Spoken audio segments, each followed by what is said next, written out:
Chapter 922. The novel will be updated faster. There are all kinds of novels that you can't find on the internet.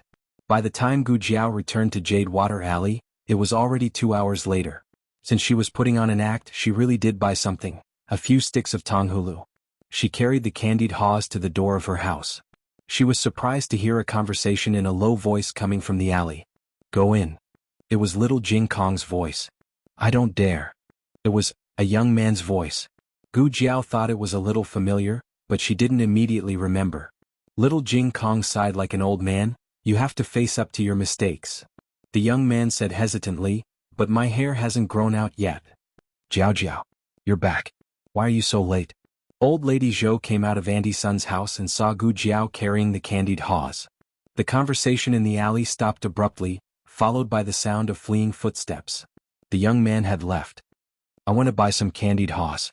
Gu Jiao bent down, took a stick of candied haws, and handed it to Old Lady Zhou's grandson. The grandson looked up at his grandmother with longing in his eyes. Old Lady Zhou felt embarrassed, so Gu Jiao said, "Take it. Xiaobao will come and play with you tomorrow." Hearing Gu Jiao's words, Old Lady Zhou smiled and accepted the candied haws. She let the grandson thank her and accept it. After Gu Jiao said goodbye to Old Lady Zhou, little Jing Kong happened to come out of the alley. "Jiao Jiao." He jumped in front of Gu Jiao and gave her a hug. He was obviously more than 6 years old, but he still looked like a 5-year-old.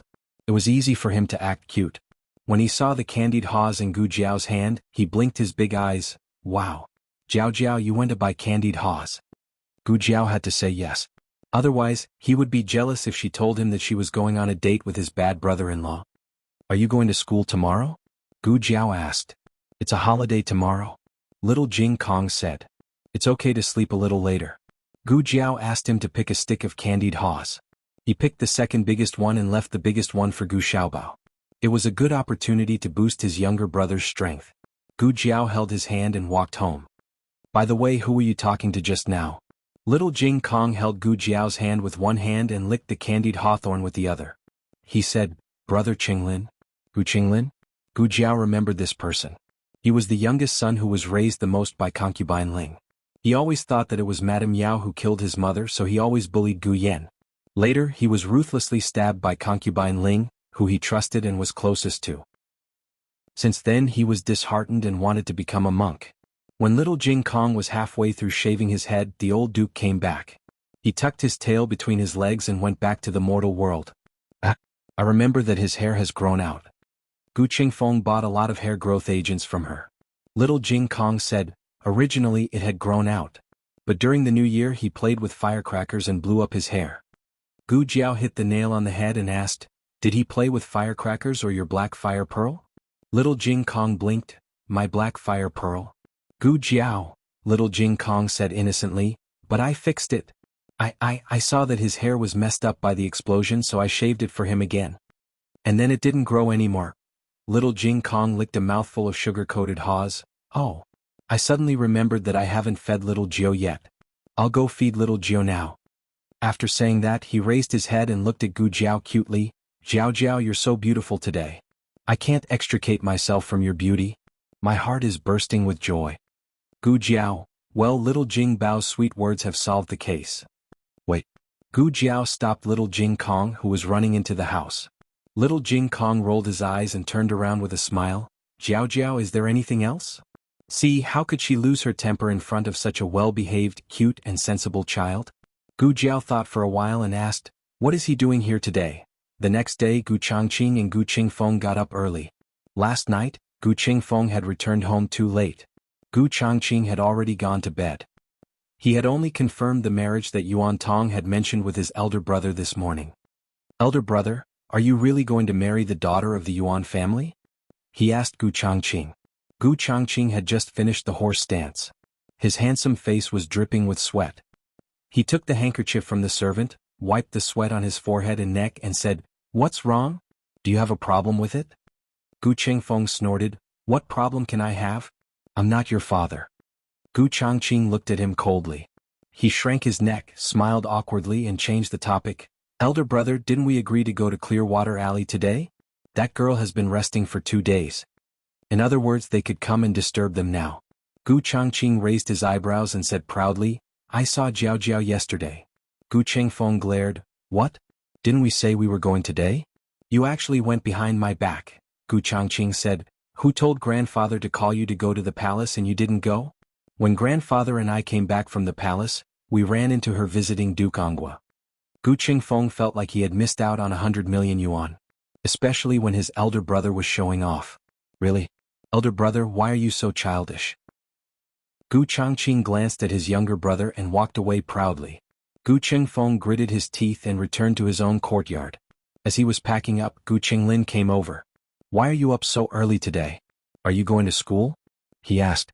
Gu Chenglin scratched his head. It's a holiday today. Oh, then Gu Yan is also on holiday. As he spoke, he opened the cabinet door and stuffed an extra box into his bag. I don't know if the Imperial College will let it in. It will, Gu Chenglin said. Gu Chengfeng forgot to ask how he knew and stuffed another box into his bag. I'll go out with elder brother later. You stay at home and study. Oh. Gu Chenglin lowered his head. What's wrong? Gu Chengfeng sensed that something was wrong with his younger brother's mood. Gu Chenglin hesitated. Nothing, I'm going to study. Weird. Gu Chengfeng watched his back as he turned and left. He packed up the box and went to meet his elder brother at the gate. It was rare for little Jing Kong to have a holiday, so Xin Yuanqi and Liaochen also came over. Liaochen was dragged over by his father. Otherwise, he wouldn't want to face the little monk who could recite scriptures better than the abbot. Xin Yuanqi was teaching the three young men martial arts in the backyard. Liaochen was lying on a rattan chair to cool off. Gu Xiaobao was carried by Yu Ye to find Granny Zhou's grandson. Gu Jiao went to the clinic. Yao Shi was making snacks for the children in the kitchen.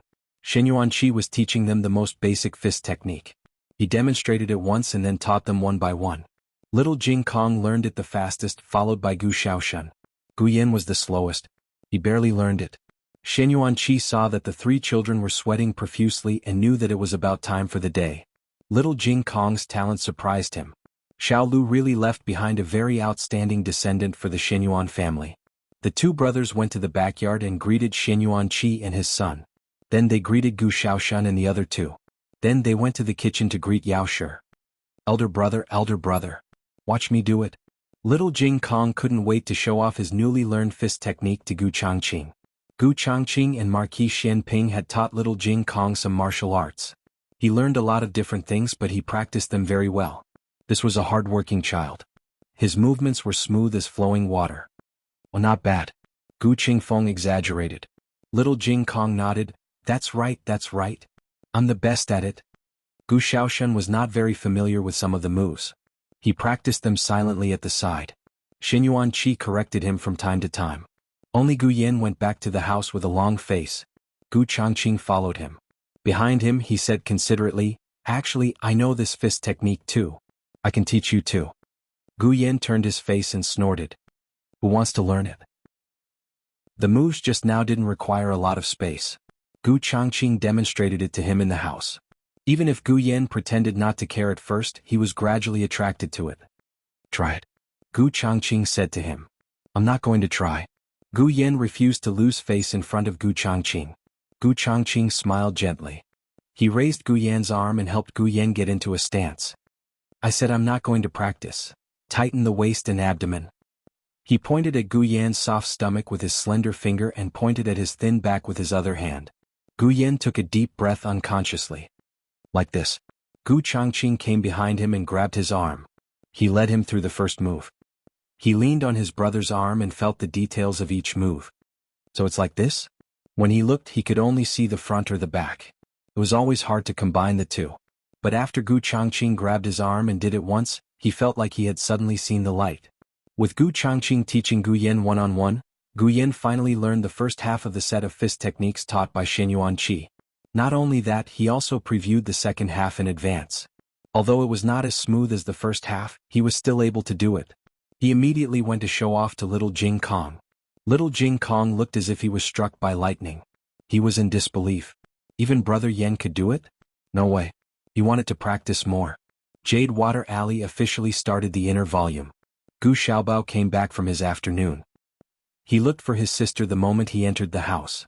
But his sister was not there today. Gu Xiaobao clenched his little hands and looked up blankly. One brother, two brothers, a row of brothers. Gu Changqing had not seen Gu Xiaobao for a long time. He still remembered the first time he saw him. He was trembling in his arms.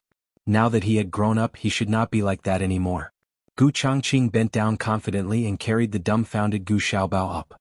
Gu Xiaobao did not tremble like before, but his whole body was stiff. Big brother, he still looks scared of you. Let me do it. Gu Qingfeng carried Xiaobao over. Sure enough, Gu Xiaobao relaxed once he was in Gu Qingfeng's arms. Gu Changqing did not believe it and carried him again. Gu Xiaobao froze again. Gu Changqing, ha ha ha. Gu Qingfeng laughed with his hands on his hips. Big brother, Xiaobao still doesn't like you. He carried the little guy back into his arms and said proudly, Xiaobao, you like second brother the most, right? Gu Xiaobao looked at him seriously as if he was thinking about his words. Suddenly, Gu Xiaobao stretched out his hands and pulled his ears until they were protruding. Gu Qingfeng. In the year that Gu Jiao was not around, the business of the Magical Hands Hall was booming. Xiao Song, who had followed Gu Jiao to the capital to make a living, had become a rather famous signboard. Many people came every day. The second master was a genius in business and was already preparing to open another Magical Hands Hall on Chang and Main Street. In addition, the courtesan Mo Qianxue, who had been recuperating in the medical hall, had left. Hua Xiao had also disappeared from the capital. The second master did not know where the two of them had gone. For some people, they might be separated for a lifetime. The imperial edict for Gu Jiao and Xiao Heng's wedding was brought forward. As Xiao Heng had said, it was on the 18th of June. At the end of May, Marquis Gu finally finished his assignment at the Ministry of Works. He had already heard the news of his father and son's triumphant return.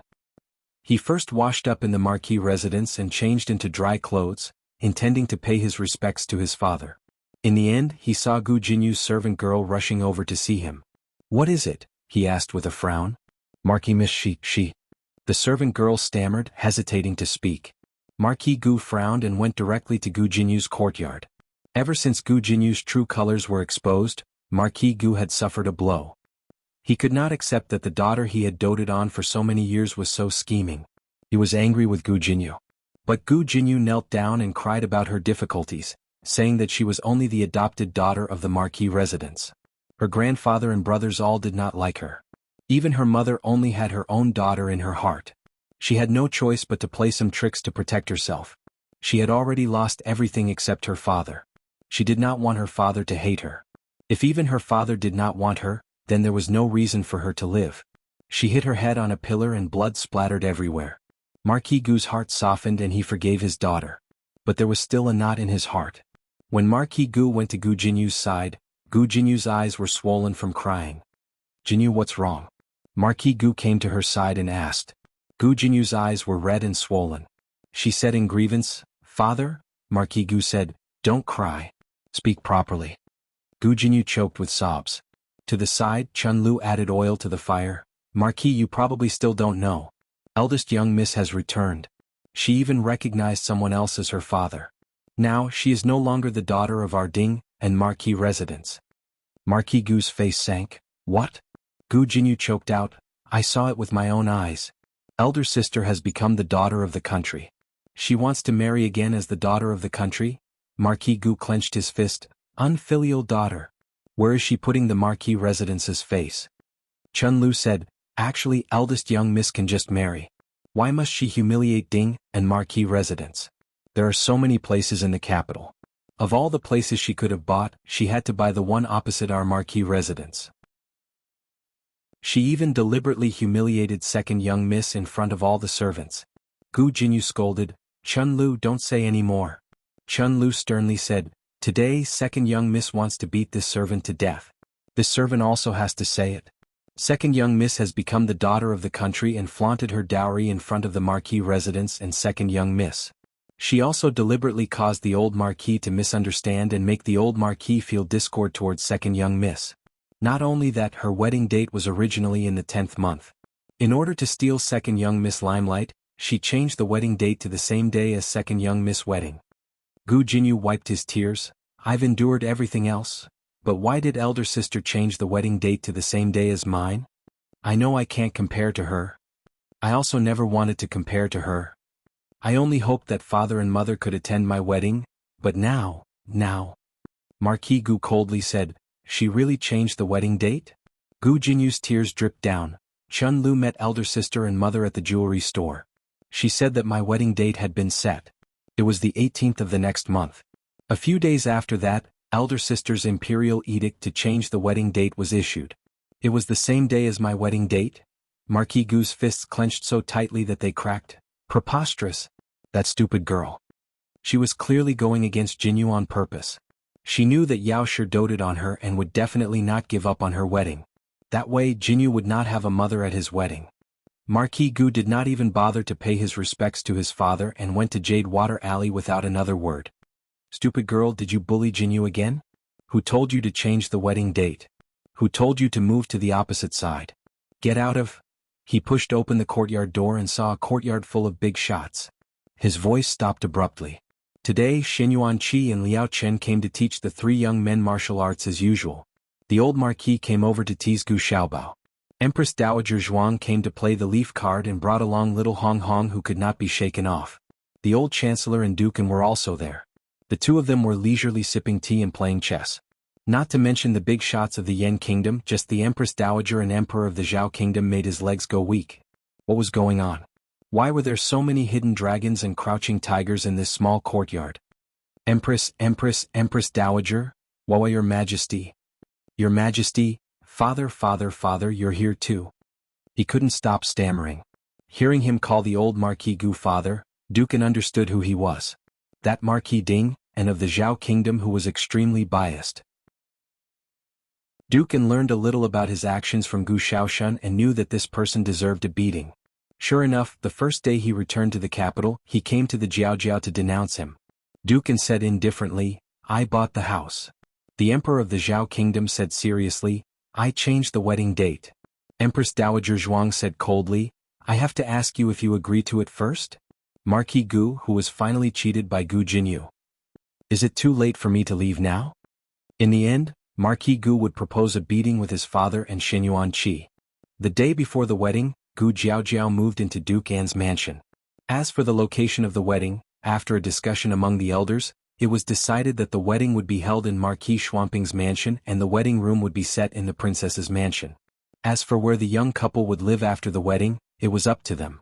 Dukan was familiar with the wedding customs of the Zhao kingdom and everything was done according to the local customs. The mansion was filled with red lanterns with the word Shi, and the flowers on both sides were replaced with the beautiful red peonies. These peonies were very expensive and a pot was enough for an ordinary family to eat and wear for several years. Dukan didn't feel any heartache when spending money on his daughter. He didn't think it was too much. He earned every single cent of the money. He didn't steal or rob. It was his freedom to spend all of it on his daughter. It was late at night. Dukan sat quietly in his wheelchair in the courtyard and looked at the moon. Xinyuan Qi walked over. You haven't slept yet. Dukan turned his head and smiled. Second uncle can't sleep either? There was a stone stool beside him but Xinyuan Qi did not sit down. He looked up at the endless sky and said emotionally, I didn't expect that she would get married. Dukan smiled. Second uncle, what do you mean? Of course Jiao Jiao will get married. Xinyuan Qi sighed. That's right. She is Jiao Jiao. Dukan was slightly stunned. What did second uncle mean? Did he know that Jiao Jiao was Yinin? Can you stand up tomorrow? Xinyuan Qi suddenly asked. His thoughts were interrupted. Dukan lowered his head and smiled self-deprecatingly. Second uncle knows. Seeing you practice every day it seems like it's very tiring. Dukan thought that he would say, actually you don't have to work so hard. Whether you stand or sit to see her off, her feelings for you won't change. Unexpectedly he said, you know back then eldest brother and I were very opposed to your marriage with Azi. Azi is a wolf on the grassland and you are a sparrow in a cage. The two of you are not suitable at all. It was easy for him to say a long sentence. But you are very brave just like Azi. Azi did not misjudge you. Azi married the right person. I hope that she also married the right person. The next day, just after 3 in the morning, Yao Shi went to pick up the perfect woman and went to Duke An's residence together. Gu Jiaojiao, who was sleeping soundly, was gently patted awake by a pair of gentle hands. Jiao, it's time to get up, Yao Shi said softly in her ear. Oh? Gu Jiaojiao opened her eyes in a daze. Yu came to the bed with a brand new phoenix coronet and robes. The dazzling red light was immediately reflected in Gu Jiaojiao's eyes. Gu Jiaojiao was stunned. Yuya said with a smile. Young miss, you are going to get married. Chapter 923. This book's newest chapter is not finished yet. That's right, today was the day of her and Xiao Heng's wedding. Oh, I've never gotten married before, so it's quite novel. Her sleepiness immediately disappeared and her eyes sparkled. Yuya and Yao Shi heard her words and thought that she was saying that she had never held a wedding when she was a commoner. The two felt their hearts ache. Eldest young miss, your hardships are over and your happiness has come. In the future you will not need to suffer any more hardships. Yuya sincerely comforted her. Yao Shi's heart felt sour and her nose felt sour. She could not hold back her tears when she heard Yuya say wedding. She did not know if it was because her heart ached for her daughter's suffering or because she did not want her daughter to get married. She had not raised her enough. It really was not enough. The daughter that she had only found after being separated for 14 years was getting married in less than 4 years. Madam, don't cry. Yuya comforted her, her voice suddenly choked up. If you cry, I will also cry. It was so strange. She clearly was not sad, but seeing Madam cry, she also felt sad. Gu Jiao stared blankly at Yao Shi, not understanding why she was crying. The perfect Madam had seen this scene many times and smiled at Yao Shi, saying, Madam, young miss is getting married to the capital and not far away. If you want to see young miss, isn't that easy? That's true. Yao Shi wiped away her tears, feeling a little embarrassed that she had lost her composure in front of her daughter. Fortunately, it did not affect her daughter's mood. Yao Shi patted the back of Gu Jiao's hand and said, I've already had someone prepare the hot water. Come, let's go bathe and change. We still need to bathe? Gu Jiao made a sound of surprise and got out of bed to go to the washroom. The bathtub was newly made and gave off a woody fragrance. Above the large tub of warm water, flower petals gently swayed. The room was filled with a gentle fragrance. Yuya helped Gu Jiao bathe. Gu Jiao was not used to having someone serve her at home. This was Yuya's first time seeing her young Mrs. body up close. If she did not see it, she would not know, but once she saw it, her tears immediately. There were too many scars on Mrs. body. Even though she had completely healed and most of the scars had faded to the point where only a shallow mark was left, she still felt an indescribable pain in her heart when she thought about how these scars had come about. Eldest Miss always said that she was fine and that everything was fine. It turned out that they only reported the good news and not the bad news. Why are you crying? Gu Jiao heard Yuya sobbing and turned to look at her. Why are you sad? Do you miss your parents? Yuya sobbed and shook her head. No, this servant doesn't miss father and mother. Well then why? Gu Jiao asked. Miss, does it hurt? Yuya's fingertips landed on a shallow scar on her right shoulder. Gu Jiao shook her head. It doesn't hurt anymore. Yuya held back her tears and did not ask further. For some reason she suddenly thought of Gu Jinyu. What right did Gu Jinyu have to compare with Elder Miss? Had she risked her life for the country, or had she taken a knife for the people? He hadn't done anything proper, but he had caused a lot of trouble. You're unhappy. Gu Jiao sensed Yuya's emotions. Yuya said, I'm not unhappy because of Mississippi. I'm just thinking of someone who always compares herself to Miss. Forget it, let's not talk about her. Today is Miss's wedding. Yuya has to think of something happy. Gu Jiao nodded. Okay. After bathing, Yuya helped Gu Jiao change into her wedding dress. Today was her wedding. From the inside to the outside, every piece of clothing was red. The wedding dress was the one that little Jing Kong had sold the gold abacus to buy for her. The original size was a little big, but now it was just right. Ever since she came to ancient times, her clothes were very simple to make it easier for her to work and fight. She had never worn such bright colors. When she walked out from behind the screen, everyone in the room felt their eyes light up. The 10 Perfections matron had sent many brides. To be honest, in terms of figure and facial features, there was no one more pleasing to the eye than the one in front of them. However, she had a red birthmark on the left side of her face. Was really a pity. Yao Shi looked at her beautiful daughter. She was only wearing a wedding dress and had not even put on the veil, but she almost could not hold it in. She turned around and took a deep breath to calm her emotions. Then she smiled at her daughter. Jiao Jiao, come and sit. Let Lady Tsun comb your hair. The 10 Perfections matron's surname was Seeing Gu Jiao went to the dressing table and sat down. She was also stunned by her own appearance. Dressing like this was not bad.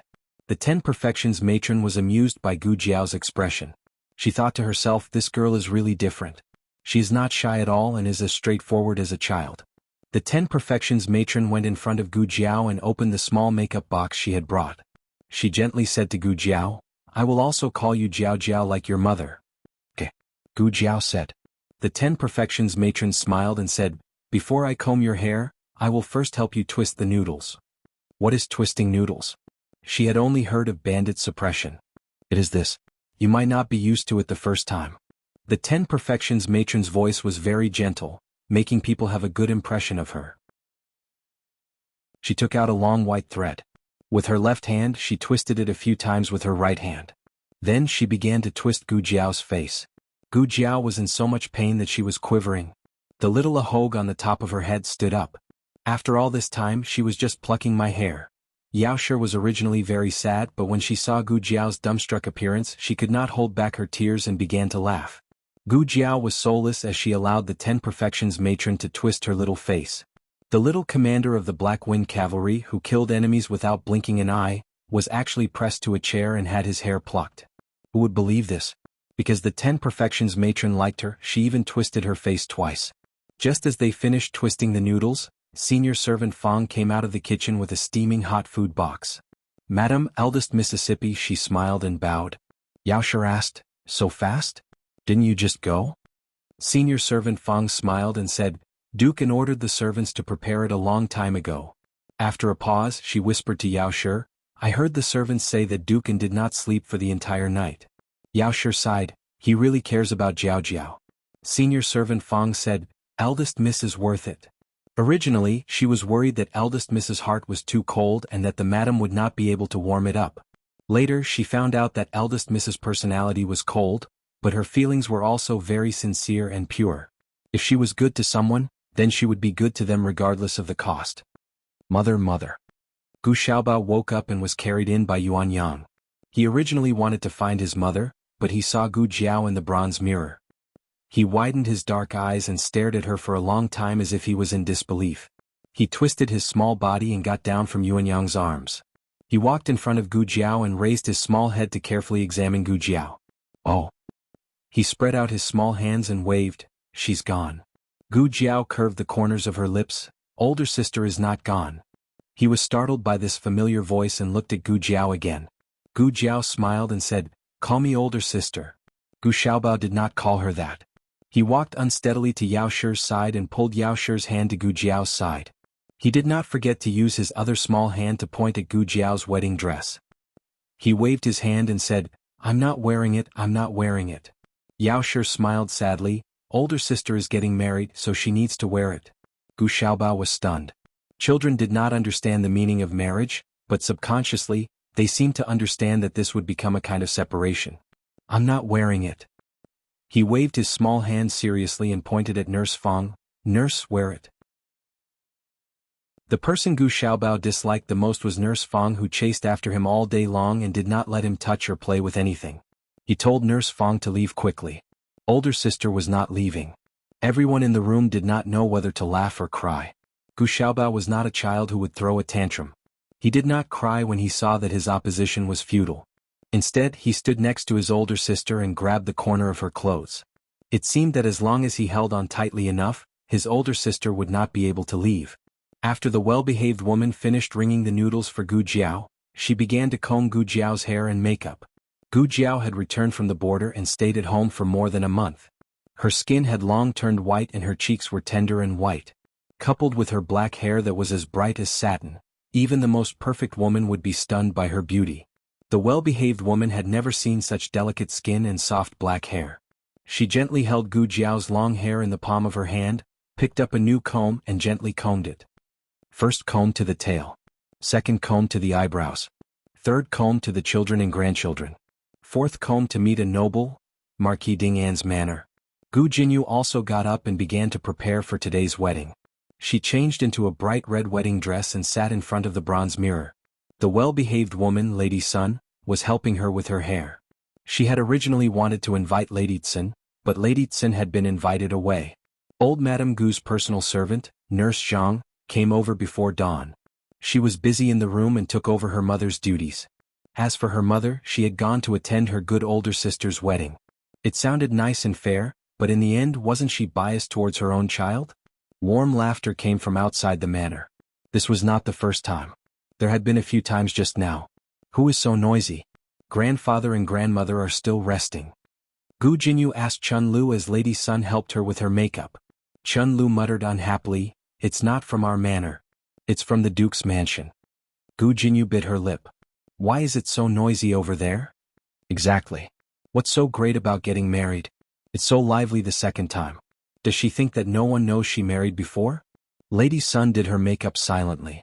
The news about these two daughters had already spread in the capital. How could it be shameful for a real daughter to be stranded among the commoners, regardless of whether she was poor or rich, to be married to the same person twice? This was fate. It was fate. As for why it was so lively in the manor, that eldest daughter had status. She was awake. Everyone in the manor was awake. Unlike this second daughter, who still had to care about old Madame Gu and the old Duke's mood. "Where's father?" Gu Jinyu asked. Grandfather would not come to see her. Grandmother's health was not good, so it would be difficult for her to come over. Only father was left. If father was not around when she got married, she would be laughed at by her husband's family. "I wonder if the Duke's injuries have recovered," Chun Lu said softly. Ever since the international double fight, Marquis Gu had been lying in bed for a month. Yesterday when Chun Lu went to greet him, he still needed someone to help him walk. "Go take a look," Gu Jinyu said. Yes. Chun Lu hurriedly left. She had just reached the entrance of Marquis Gu's courtyard when she saw the old Duke glowing with health and vigor. She was delighted. The old Marquis was clearly here to send off the young miss to get married. She walked forward excitedly and was about to bow to the old Duke, but he had already entered his son's courtyard without looking back. In a moment the old Duke pulled out the limping Marquis Gu by the ear. She said in a daze, "Is he carrying the Marquis to send Miss off?" Chun Lu guessed half of it right. The old Duke was indeed going to send her off, but not to Gu Jinyu. On the other side, Gu Changqing and Gu Qingfeng also got up from their respective courtyards. The two finished washing up, changed into new clothes and tidied themselves up to look handsome and elegant. Especially Gu Qingfeng, he even used perfume to style his hair to ensure that he looked the most handsome today. There was still some time before daybreak.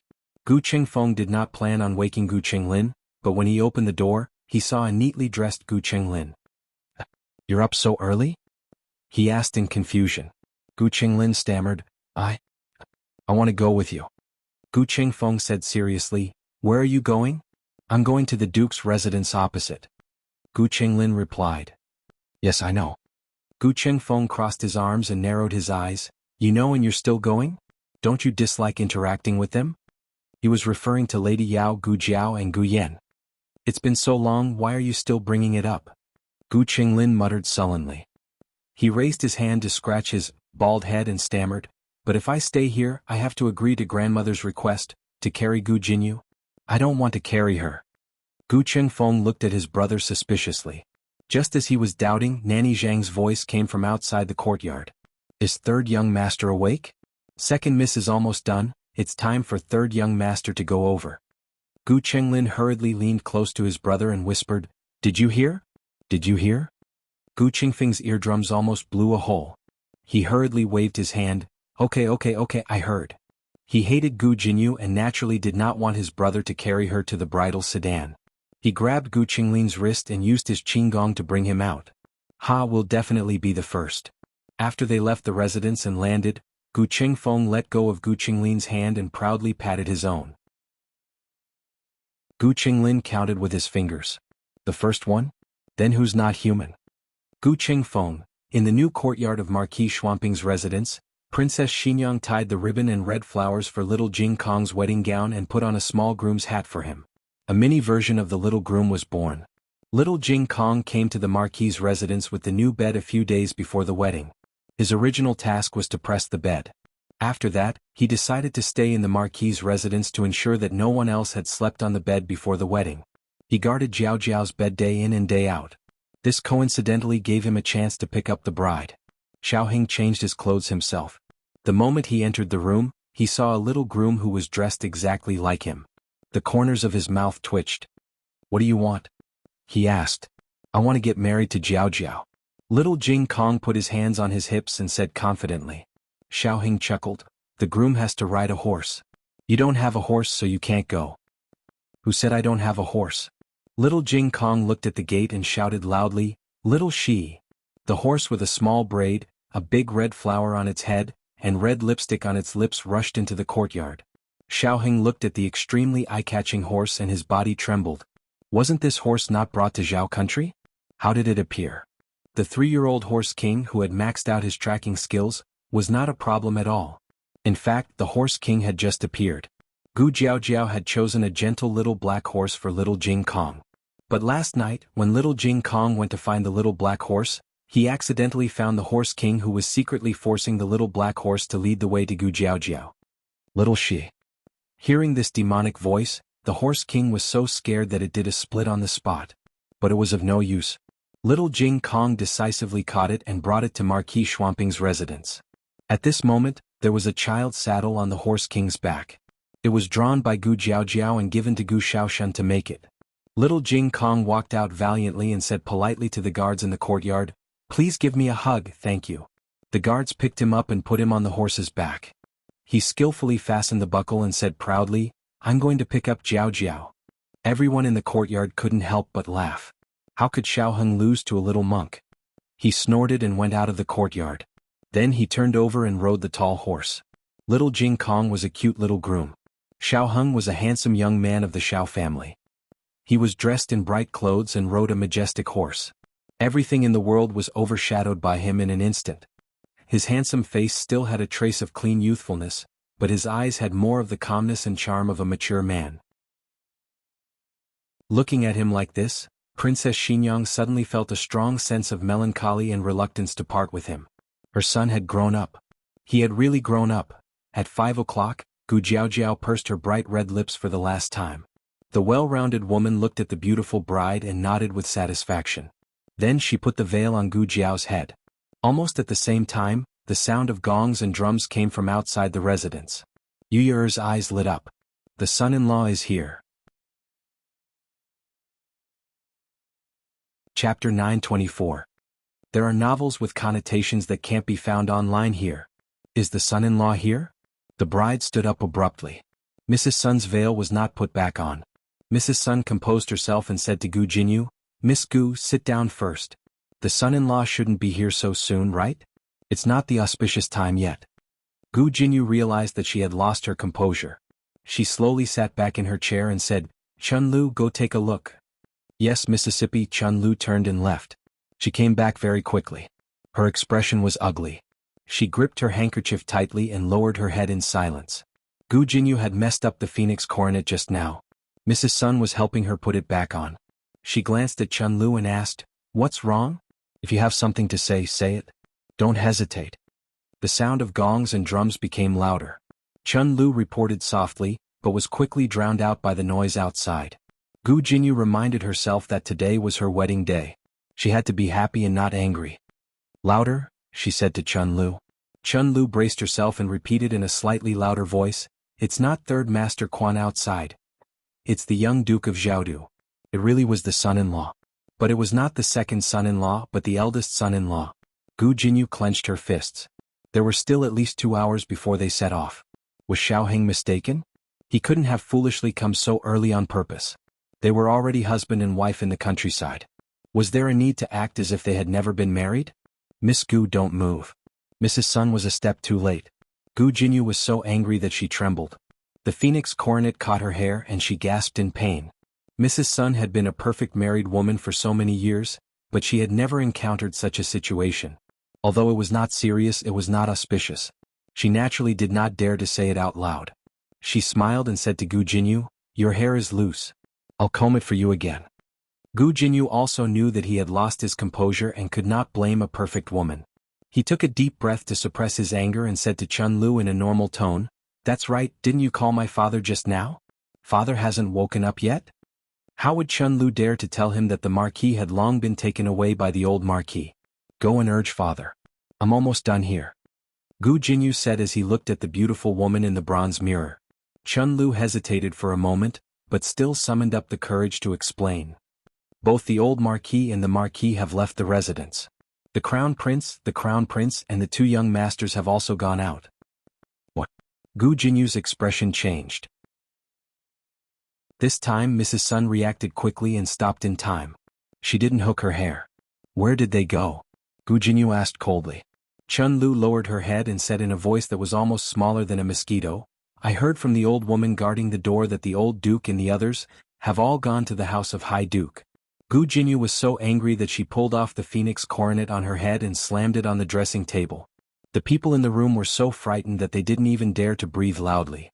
Mrs. Sun suddenly regretted accepting this job. She had good fortune in her life.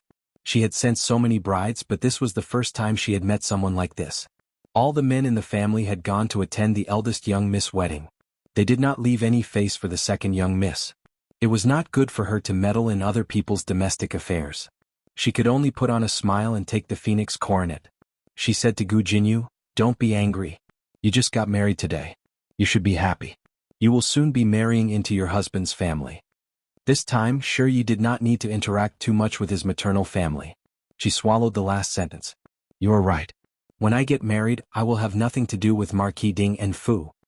In any case, Mrs. Sun had already seen quite a bit of a joke.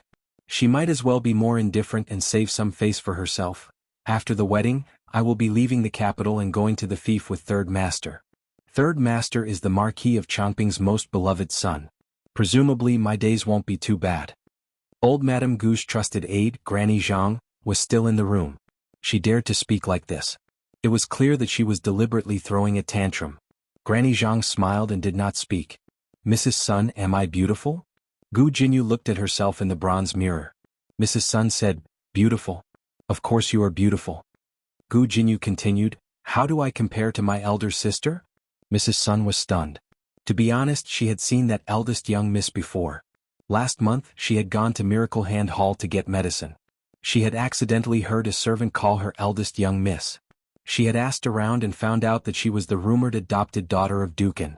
She was also the true daughter of Marquis Ding and Fu. She shook her head and smiled. She sincerely said, second young miss, your beauty is far above that of eldest young miss. Gu Jinyu touched her flawless face and calmly said, no matter how much she tries to please grandfather and my brothers, she's still just an ugly freak. Mrs. Sun did not dare to agree. That eldest young miss face was damaged, but to say that she was ugly was not entirely true. The eldest young miss had a cold and indifferent temperament. It was very special. In the Duke's Fu, Gu Jiao had finished her preparations and could set out. According to the customs of the country of Zhao, Gu Yan and the others could block the door for Xiao Heng. But Xiao Heng had already bribed his brothers-in-law. The problem in front of them was not whether or not the groom could take the bride away, but who would carry the bride onto the bridal sedan. In the reception pavilion, Gu Chongqing and the others were engaged in an intense debate. I am the eldest brother. Of course I should carry her. Gu Chongqing said, unwilling to pass on this responsibility. He did not expect that his suggestion would be opposed by everyone, including Gu Yan. Except for Gu Qinglin. If it was in the past, Gu Yan would not fight with him. But this matter concerned his elder sister. Gu Yan also joined the ranks of the competition. She and I are fraternal twins. We are the closest. I will carry her. Gu Xiaoshen was usually the most peaceful person. Today he was not to be outdone. My sister and I grew up together. No matter what, I should carry my sister onto the bridal sedan. Gu Chongqing, Gu Qingfeng, and Gu Yan all turned to look at him and said in unison, you have already carried her once. In the countryside. Gu Xiaoshen touched the bridge of his nose. No, no, Gu Qinglin opened his mouth. That, the other four, you shut up. Gu Qinglin closed his mouth, feeling wronged. As the brothers argued until their faces turned red, Gu Chongqing suddenly felt that something was wrong. He looked around and found that there was only the expressionless Marquis Gu left on the chair in the reception pavilion. His grandfather, who should have been waiting in the reception pavilion with Marquis Gu, was nowhere to be seen. Where is grandfather? He asked Gu Qinglin. They were arguing so fiercely. Only Gu Qinglin did not join them. Gu Qinglin said, grandfather went out. I think he went in the direction of the courtyard you were talking about. Gu Qingfeng also looked at him. Why didn't you say so earlier? Gu Qinglin pursed his lips. I wanted to say it, but you all told me to shut up. Gu Chongqing and Gu Qingfeng looked at each other and their hearts skipped a beat. Grandfather went to carry sister. How could we forget that grandfather is that girl's sworn brother? Gu Qingfeng gritted his teeth. Grandfather, you are too much. Gu Chongqing flashed out. Wait for me. Gu Qingfeng followed closely behind. Gu Yan and Gu Xiaoshan also quickly chased after them. Gu Qinglin looked at them and then at his father, who was still in a daze. He reached out to the door. "Wait for me." The group of people pulled each other, desperately trying to shake each other off. When the brothers arrived at the courtyard where Gu Jiao was waiting to get married, they were very surprised to see the back of their grandfather. "Why didn't he go in? Grandfather, why are you in a daze?" Gu Qingfeng walked forward and asked as he followed his grandfather's gaze to the courtyard. Then he was also stunned. On the path covered with red silk, Dukin sat quietly in his wheelchair facing Gu Jiao's boudoir. Everyone around him looked at him nervously. Xinyuan Qi and Liao Qin stared at him without blinking. The people outside the courtyard couldn't see his expression, but they could feel that he was using a lot of strength. He supported himself with both hands on the armrests of the wheelchair and stood up little by little. It was obvious that he used a lot of strength. Even so, he didn't immediately sit back down. Instead, he stubbornly took a step forward. Then 2 steps, 3 steps. When he went up the steps, he almost fell. Steward Jing gasped in shock. Xinyuan Qi and Liao Chen's fingers twitched. He raised his hand, indicating to everyone that he was fine and that they didn't need to come over. After he steadied himself, he walked up the steps with 10 times more difficulty than normal people. Seeing him appear at the door of the boudoir, Yao Shi was so shocked that she couldn't speak. Gu Jiao heard the slow but firm footsteps. She blinked under the veil and a slender hand reached for her. "Jiao Jiao, father will send you off to get married." In the Xinyuan family, there was a custom of the father carrying his daughter when she got married. When Xinyuan Zi married Dukin, who was still heir Jing, Xinyuan Li carried her to the bridal sedan. He had once promised Zi that there would be a day when he would personally carry their daughter to the bridal sedan and give her to a man she could entrust her life to. 3 years of being in a vegetative state had tortured him to the point that he didn't look human. He had finally recovered a bit, but he still couldn't compare to a normal person. His legs were sore and weak. It was difficult for him to support himself, not to mention carrying someone on his back. However, even though he walked very slowly, he walked very steadily. When he was alone, he could fall countless times. But when he carried his daughter, he couldn't fall even once. Gu Jiao lay on his thin back. She could clearly feel the muscles all over his body exerting strength. With every step, his legs trembled slightly. It was very difficult for him to walk. In just a few steps, he was already sweating profusely. "Why don't we?" Gu Qingfeng couldn't bear to watch. He wanted to go forward and help, but he was stopped by Gu Changqing. Gu Changqing shook his head slightly at him. Gu Qingfeng sighed. "Okay." Dukin carried Gu Jiao to the gate. Seeing that it was him who carried the bride out, Xiao Heng and little Jing Kong were also surprised. Little Jing Kong even forgot to babble. Dukin carried Gu Jiao on his back and solemnly told Xiao Heng, "From today onwards, I will give my daughter to you. Don't let her suffer and don't let her shed a single tear." Xiao Heng solemnly replied, "I promise you, father." Although he was her foster father, he was more like her biological father. He deserved to be called father. Dukin sent Gu Jiao to the bridal sedan carried by 8 people. Black Wind King also followed. Today was Gu Jiao's big day, so it also wore a big red flower. In the mansion, Madame Yao held Gu Xiaobao's hand and watched Gu Jiao leave in the bridal sedan from afar.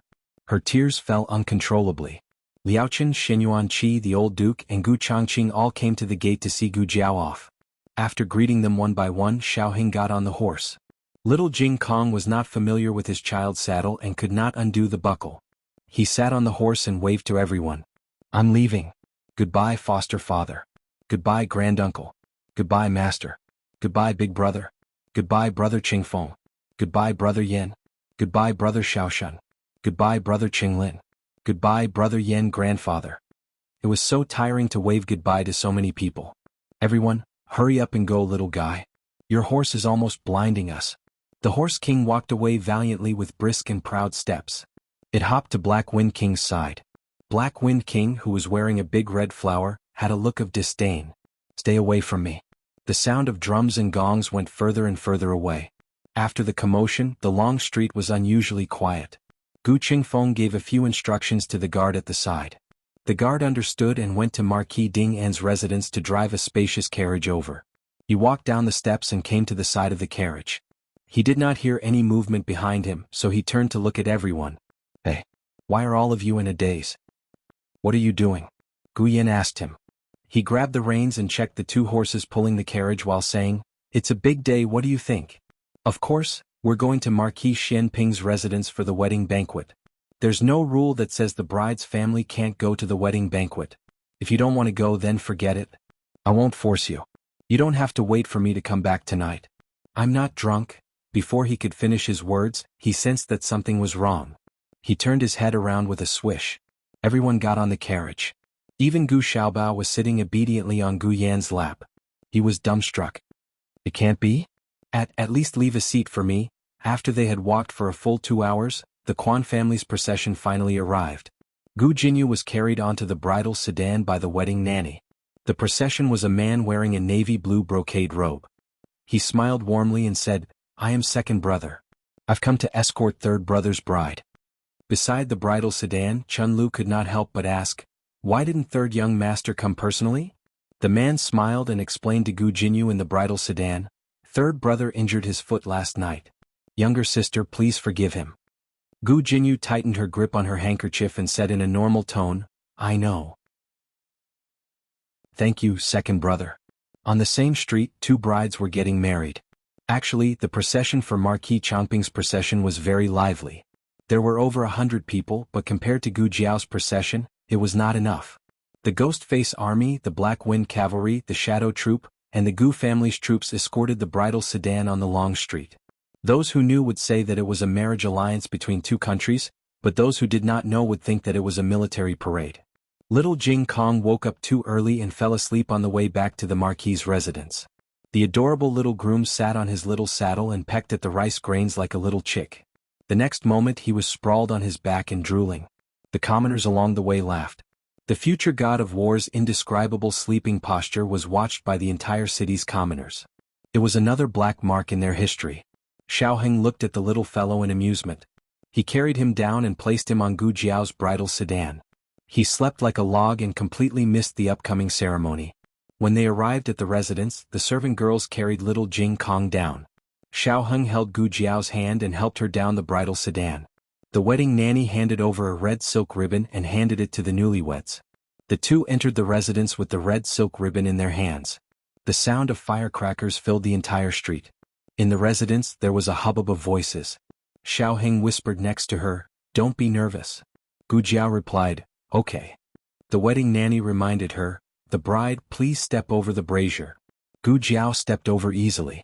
The wedding nanny smiled and said, "The bride, please step on the tiles." Gu Jiao asked Xiaoheng in a low voice, "Should I break it or not?" The wedding nanny heard it and smiled, "Break it? The more broken the better." The last sentence was nonsense. In fact, it was enough to break it. As soon as she finished speaking, Gu Jiao stepped down and crushed the tiles into powder. The wedding nanny was speechless. Xiaoheng was speechless. The two entered the Mingguang Hall. Marquis Xianping and Princess Xinyang sat on the main seats. Today was his son's wedding. It was rare that Marquis Xianping did not cause any trouble. He sat obediently from the morning until now. Xiaoheng and Gu Jiao stepped over the threshold and walked in.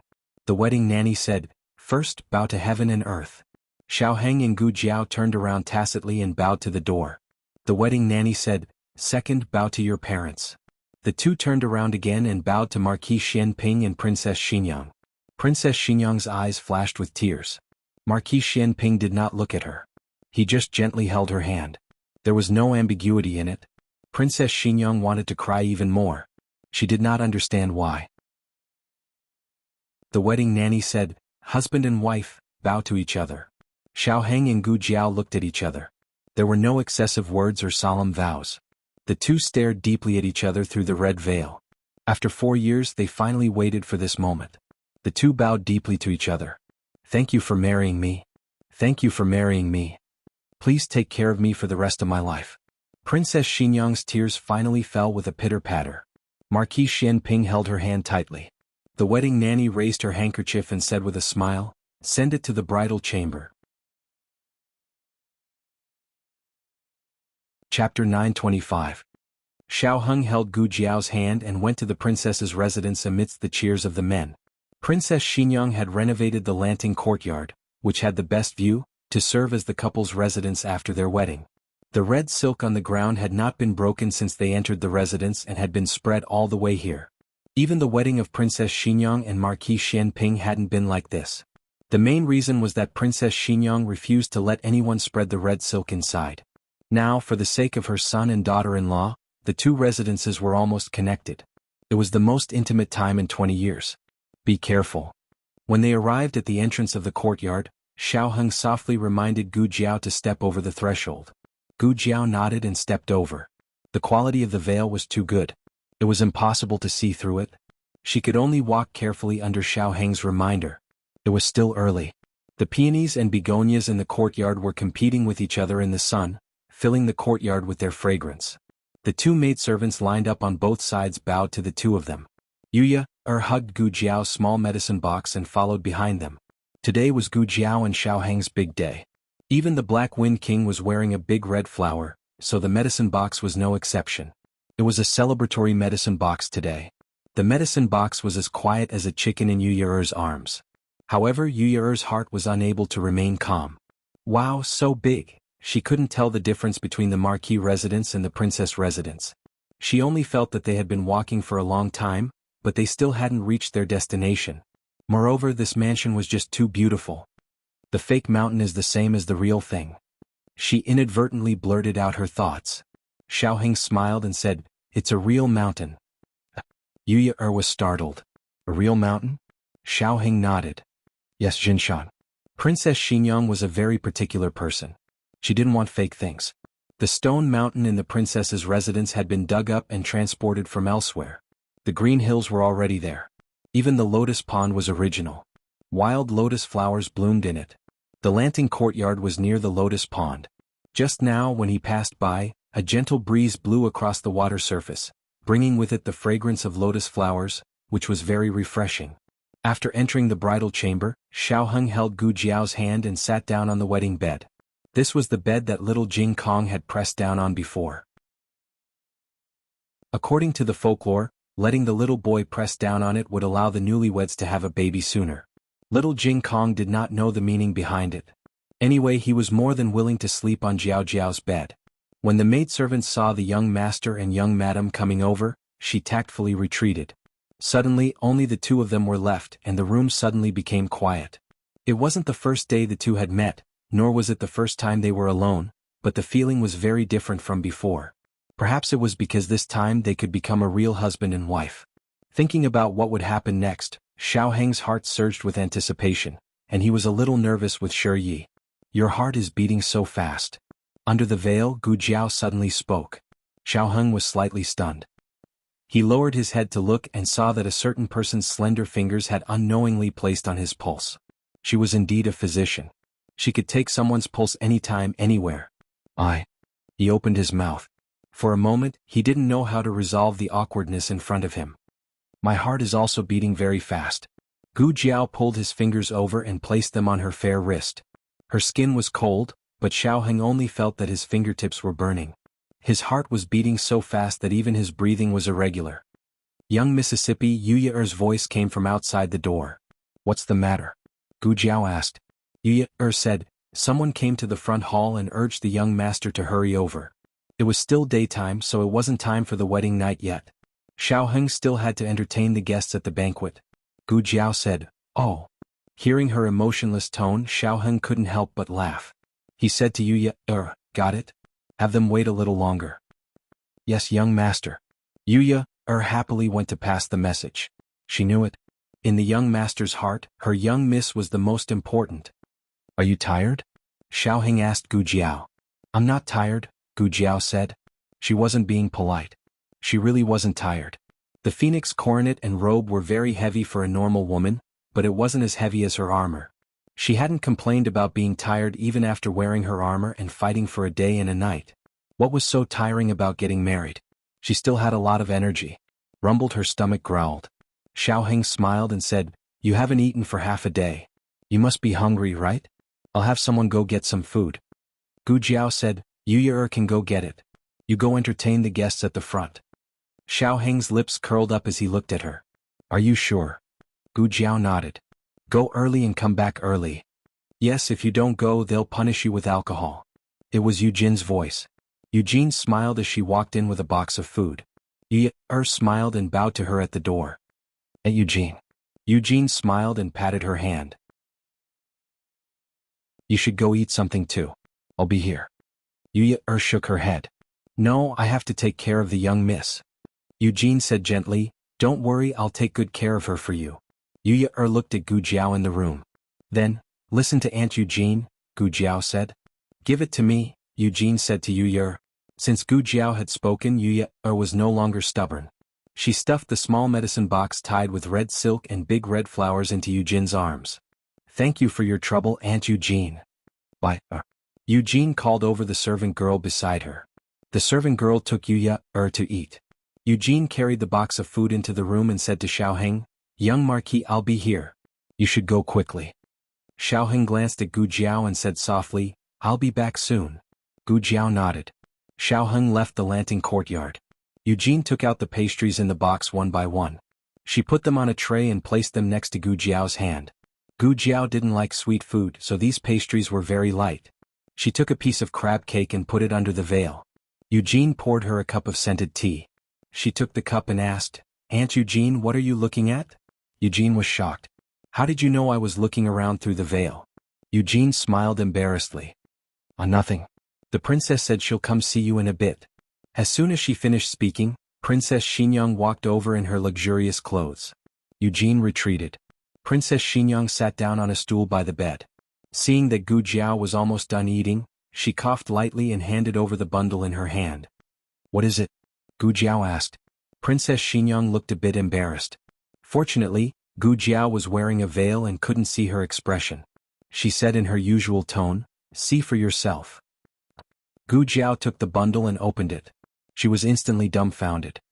You came here under such a hot sun just to show me this? Princess Xinyang suppressed the discomfort in her heart and lightly said, look at it first. If there's anything you don't understand, ask me. What's there to not understand? Gu Jiao muttered. Princess Xinyang curled her lips. Still stubborn? I heard from your mother that you two have never consummated your marriage. The mark on your face is not a birthmark, it's a chastity mark. Princess Xinyang would never read this kind of book.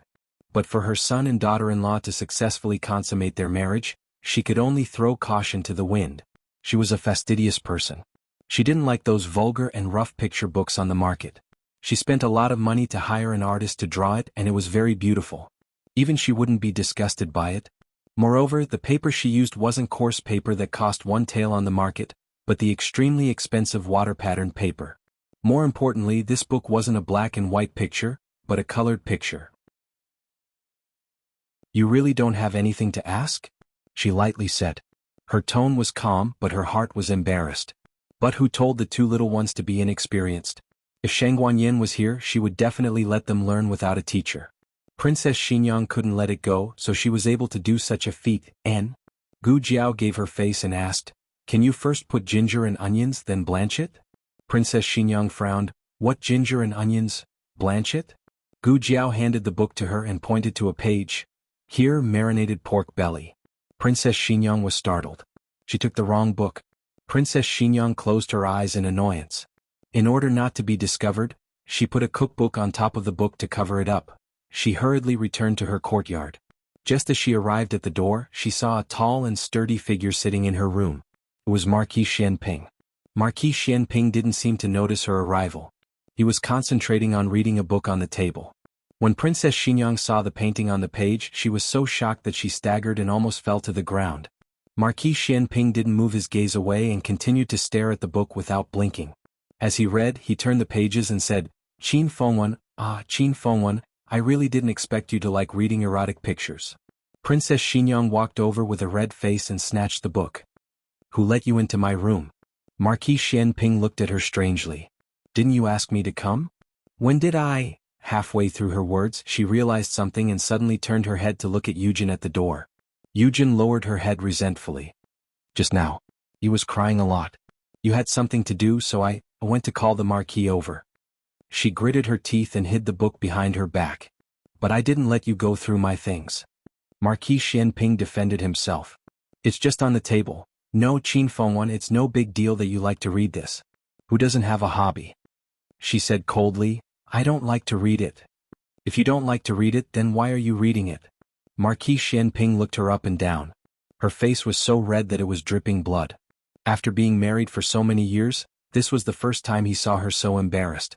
In a flash, he understood something and said in realization, "You want to learn?" Princess Xinyang was confused. Marquis Xianping took a step forward, and Princess Xinyang subconsciously took a step back. She forgot that there was a table behind her and her but pressed against the edge of the table. Marquis Xianping placed one hand on the table behind her, and his powerful aura enveloped her. She was used to being so close to people, so she instantly held her breath. He stared at her and smiled. "Or are you hinting something to this, Marquis? Qin Fengwen, don't tell me you haven't been plotting against me for a long time." Princess Xinyang. The wedding at Marquis Xianping's estate was very lively. There were hundreds of tables set up, and the entire estate was packed with people. Empress Dowager Zhuang and the emperor also came. Empress Xiao had received permission to go home to visit her relatives. His colleagues from Hanlin Academy also came over. Feng Lin, Lin Xingye, Du Ruhan and Ning Ziyuan pulled Xiaoheng to drink several cups. They were all a little drunk. Du Ruhan said drunkenly, "You rascal. I told you, you're not Lulang, right? I didn't say anything wrong, right?" Feng Lin. He slapped Feng Lin's back. Feng Lin was already drunk and looked up in a daze. Drink more." Du Ruhan raised his wine cup. "Let's have a drink with the young Marquis." Lin Xingye leaned on the table. "Let's have a drink." Lin Xingye and Feng Lin were married. Feng Lin was a father, and Lin Xingye's wife was pregnant. Du Ruhan studied hard and didn't think about marriage for the time being. They had just found out about Xiao Liulang's true identity not long ago, so it would be a lie to say that they weren't shocked. But after thinking about it carefully, they felt that it was reasonable. How many geniuses could there be in this world? The young Marquis took up 9 out of 10 points of wisdom, and the remaining 10 points were divided among all of them. Drink. Ning Ziyuan made Du Ruhan drink 2 more cups, and Du Ruhan completely collapsed. There were still a few colleagues at the table who hadn't collapsed. Ning Ziyuan winked at Xiaoheng. "Leave it to me. Go." Xiaoheng bowed to Ning Ziyuan. "Thank you very much. I don't dare to accept the young Marquis's bow." Ning Ziyuan hurriedly held him. Xiaoheng patted him on the shoulder and left gratefully. At the other table, the Gu family, who had discussed in the carriage that they would go to the bridal room to make a scene, were all stopped by Sheng Guanqing. In terms of martial arts, Sheng Guanqing was no match for Gu Changqing, Gu Qingfeng, Shen Yuanqi and the old Marquis. But in terms of drinking games, 100 masters together couldn't even compare to one of his fingers. With his own strength, he had successfully defeated a table of bigwigs. Shen Yuanqi, the old Marquis and the others were lying on the lawn. The army of the Gu family was completely wiped out. Sheng Guanqing sat on a stool with one foot on the corner of the stool. He casually raised his head and took a sip of wine. Being invincible is so lonely. Liaochen, who was sitting on the treetop, sneered in amusement. Sheng Guanqing said, "Monk, what are you laughing at?" Liaochen laughed. "Have you forgotten that I'm not drunk yet? It's not certain if that boy can walk to the bridal room tonight." "Oh really?" Sheng Guanqing raised his eyebrows and looked at Liaochen with a faint smile. Liaochen narrowed his eyes. "Why are you looking at me like that?" Sheng Guanqing smiled evilly. "Turn around." Liaochen turned around. Under the bright moonlight, Taoish Qing Feng, who was wearing a dark blue robe, stood in the wind. His expression was cold and his eyes were full of murderous intent. Liaochen's scalp went numb. Taoish Qing Feng looked at someone on the treetop and said word by word, "You said you would wait for me in Xing capital. You broke your promise. If I didn't break my promise, would I be hunted down by you?" Liaochen clenched his fists and looked at Sheng Guanqing. "Did you get him here?" Sheng Guanqing spread his hands innocently. "I don't have that ability. It was his stinky younger brother. Even he had been bribed by his stinky younger brother's new gun. Otherwise, who would be willing to drink for that boy?" As night fell, Xiaoheng returned to the bridal room. The dragon and phoenix candles had been lit, and the room was covered with the word happiness, reflecting the charming candlelight. Xiaoheng used the jade rui to gently lift her veil. A delicate and bright face came into his sight. He had never known that she could be so captivating. It wasn't that she wasn't beautiful in the past, but tonight, in her phoenix coronet and robe, she was extremely beautiful. He looked at her and couldn't look away. Gu Jiao also stared at him in a daze. He always wore cool clothes. She didn't know that he could be so handsome in a bright red wedding robe. He smiled gently. "Wife, it's time to drink the wedding wine. Gu Jiao was dazzled by his smile. They hadn't even drunk yet, but she was already drunk. Xiaoheng poured the wine. He thought of something and asked her, "Will you get drunk again?" He remembered that this girl could never drink more than 1 cup. "I won't," Gu Jiao said. There was some hangover medicine in the medicine box. She had just taken it. The two of them drank the wedding wine. The sound of singing could be heard from the stage in the front yard. Occasionally, it would be accompanied by the excited cheers of the guests. It came from the distant sky, making the already quiet courtyard seem even more peaceful. The two of them didn't make a sound. They didn't make a move. They just sat on the bed obediently. Xiaoheng pressed his palpitating heart and asked her, "What are you thinking about?" Gu Jiao honestly said, "I'm counting." Xiaoheng looked at her in confusion. "Why do you need to count?" Gu Jiao counted with her fingers. "The book says that women need to be reserved, so I can only eat you when I count to 100. Xiaoheng's eyes deepened and his breathing almost stopped. "Then how many have you counted now?" he asked in a hoarse voice. Gu Jiao counted and said, 59, 60, 61. He couldn't wait anymore. The remaining 39 would take his life. "Jiao Jiao, you don't need to count to 100. The book is a lie."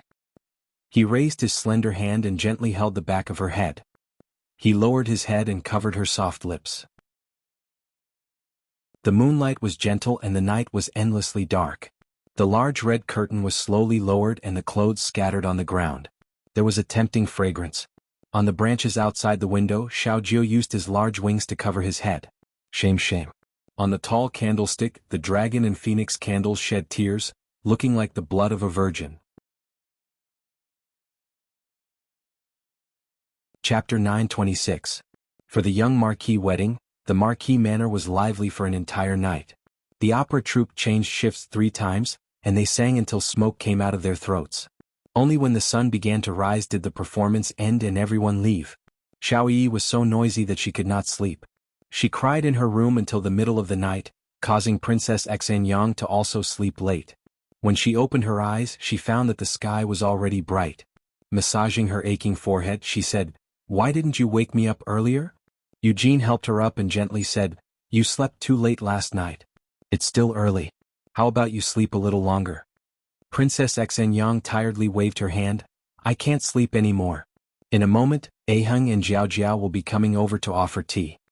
On the first day of the wedding, the daughter-in-law had to offer tea to her parents-in-law.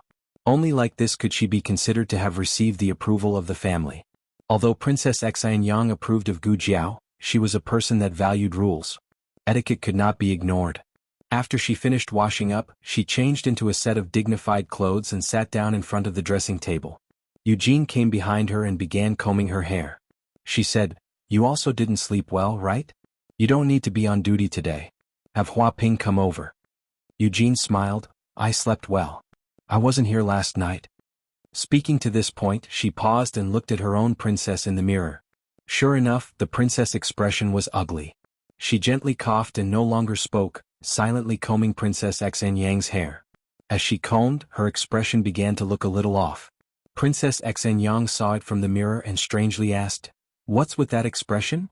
Eugene's eyes flashed, "I don't have it." Princess Yang, "You do."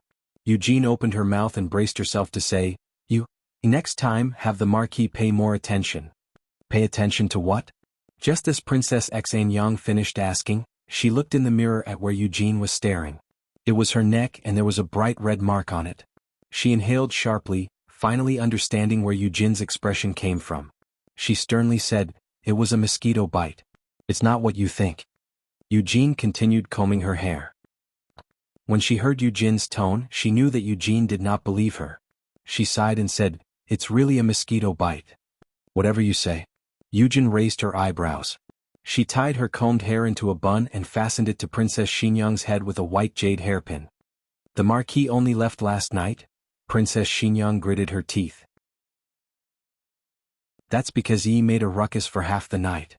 Eugene smiled. "If you say so. Anyway, I don't believe it." Princess Xinyang found it hard to defend herself. Just at this moment, Marquis Xianping came over looking refreshed. Men and women were indeed different. They had both gone to bed in the middle of the night. She was exhausted, but he was full of energy. Princess Xinyang glanced at him and discovered that there was a red mark on his neck that was similar to the one on her own. Marquis Xian Pingho sensed her gaze.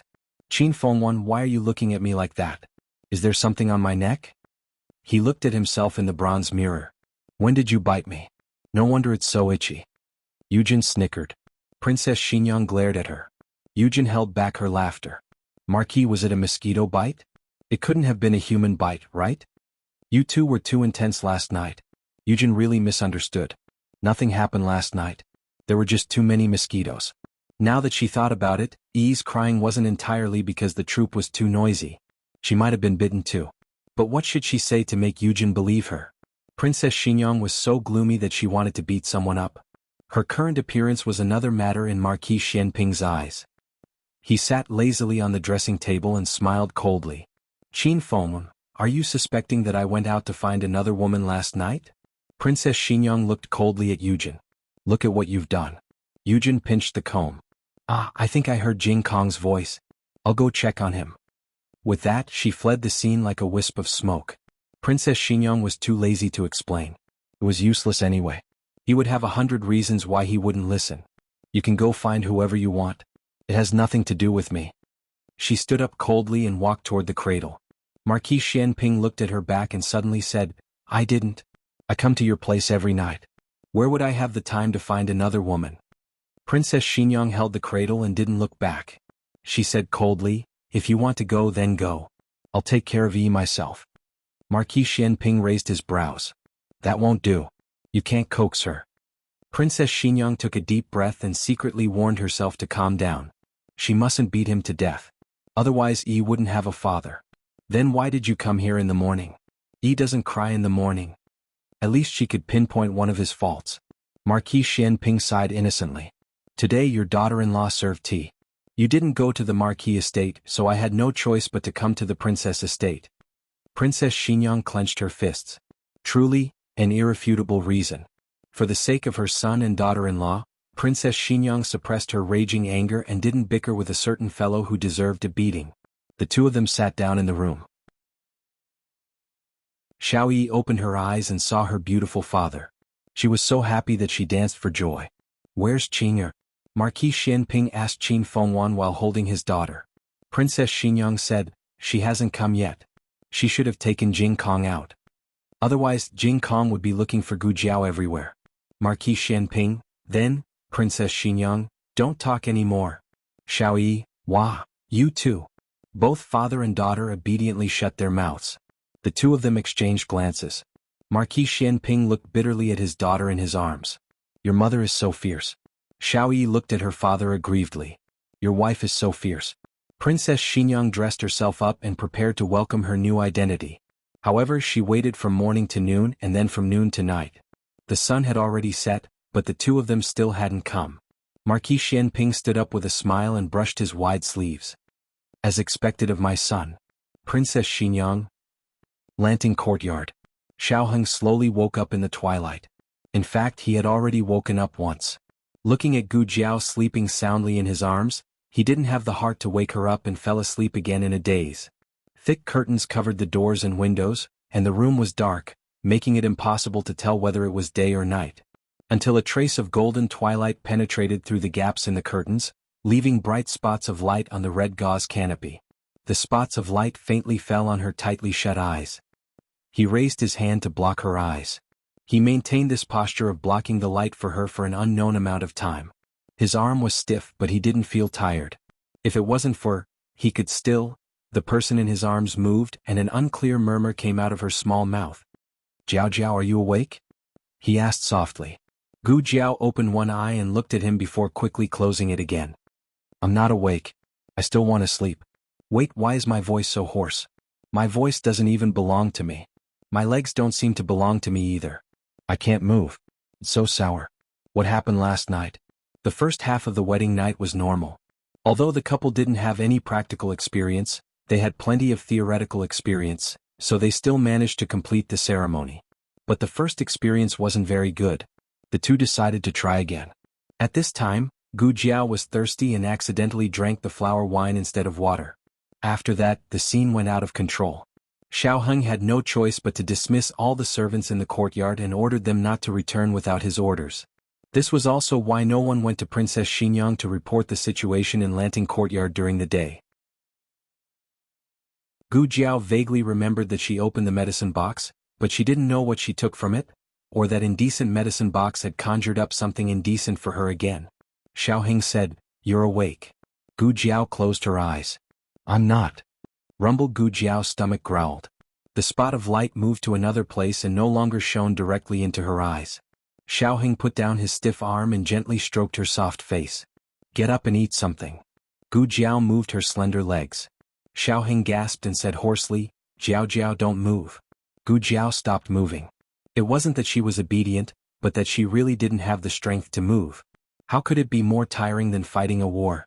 She wouldn't feel so sore and weak even if she fought a whole night. What did she do last night?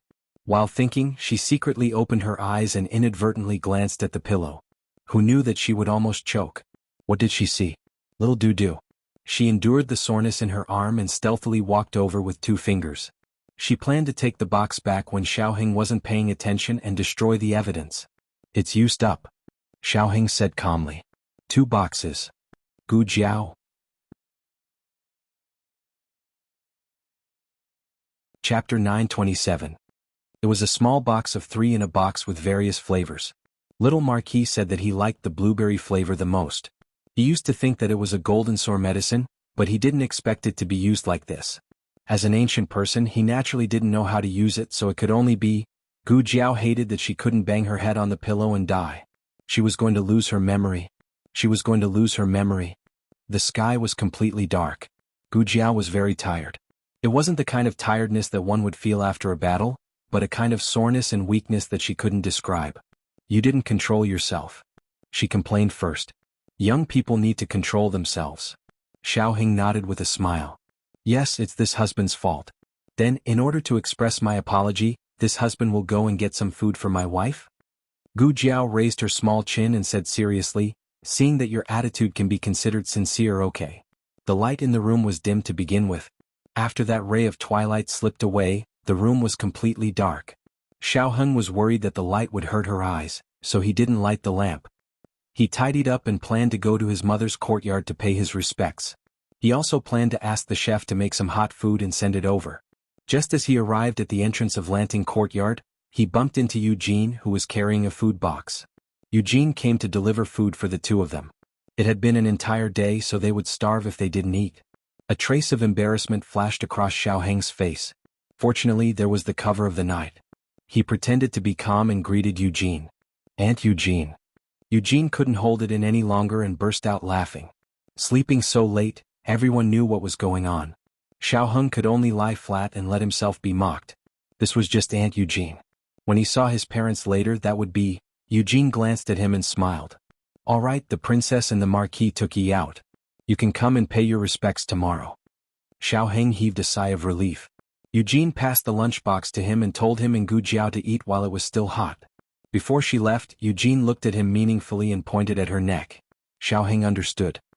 He coughed lightly and returned to the Lanting Courtyard with the food box. Gu Jiao had fallen asleep again, the kind that couldn't be woken up. Xiaoheng placed the lunchbox on the table, cleaned up the room and lit a weak oil lamp. He carried the oil lamp in front of the bronze mirror and looked at the place that Eugene had reminded him of. He suddenly smiled. This girl. He placed the oil lamp on the table and lifted the curtain to see how she was doing, only to find that her body was even worse than his own. This was awkward. "So it's really because I didn't control myself." He quickly covered Gu Jiao with a blanket. Gu Jiao felt hot and turned over. Her face, which was originally facing the inside, suddenly turned to face him. Earlier, the room was too dark, so Xiaoheng didn't have a chance to see her face. Now that he used the light of the oil lamp to take a closer look, he was so shocked that he directly picked up the stool on the ground. "Who are you?" "Oh." Gu Jiao groaned in her sleep. He was startled and seemed to wake up from a dream. He carefully looked at her face again. It was her lips, nose and eyebrows, but the blood-red birthmark on the left side of her face was gone. It was white and flawless. She was as beautiful as a sleeping fairy. Xiaoheng was stunned. He even forgot about the stool in his hand. His hand loosened and the stool fell on his shoulder. He cried out in pain and quickly grabbed the stool to prevent it from falling on the ground and waking her up. He looked at the blood on the brocade handkerchief and his gaze fell on her beautiful face again.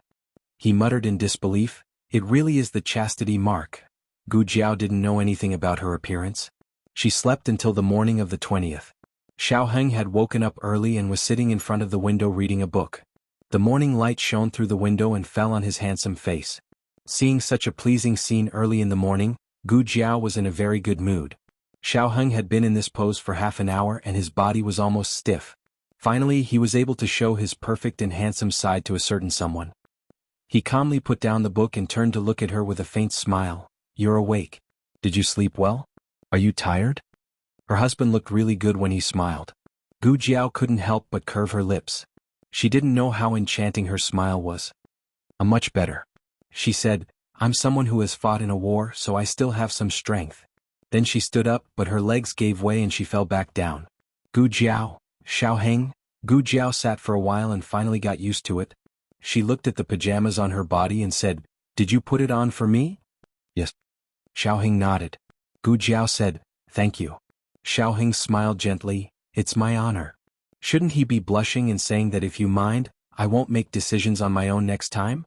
Gu Jiao narrowed her eyes and looked at a certain someone. His skills had improved.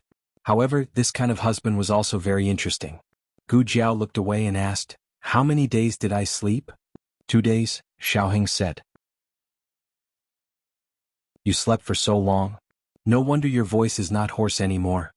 Gu Jiao muttered to herself and asked seriously, "Then, did I miss serving tea to the princess and the marquis?" She remembered that before she got married, her mother had reminded her that she had to serve tea to her parents-in-law on the second day of the wedding. If the other relatives in the residence were also present, then she had to go and greet them. Old Madame Xiao and Old Master Xiao had both passed away. The second branch and Marquis Xuanping's 2 illegitimate sons were far away in the east guarding the border. There was no one else in the residence that she needed to meet. Xiao Heng said, "It's okay. They weren't here yesterday." "Are they here today?" Gu Jiao asked. Xiao Heng smiled gently, "You have rested well. They are here." Gu Jiao did not like to look in the mirror after she came to ancient times because of the birthmark on her face. Out of sight, out of mind. Therefore, even after she finished washing up, Gu Jiao still did not notice the changes on her face. Xiao Heng chose the latter between telling her and letting her discover it herself. Yuya heard the movement in the room and came in to help Gu Jiao wash up. As soon as she entered the room, she was stunned. She looked at the unfamiliar woman in the room and said, You are, what is it?" Gu Jiao asked strangely. It was the young Miss's voice. This person, young Miss. It was no wonder that Yuya did not recognize her. The birthmark on her young Miss's face was too iconic. If the birthmark suddenly disappeared, anyone would suspect that the wrong person had entered the room. "Young Miss you. She stammered and could not speak. She looked at the young master beside her. The young master shook his head slightly at her. She understood and suppressed the stormy waves in her heart. She said, "Why did you come out like this? You are married. You can't comb your hair like this."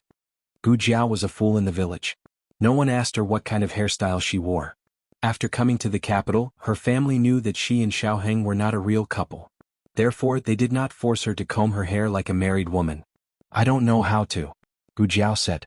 It was very difficult to comb a married woman's hair. "Let me do it," Yuya said with a smile. Gu Jiao directly sat down at the square table. She did not go to the dressing table. Yuya took a comb and combed her hair like a married woman's. However, she still looked like a little girl. Her face was young and tender. Yuya said, "Children always look like this when they comb adults' hair." "Gu Jiao, you speak as if you are older than me." Xiao Heng and Gu Jiao went to Princess Xinyang's place to serve tea. Marquis Shenping was also there. When the two of them saw Xiao Heng walk in with a little fairy, they were both stunned. Marquis Shenping's first reaction was that the bride had been changed. He almost kicked his son out. He had only been married for 2 days and he had already brought another woman to his parents. Who was he trying to anger? Xiao Heng said, "Father, Mother, Jiao and I are here to pay our respects." Marquis Shenping?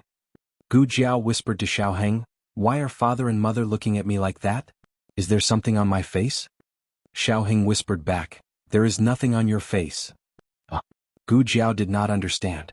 The husband and wife looked at their son and had a tacit understanding not to expose him. Gu Jiao went to hug Xiao Yi. Xiao Yi touched Gu Jiao's face and looked left and right. That's it? Gu Jiao offered tea to her parents-in-law, and Princess Xinyang gave Gu Jiao a huge red packet. Marquis Xianping was also generous for once. He was generous, but it was definitely not Qin Fengwan who plundered him. Most of the servants in the residence had never seen Gu Jiao's true appearance, but that did not stop them from hearing about it from others. A purchasing manservant said, "I heard that our young madam's appearance is extremely ugly. She's not worthy of our young marquis." There were a few craftsmen surrounding him. One of them said, "It can't be? Who did you hear that from?" The manservant said, "I heard it from someone from Marquis Ding An's residence. It was their second Mrs. Maid who personally told my sister-in-law." The craftsman said, "How does your sister-in-law know someone from Marquis Ding An's residence?" The manservant said, "She doesn't know them. She just happened to meet them at the jewelry store." That maid said, "What's so great about her? She's so ugly. If she marries over, she'll be disliked by the young marquis." The craftsman said, "Then why does the young marquis want to marry her?" The manservant sighed. The young marquis is indebted to her. Moreover, her luck is good. She's the daughter of a noble family and is well matched. The young marquis can only accept his bad luck." Hey. The craftsman tugged at his sleeve. "What?" he asked. The craftsman pointed not far away. "The appearance you said was ugly, is it like that?"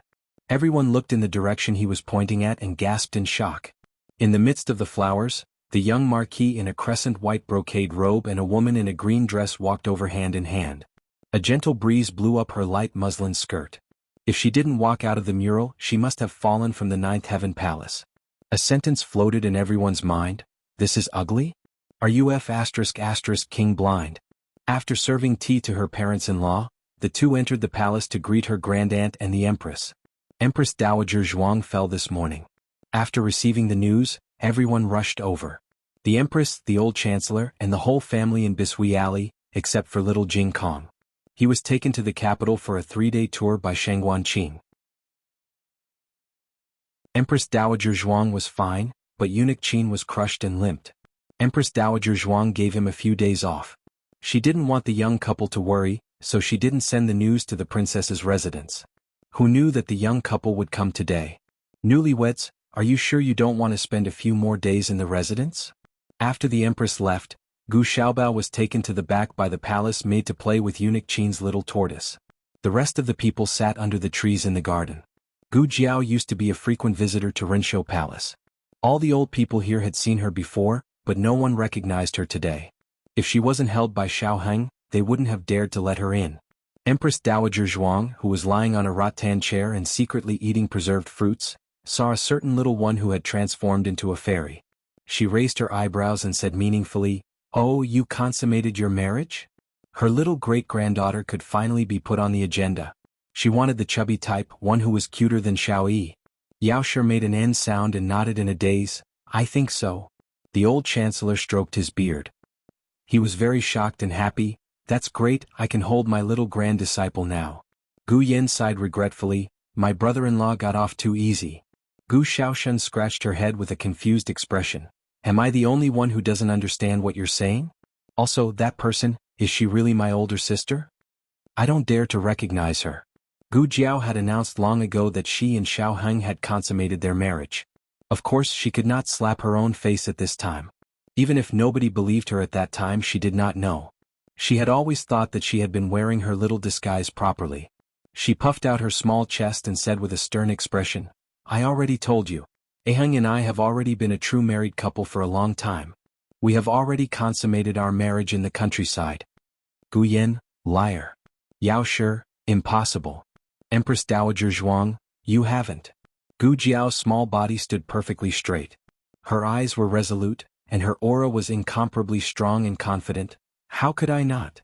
Could it be that it's written on my face that I have only just consummated my marriage?" Everyone nodded in unison. "That's right. Gu Jiao?"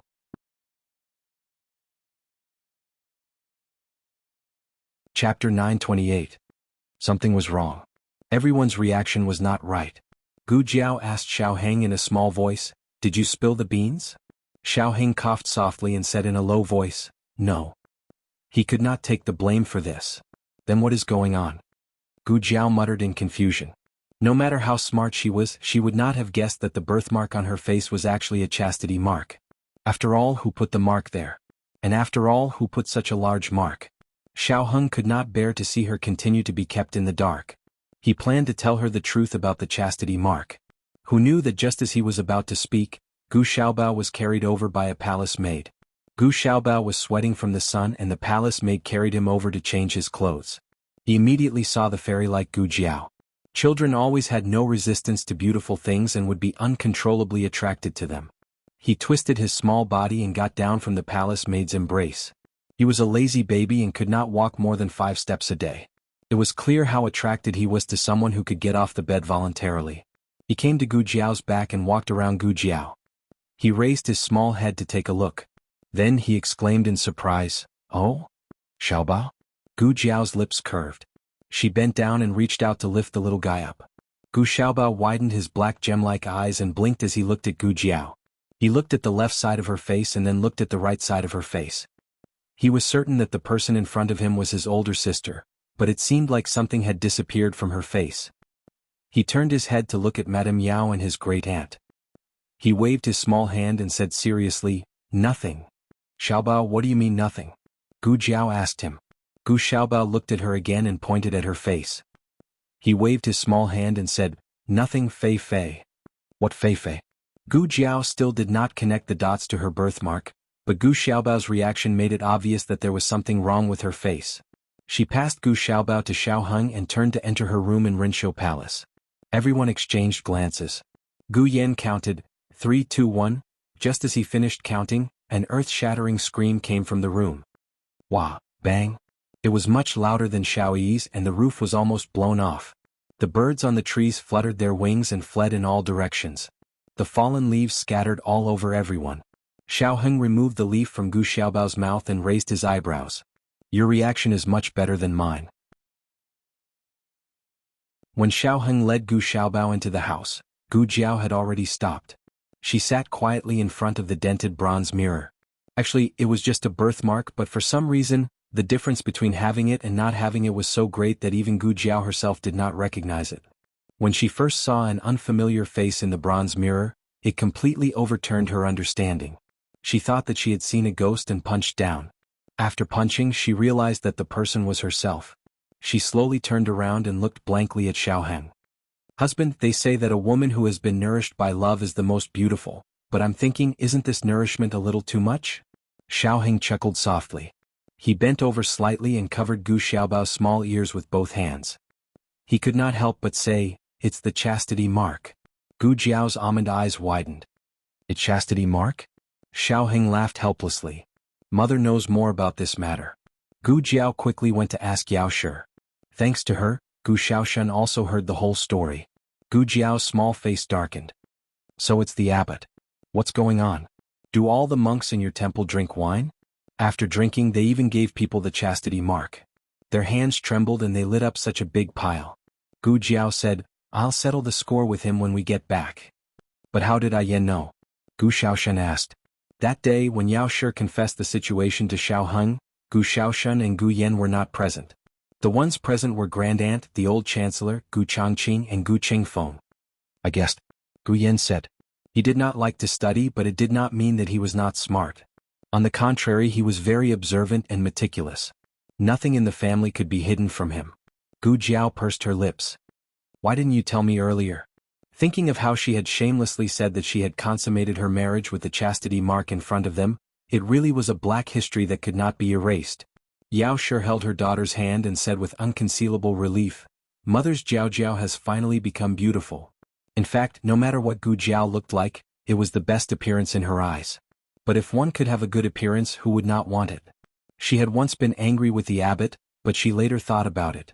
In the countryside, where there was no one to protect her daughter, an ugly appearance was not a bad thing.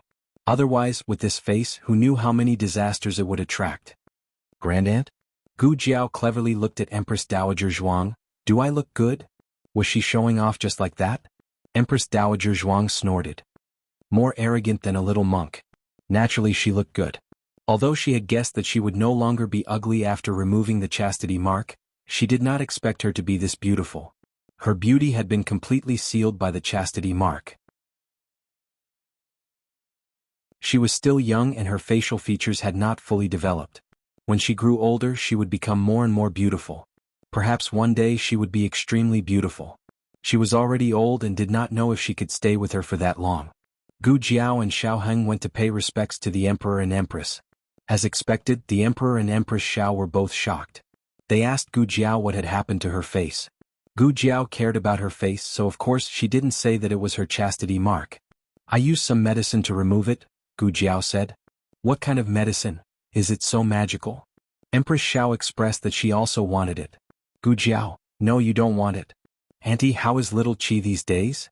Seeing that the topic was about to develop in an indescribable direction, Xiao Heng quickly changed the topic and asked about Qin Chuyu. Qin Chuyu and little Jing Kong studied in the prodigy class of the Imperial College and were very close friends. There was also the youngest son of the Minister of War, Su Tsong. At the mention of her son, Empress Zhao's attention was successfully diverted. He's almost 10 years old, but he's still as noisy as when he first entered the Imperial College. The two came from the emperor and stayed at Rinshou Palace for a whole day. When it was almost dark, they said goodbye to their grandaunt. Gu Xiaobao stayed in Gu Jiao's arms and did not want to get down. Come back with me, okay? Gu Jiao teased him. Okay, he agreed. Yao, sure. You don't want your mother anymore? Gu Jiao looked at him with a smile. You just called me sister. Gu Xiaobao, I didn't. Gu Jiao, you did. You did. Gu Xiaobao, I didn't.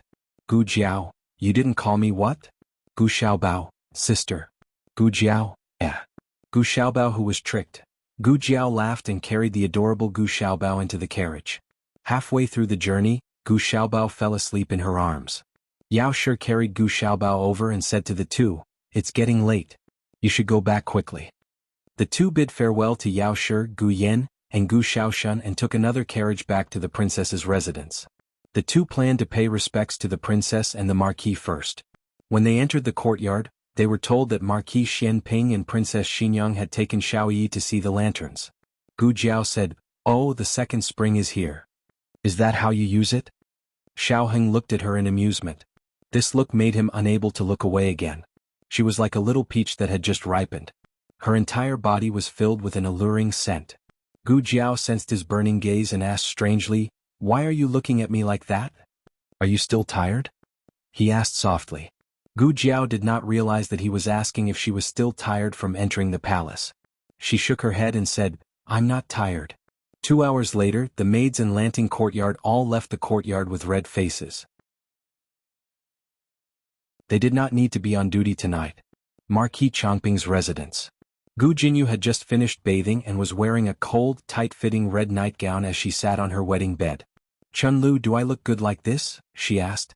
You do. Chunlu said sincerely. It was not flattery. Her young miss was really becoming more and more beautiful as she grew. Her body had also matured. Her figure was graceful and her skin was smooth. How could the word beautiful be enough? Go to the study to see third master. Gu Jinyu said. Yes. Chunlu quickly left. About half an hour later, Chunlu returned sheepishly. Is third master still not coming over? Gu Jinyu asked expressionlessly. Chunlu said awkwardly, third master is coughing badly.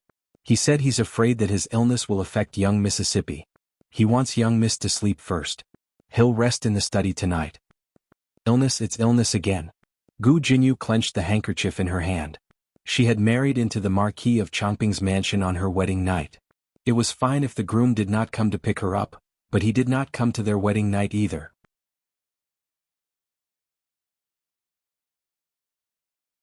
Chapter 929.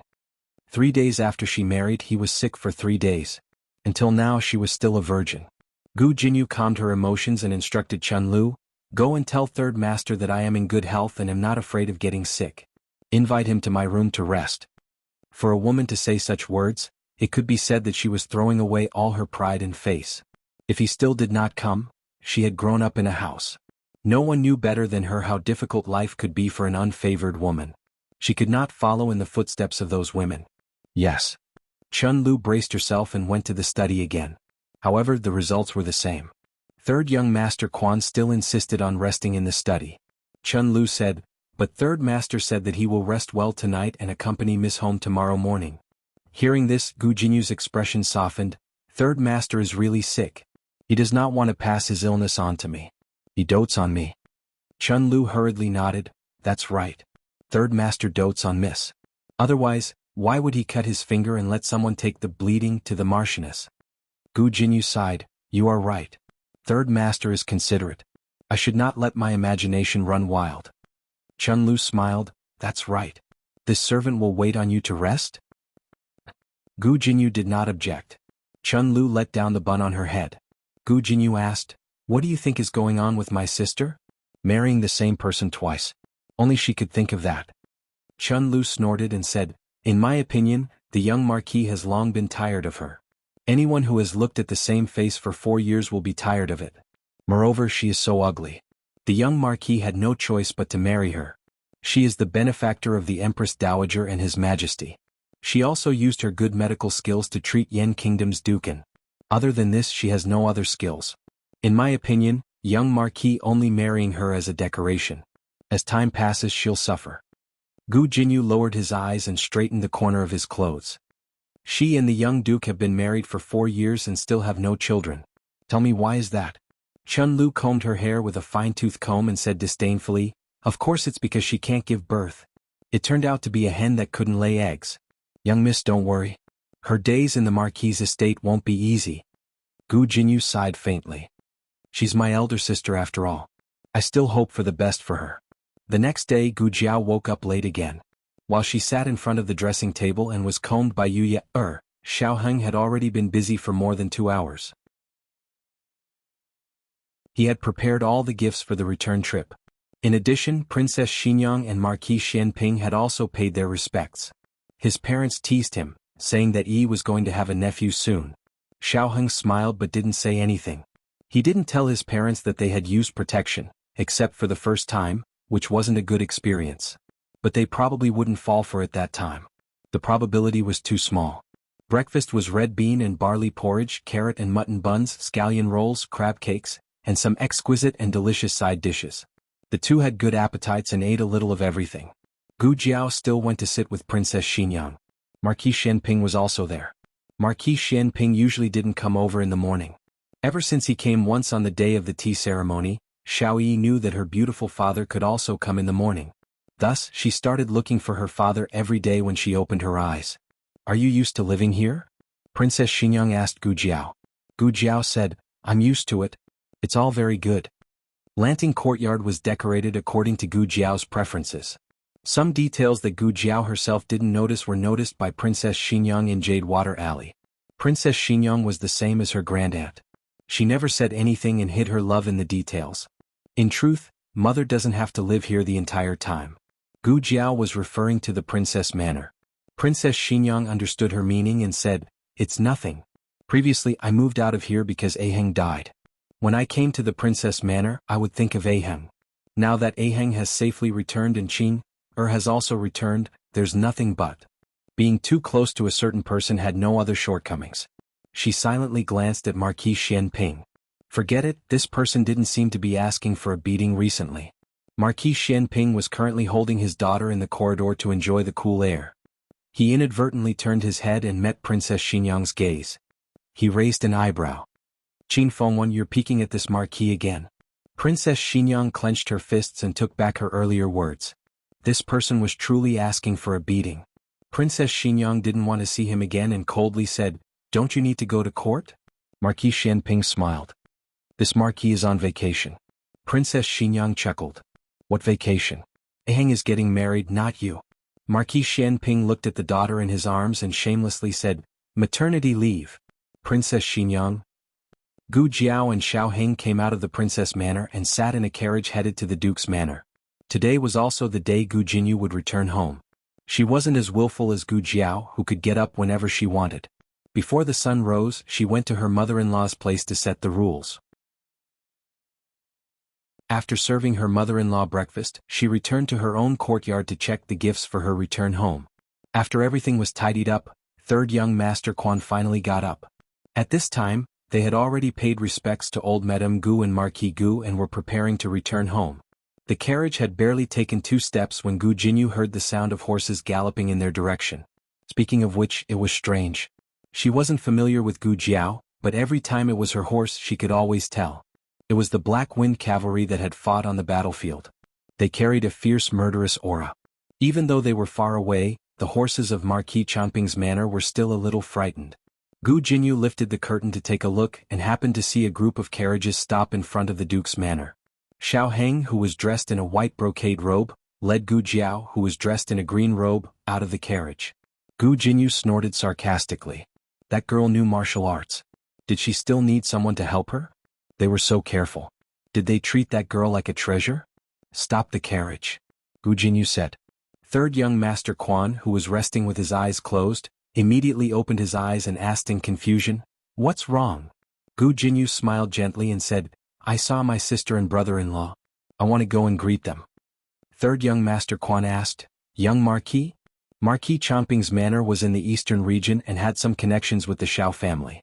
This time, because the wedding was coincidentally on the same day, they couldn't attend each other's wedding. However, he heard from his family that they still sent congratulatory gifts. Third young Master Quan said, "All right." The two of them got off the carriage. Third young Master Quan got off first and left immediately, completely ignoring Gu Jinyu. There was no harm if there was no comparison. This was how they got off the carriage when they came to the Marquis's manor. Gu Jinyu didn't feel that anything was wrong. However, when she saw how Xiao Heng treated Gu Jiao, she immediately felt unbalanced. She gritted her teeth and glanced at Gu Jiao. Gu Jiao was wearing a veil today covering most of her face. Only her bright forehead and exquisite eyes were exposed. Sister, brother-in-law, what a coincidence. She took Third young Master Quan's hand and walked towards them. Third young Master Quan frowned and pulled his hand back. Gu Jinyu felt awkward, but she didn't show it on her face. She continued to smile and said, "Sister, are you coming home today? Why are you so late? Don't tell me you slept until late in the morning? Do you still think you're an unmarried girl?" Third young Master Quan greeted Xiao Heng with an eager gaze. "Young Marquis." Xiao Heng nodded slightly. The two families weren't close, but they weren't hostile either. It was just that he was impatient with Gu Jinyu's words. Gu Jiao asked in return, "Do I have to get up earlier than the rooster when I'm married?" Gu Jinyu choked. Gu Jiao asked Xiao Heng in a small voice, "But isn't it not good for me to get up so late?" Xiao Heng stroked her head dotingly and said, "How could it be? My mother doesn't need you to set rules. She told me not to wake you up and let you sleep a little longer." There were two messages in his words. First, Princess Xinyang doted on Gu Jiao. Second, Xiao Heng woke up earlier than Gu Jiao. She didn't need to serve her mother-in-law and husband. Gu Jinyu couldn't believe this was true. Even if Lady Yao was so doted on by Marquis Gu, she still had to give old Madame Gu face in the manor. Xiao Heng said calmly to Third young Master Quan, "If there's nothing else, we'll go in first. Young Master Quan, we'll meet again." Third young Master Quan's status wasn't as high as Xiao Heng's. He hurriedly cupped his hands and bowed. "Brother-in-law, take care. Elder sister, take care." Gu Jiao couldn't be bothered to argue with Gu Jinyu. She turned and walked up the stairs with Xiao Heng. "Be careful." Xiao Heng held her hand and reminded her of the box on the stairs. For years, shouldn't they have given up on her long ago? Why did they seem even more inseparable than when she had met them before? Gu Jinyu's heart was filled with jealousy. Why did all the good things in the world happen to Gu Jiao? In what way was she inferior to her? "Elder sister." She called out to Gu Jiao. "Is there something else?" Gu Jiao asked. Gu Jinyu said arrogantly, "No, I just wanted to say that elder sister's veil is very beautiful. Elder sister originally didn't wear a veil, but I didn't expect that in order to see me twice she would wear a veil. Actually, elder sister, you don't have to be like this. Why do you have to feel ashamed in front of me?" Gu Jiao said, "I feel ashamed of my inferiority?" Third young Master Quan had also heard that the new wife of the young Marquis was an ugly woman. One had to know that young Marquis Xiao was the #1 handsome youth in the entire capital. To have an ugly wife was really a pity. At this time, many commoners had gathered around to watch the show. Even the passing carriages had stopped. They all wanted to know what this ugly wife of the young Marquis looked like. Was she ugly to the point that both man and God would be enraged?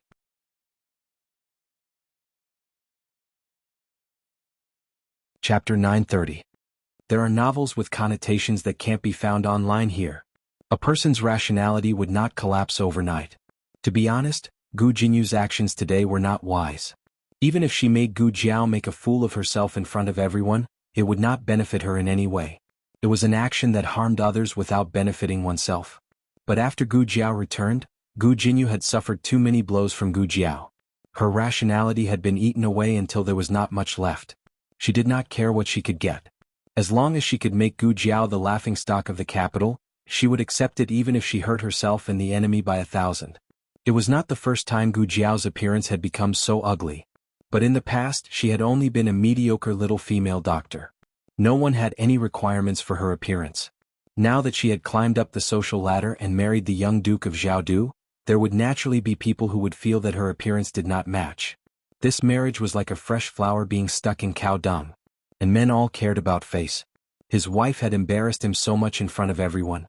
The young duke would probably have a knot in his heart and would not dare to go out with her in the future, right? Gu Jinyu thought with schadenfreude. She looked at Gu Jiao and Xiao Heng with a mocking gaze. She felt that Gu Jiao must be furious, but the truth was the opposite. Gu Jiao's expression was very calm. "Elder sister, are you not angry?" she asked. Gu Jiao glanced at her and said, "I'm not angry. I just feel that you are very pitiful. There is so much light in the world but you only see darkness." Gu Jinyu's eyes narrowed. "Let's go," Gu Jiao said to Xiao Heng. Gu Jiao was actually a young girl who loved to be beautiful, but she would not have strange thoughts because she loved to be beautiful. She didn't feel inferior because of her ugly appearance, nor did she feel proud because of her beauty. She didn't care what others thought of her, and she didn't want to tear off her veil just because of a few words of provocation. Xiao Heng didn't care what other people thought of him. They might laugh at him for marrying an ugly wife, but he didn't want Gu Jiao to be wronged, not even a little bit. "Wait a moment," he said to Gu Jiao. After that, he looked at Gu Jinyu and said in a low voice, "You said that my wife feels inferior in front of you. Then let me ask you, when my wife was saving lives and helping the injured, what did you do? What did you do when my wife invented the bellows? My wife fought on the battlefield, guarded the borders, cured the plague and defended the country and its people. Where are you, Gu Jinyu?" His gaze swept across the crowd of onlookers who didn't mind the commotion. "My wife has made outstanding military achievements in ancient Moon City and was personally conferred the title of Protector Infanta by His Majesty. Which one of you didn't obtain stability in this world with the blood of my wife and the soldiers of the 3 armies? What right do you have to criticize her appearance? It's Xiao Heng's good fortune that my wife is willing to marry me. I've been waiting for this marriage for 4 years. I begged the Empress Dowager and Uncle Emperor to finally set the wedding date. My wife is the most beautiful woman in the world. There's no need to prove it to anyone. If we're talking about feeling inferior, it's all of you who should feel inferior in front of her." His words made everyone blush with shame. As a woman, she had done something that even men couldn't do, but they were criticizing her appearance. Gu Jinyu's heart was in turmoil. She had originally planned to embarrass Gu Jiao, but she didn't expect that the young duke would confess to Gu Jiao in public instead. This cleared up all the unfavorable rumors about Gu Jiao and the wedding. He was the one who begged for this marriage, it was his good fortune, it was him. He was the one who wanted to marry her. He waited for 4 years just to marry her with his real identity. Why? Why was Gu Jiao able to meet such a good man? Xiao Heng sighed and said, "Wife, appearance isn't important anyway. If they want to see it, let them see it." "Everyone, what happened to not proving it?" Gu Jiao wasn't someone who liked to wear a veil. Last time she wore it at Yao Shi's request. This time it was to give Dukin a surprise. Yi came down from the carriage. She coldly looked at Gu Jinyu and came to Gu Jiao's side. She harumphed and said, "Some people want to seek their own humiliation. Young miss, help her out." Chun Lu rolled her eyes. "Ha, we don't know who's the one seeking humiliation. No matter how much you flatter yourself, you're still ugly." Gu Jiao's veil was blown open by the wind. Chun Lu looked at that indescribably peerless face and her throat couldn't make a sound. How could it be like this? She had clearly seen the eldest young Mrs. face in the jewelry store last time. She didn't look like this. Where was that eye-catching red birthmark? Why did it disappear without a trace? Gu Jinyu's shock was no less than Gu Jiao's. Chun Lu had only seen Gu Jiao once, but Gu Jinyu had seen her up close countless times. She had even drawn Gu Jiao's portrait with her own hands. No. Impossible. Impossible? She looked in disbelief at that flawless face. She could not accept Gu Jiao's transformation from an ugly girl to a heavenly beauty. She had already lost to Gu Jiao in everything. The only thing she was proud of was her own appearance. But now, even her appearance had been ruthlessly beaten. Saying that she was better than her was already praising her. Before Gu Jiao took off her veil, her face could still be seen. After the veil was gone, she instantly lost all color. All the light in the world seemed to gather on Gu Jiao's face. Gu Jinyu had completely withered. No. No. It's not like this. You're not my older sister. You're not. You're not. Enough. Don't talk so much. Third young master Quan could not take it anymore. The people around were pointing and gossiping. He had married such an ignorant woman. He would not have the face to go out in the future. He gritted his teeth and glared at Gu Jinyu. He cupped his hands and said to Xiaoheng, "Brother-in-law?" Xiaoheng said indifferently, "Don't call me brother-in-law. We're not close." After saying that, he held Gu Jiao's hand and walked into the duke's public house. The rest of the people were still immersed in Gu Jiao's stunning appearance and did not regain their senses for a long time. Which damnable rumor spread that the young duke had married an ugly wife? Was it purposely ruining the young duke and his wife's reputation? If he had really seen her, then he was blind. If he had not seen her and still spread this rumor, then he was bad. Stupid and bad. It's her. It was her last time too. Yes, she came to the duke's public house to cause trouble. She was so eccentric. She was scolded badly by the duke's public house steward. The old duke ignored her. He even told her not to call him grandfather. How did the Marquis of Changping's public house marry such a woman? The crowd began to point fingers at Gu Jinyu. Third young master Quan only felt that he had lost all his face and wished he could find a hole to hide in. It's all because of you. After saying that, there was no longer a trace of pity for Gu Jinyu in his eyes. He looked at Gu Jinyu with disgust one last time and left in the horse carriage. Chun Lu hurriedly chased after him. Young master. Young master. Young miss hasn't gotten into the horse carriage yet. On the day of her return, Gu Jinyu was thrown out on the streets by her new husband. The real despair was that the last trace of superiority she had in front of Gu Jiao had disappeared. She had completely lost. But actually she did not lose. Because Gu Jiao had never competed with her. Steward Zheng had been in the backyard adjusting Duke An's new wheelchair. When he heard the commotion and went to the front to show off his skills, the battle had already ended. He wrung his hands. He felt that he had missed out on 100 million. Duke An was teaching Xin Yuanqi how to play chess in the backyard. Liaochen was being chased by Taoist master Qing Feng and could not bring his father around the capital. Xin Yuanqi could only accompany Duke An in the residence. You can stop here with this step. Duke An had just finished speaking when the chess piece in Xin Yuanqi's hand fell on the chessboard with a bang. Why are you? He looked at Xin Yuanqi and followed Xin Yuanqi's shocked gaze to the entrance of the garden. The young girl was dressed in a long green dress and had a slender figure. She held Xiaoheng's hand and walked over leisurely. They looked like a couple who had walked over from the Sanxing stone. They were so compatible, as if they were born for each other in this lifetime. Of course, Xin Yuanqi and Duke An's focus was not on this, but on Gu Jiao's face. There was no veil or birthmark. She had regained her beauty. Gu Jiao came to Duke An's side. She bent down and put her face in front of him. She smiled like a child who was playing tricks. Are you surprised? Are you surprised? Duke An raised his hand and touched her cheek. I'm surprised. I'm so surprised. Xin Yuanqi looked at the childish Gu Jiao, and a trace of emotion flashed across his eyes. Compared to her appearance, the change in her temperament surprised him more. Brother, if you were still alive you would be very happy to see her like this, right? Duke An and Xin Yuanqi did not know about the chastity mark, but now that they knew they did not know what to say. This mistake was too big. Xin Yuanqi secretly put forward the plan to beat up the abbot on the agenda. Xiaoheng took Duke An's place and continued to teach Xin Yuanqi how to play chess. The father and daughter went to the courtyard to open the gifts. Xiaoheng carefully selected each gift.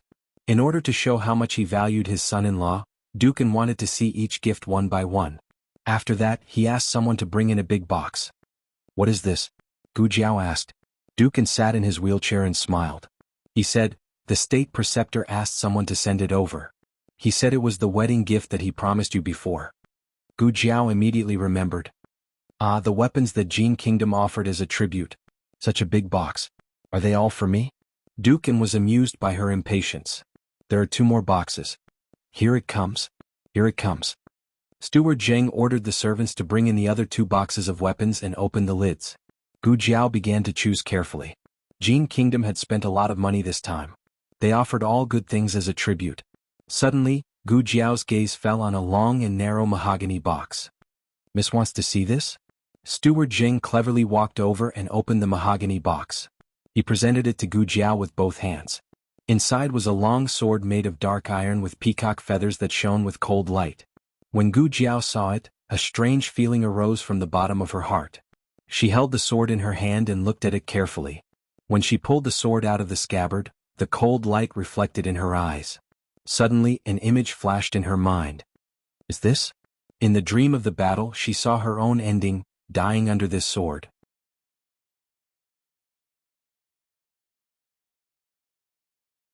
Chapter 931. Dukan looked at her and said, Jiao Jiao, what's wrong with you? Is there something wrong with this sword? Dukan loved Gu Jiao dearly, so he saw every little expression on her face. Gu Jiao didn't know how to explain for a moment. Dukan knew his precious daughter too well. She was amenable to persuasion but not coercion. He said with a worried face, Jiao Jiao, you must tell father anything. Don't hide it from me. Otherwise I will be worried. Godfather was also father. He called himself that on the day of his wedding, so Gu Jiao didn't think much of it. His tone was so soft that it was hard to resist. But where did this come from? Just as Gu Jiao was thinking about how to say it, Xiao Heng and Shen Yuanqi came over. As soon as the two entered the room, they noticed that the atmosphere was a bit strange. Father Jiao Jiao. Xiao Heng greeted and asked, Did something happen? Your expressions are strange. Dukan looked at Gu Jiao as if waiting for her answer. Gu Jiao sighed helplessly. Okay, Steward Jing, please take everyone away first. Okay. Steward Jing called the servants in the room out. They sat around the square table. Gu Jiao sat on Dukan's left, Shen Yuanqi on her right, and Xiao Heng on the opposite. Speak, Dukan said. I had a dream. Gu Jiao told him about her dream of dying under this sword. It's just a dream. Jiao Jiao, don't take it seriously, Dukan comforted her. It wasn't clear if he was comforting Gu Jiao or himself. Shen Yuanqi's expression turned solemn. He remained silent. What else did you dream of? Xiao Heng asked. Gu Jiao thought for a moment and decided to tell the truth. I dreamt that the Yan kingdom was at war with the Liang kingdom and the Jin kingdom. The Shenyuan army and many others died at the hands of Chu Feiping and Gong Sunyu. She was dead. Jing Kong was dead. Everyone was dead. Xiao Heng finally understood why she wanted to personally lead the Black Wind Cavalry into battle. She wanted to change everyone's fate. In fact, she had done it. She had killed Gong Sunyu with her own hands. She had spun the wheel of fate. It was his Jiao Jiao. How lucky was he to marry such a good Jiao Jiao? He gripped her hand and said softly, Gong Sunyu is dead and Chu Feiping has become a cripple. Everything that happened in the dream will never happen again. Okay. Gu Jiao nodded. Shen Yuanqi suddenly asked, Is that swordsman dead? Dukan looked at him. This is just a dream.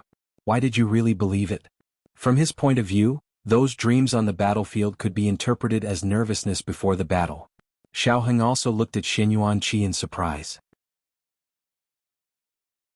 Judging from Shen Yuanqi's tone, it seemed that he also believed that Gu Jiao's dream had a special meaning.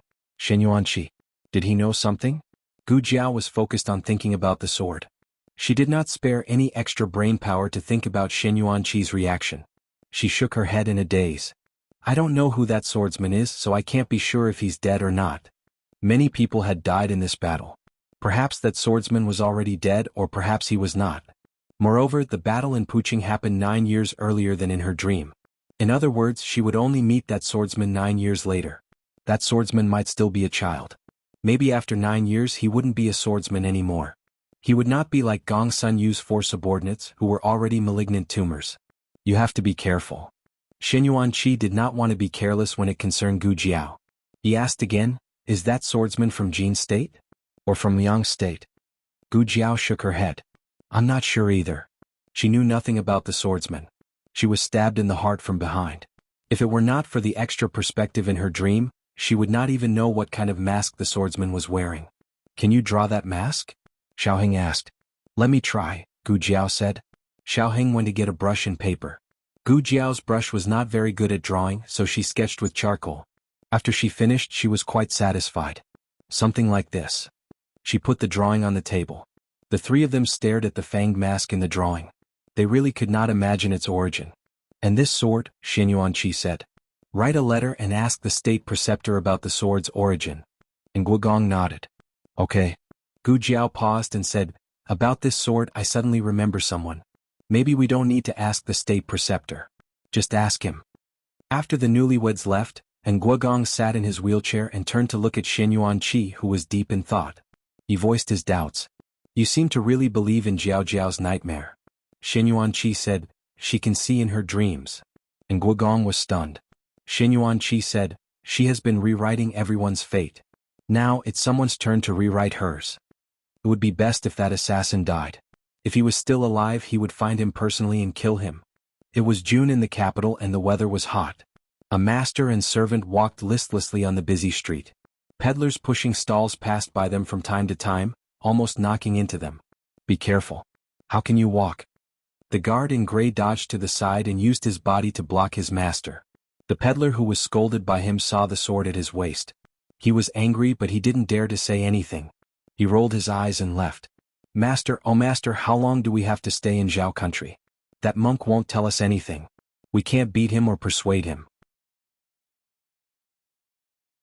We can't. As the guard in gray spoke, he felt that there was no movement behind him. He turned around and was shocked. Master, where did you go? Master Mingyu was put in a gunny sack. Gu Jiao dragged the small gunny sack into an alley. Here, the carriage of Marquis Schwamping's residence had been waiting for a long time. Gu Jiao threw him into the carriage. She clapped her hands and jumped in as well. She sat down beside Xiaoheng. After the battle, Gu Jiao didn't move her body. Her hands were itchy. She looked at the gunny sack on the ground and said seriously, I don't think he will confess obediently. We have to torture him. I'll confess. The person in the gunny sack said. Gu Jiao? I haven't said what I want to ask. Gu Jiao's raised foot froze in midair. She felt very wronged. Xiaoheng smiled gently and held her soft hand. His thumb gently rubbed her fingertips. He said softly, I'll compensate you when we get back. Gu Jiao said, I want the kind that is fermented by Jiangjiang. Xiaoheng laughed softly. His eyes sparkled. Okay. The person in the gunny sack. Hello? If you want to interrogate, then interrogate. Don't give me dog food. Gu Jiao released Master Mingyu from the gunny sack. Master Mingyu sat down on the stool beside Xiaoheng. He waved the fan in his hand and said, What do you want to ask? This master is in a good mood today. I won't argue with you. Gu Jiao looked at Xiaoheng. He's stubborn. Can I beat him up? Master Mingyu's body trembled. Why did this little girl always want to beat people up? Wait, little girl. What happened to your face? The light in the carriage was dim, but his eyesight was very good. He could clearly see that breathtakingly beautiful face. He almost couldn't shift his gaze away. Heavens, was this little girl poisoned? How did she become such a beauty in just a month? Xiaoheng said, Okay, you can beat him up now. Master Mingyu? I won't look. I won't look. He closed his eyes, filled with the desire to live. No. Gu Jiao said. No, you. He was only halfway through his sentence when he felt something flying towards him. He instinctively raised his hand to grab it. It was a sword. The familiar touch made his heart tremble. He suddenly opened his eyes and looked down at the sword in his hand. In order to let him see it more clearly, Gu Jiao lit up the oil lamp on the small table. Gu Jiao saw his reaction. Gu Jiao had a rough idea of what was going on, but she still asked for confirmation. Is this the sword you're looking for? Yes, this is it. Master Mingyu did not deny or hide anything. He stroked the sword in his hand in disbelief. Because he was too nervous and excited, his arm and fingertips were trembling. It really is in your hands? Gu Jiao did not explain that she had only obtained it today. Where did this sword come from? Don't lie. I'm afraid you won't be able to leave the carriage alive. A cold light flashed in Master Mingyu's eyes. Killing intent burst out from his body. However, it only lasted for a moment before he groaned and clutched his chest. The killing intent also dissipated. Are you injured? Gu Jiao asked. No, it's not an injury. As for what it was, he did not want to say more. He turned to the two and said, I'll tell you where it came from. Can you return it to me? Not for free. Name a price. He said, return it. Xiaoheng said indifferently, tell us first. If we're satisfied, we'll consider whether to agree to your conditions. Gu Jiao nodded. That's right. That's it. A trace of conflict appeared in Master Mingyu's eyes. Logically speaking, he could not reveal his identity. However, in order to take back the sword, he could only betray his promise. He said resignedly, It's my master's sword. Xiaoheng asked. Who is your master?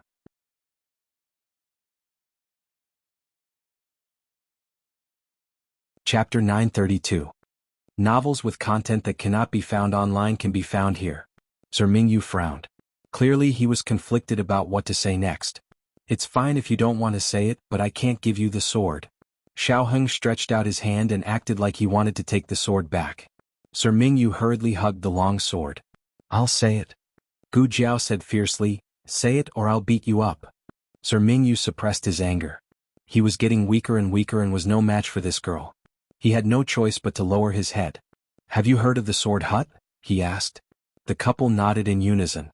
When Gu Jiao went to the eastern border of the Yan kingdom to attack the Liang kingdom and the Jin kingdom, she repeatedly fought with the people of the sword hut. After the battle, the Jin kingdom surrendered, but there was no news about the people of the sword hut. It was unknown whether this sword hut was the same sword hut. Sir Mingyu said, my master is the master of the sword hut, the leader of the sword hut.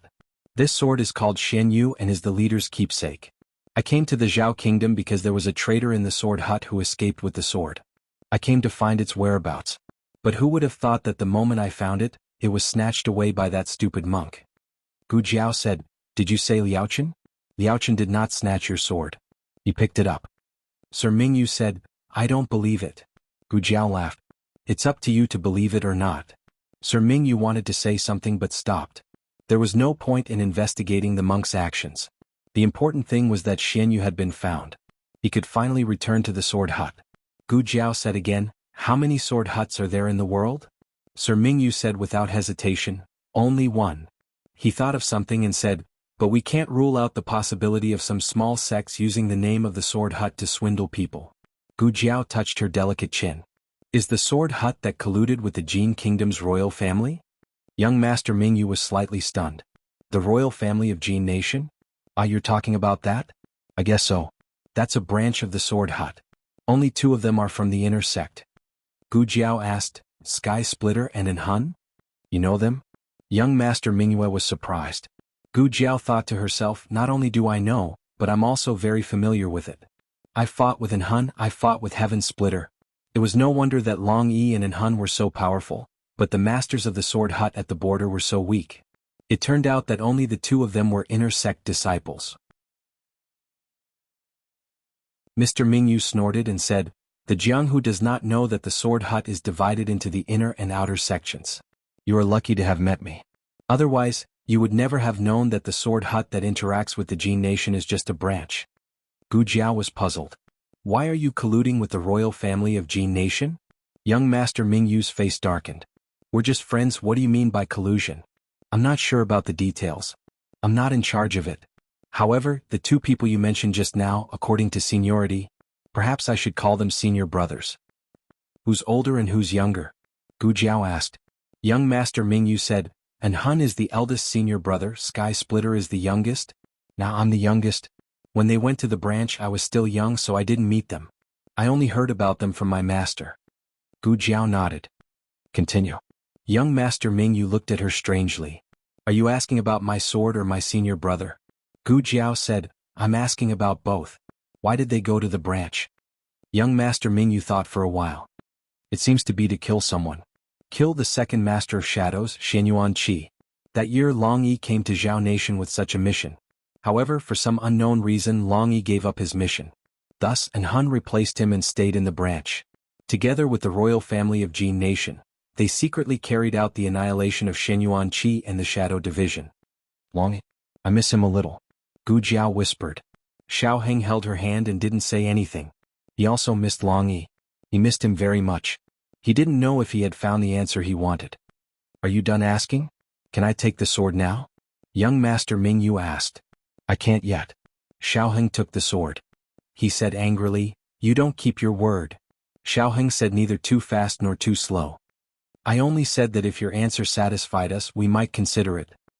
He gritted his teeth and said, Then is there something you're not satisfied with? I didn't hide anything. Xiaoheng said without changing his expression. We're satisfied, so we're considering whether to give you the sword or not. Young Master Mingyu was made a fool of, so he was furious. Have you seen this before? Xiaoheng took out Gu Jiao's sketch paper. He turned his face. Why should I tell you? Xiao Heng said, it seems you don't want your master's sword back. Young Master Ming Yu coldly glared at him and looked at the fanged mask on the sketch. He said, I've never seen it before. Xiao Heng looked at him seriously. Are you sure? He sighed. You're just a mask.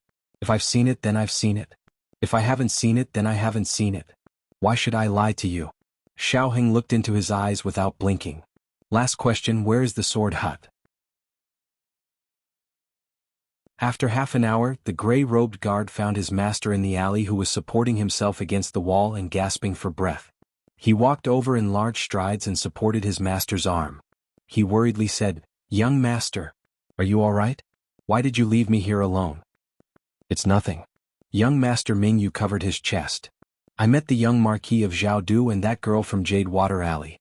The gray-robed guard was shocked. Those two. Did they bully you? Young Master Ming Yu shook his head. No, they only asked me some questions.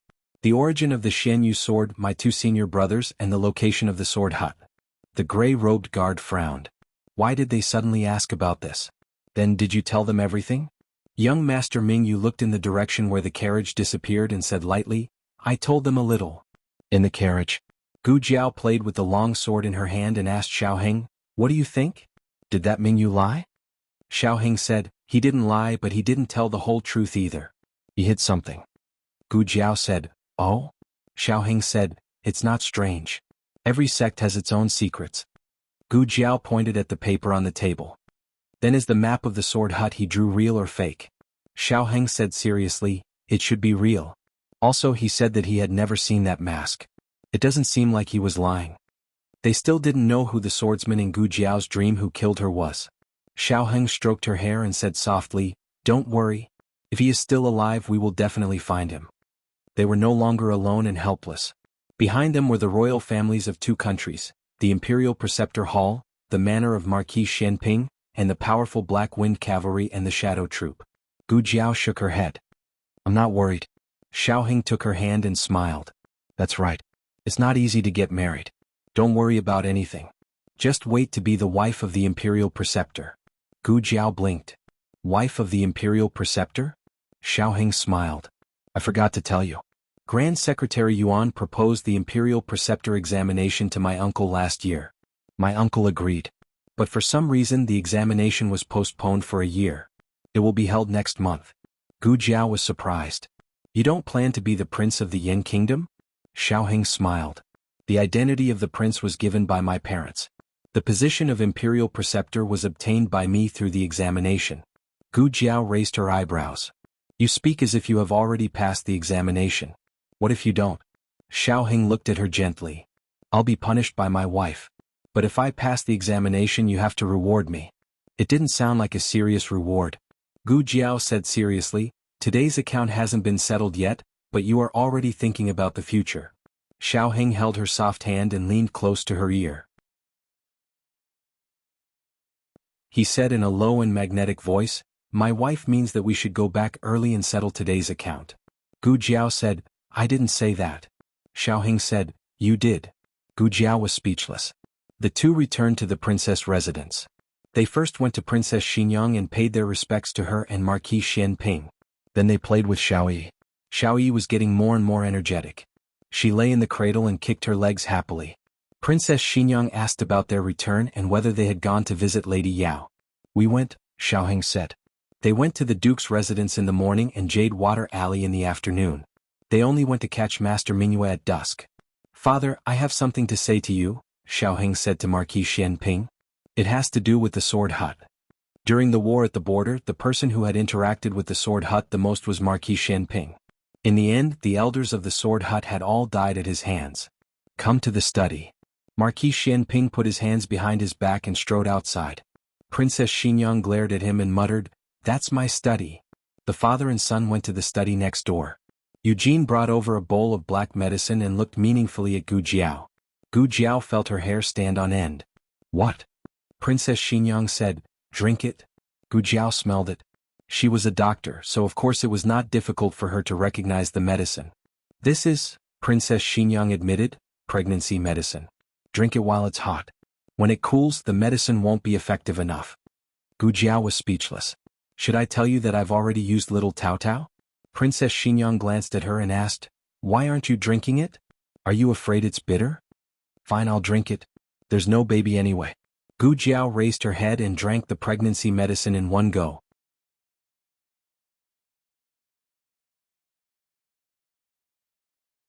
Chapter 933. You're saying that the people of the Sword Hut might kill Jiao Jiao? In the study, Marquis Xianping listened to his son's narration. It would be a lie to say that he was not surprised. However, he did not feel that his son was making things up. Xiaoheng said seriously, Jiao Jiao's dreams have always been very accurate. Back then you almost lost your life to the mudslide.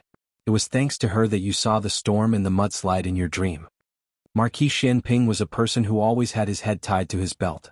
Everything he had was obtained through his own martial arts. If it were anything else he would definitely scoff. However, this matter concerned Gu Jiao, so he was very cautious. Those bastards from the Sword Hut are all dead. He was somewhat annoyed. If he had known that this would happen he would have left a few alive. Xiaoheng said, those are all outer sect disciples. Their understanding of the inner sect is limited. They are not as valuable as Mingyu. Marquis Xianping said thoughtfully, I'll capture that guy another day and interrogate him. Xiaoheng did not object. One had to be merciful. Sometimes, being merciful to one's enemy was being cruel to oneself. Father, have you seen any ace from the Sword Hut wearing this mask? Xiaoheng handed the sketch paper he carried with him to Marquis Xianping. Marquis Xianping took it and looked carefully.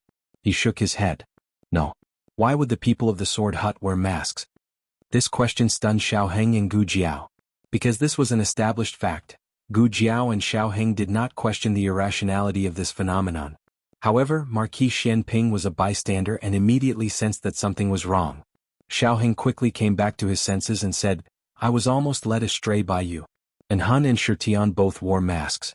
I'm guessing that only the inner sect disciples would wear masks when they come out to carry out missions. Marquis Xianping nodded. This makes sense. I'll get to the bottom of this. You can focus on preparing for the upcoming exam. Xiaoheng looked at him in confusion. Did I tell you that I'm going to take an exam? Marquis Xianping snorted. Do you think I won't ask if you don't tell me? He was now a father who cared for his son, and would not be indifferent or pretend to be indifferent to his learning. Xiaoheng laughed. Thank you, father. Marquis Xianping said with an unruly expression. Why are you thanking your own father? If you really want to thank me, give birth to a little nephew for Yi to play with. Xiaoheng, there are two big things in life that cannot be avoided, urging marriage and urging children. Xiao Yi was about to sleep. The two of them bid farewell to Princess Xingyang and Marquis Xianping and returned to their own courtyard. As soon as he entered the room, Xiaoheng asked, My mother didn't say anything strange to you, did she? What strange words? Gu Jiao asked. Xiaoheng said, for example, urging you to give birth to a fat boy or something like that? No, Gu Jiao said.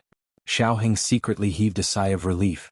Unexpectedly, before he could finish his sigh of relief, he heard Gu Jiao say, She just gave me a bowl of pregnancy medicine. Xiaoheng? As expected of his mother, she was even more ruthless than his father.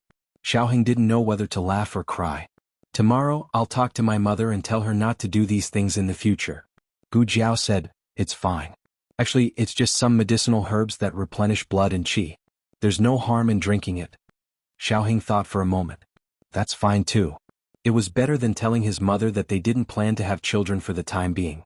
Do you want a baby? Gu Jiao asked him. The two of them had never discussed this topic in depth. It was Gu Jiao who took out the contraceptive measures after getting drunk, and the two of them seemed to have accepted it naturally. Xiaoheng smiled and said, You're still young. It won't be too late to give birth when you're older. Gu Jiao lowered her eyes. What if I don't want to give birth? Xiaoheng's eyes flashed with a trace of astonishment. He didn't hesitate for too long. He stared at her and said, Then don't give birth. In any case, there's still my older brother. At worst, I'll just let him carry on the family line. Gu Jiao took a step forward and pressed her forehead against his chest. Rub my head. Xiaoheng smiled gently and gently rubbed her head. Gu Jiao felt his comfort.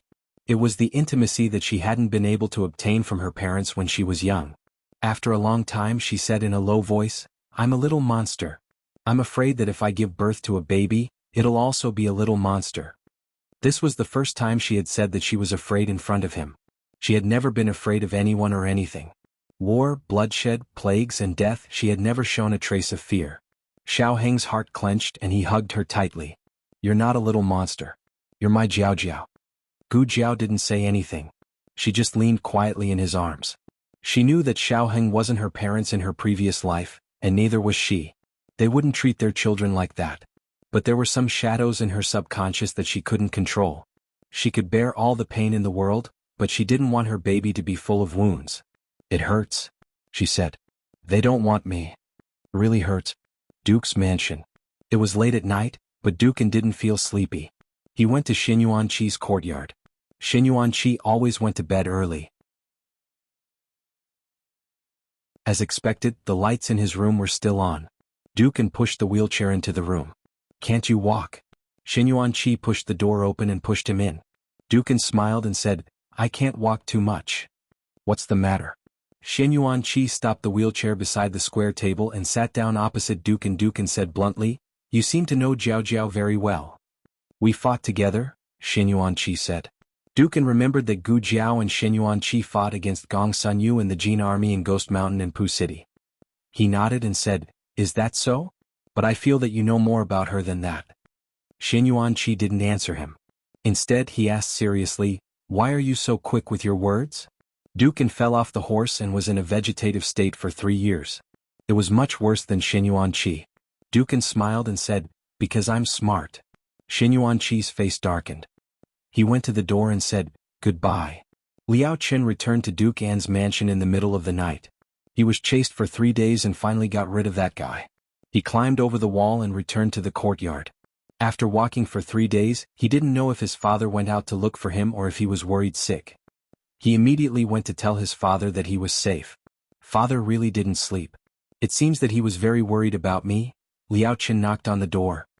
"Come in," Xin Yuanqi said. Liao Qin pushed the door open and entered. He saw his father sitting in front of the window, carefully wiping a wolf tooth pendant with a handkerchief. This pendant was his father's personal item.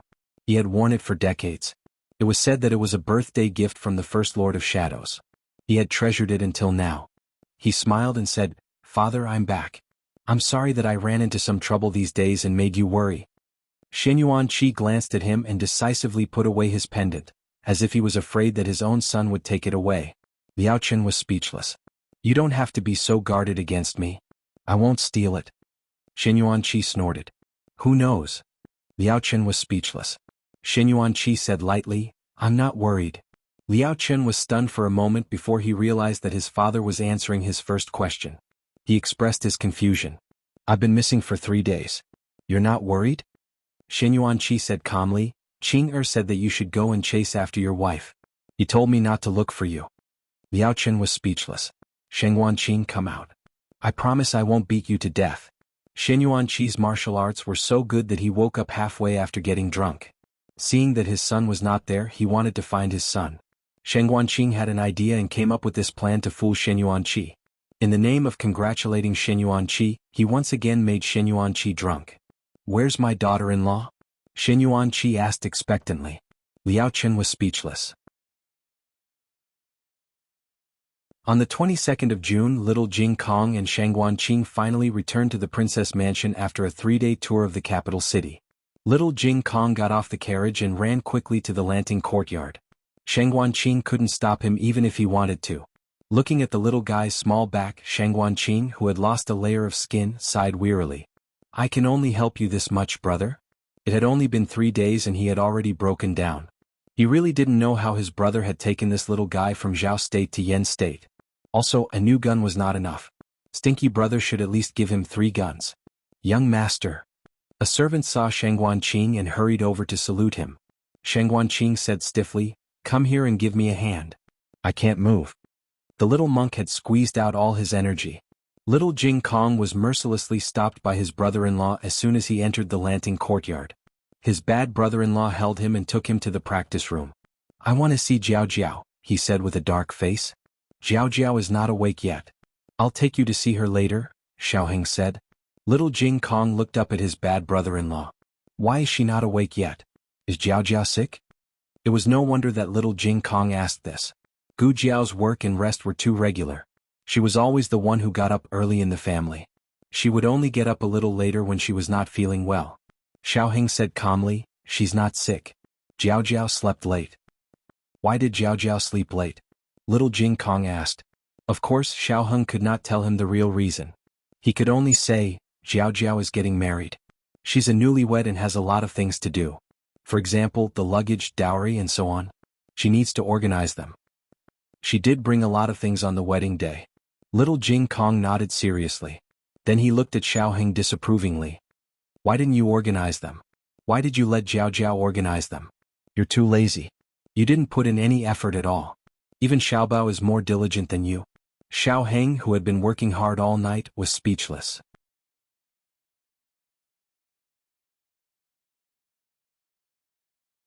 Chapter 934. The Lanting courtyard had prepared a separate practice room and backyard for little Jing Kong, so he could play to his heart's content. After putting him down, Xiaoheng went to the study to do his own things.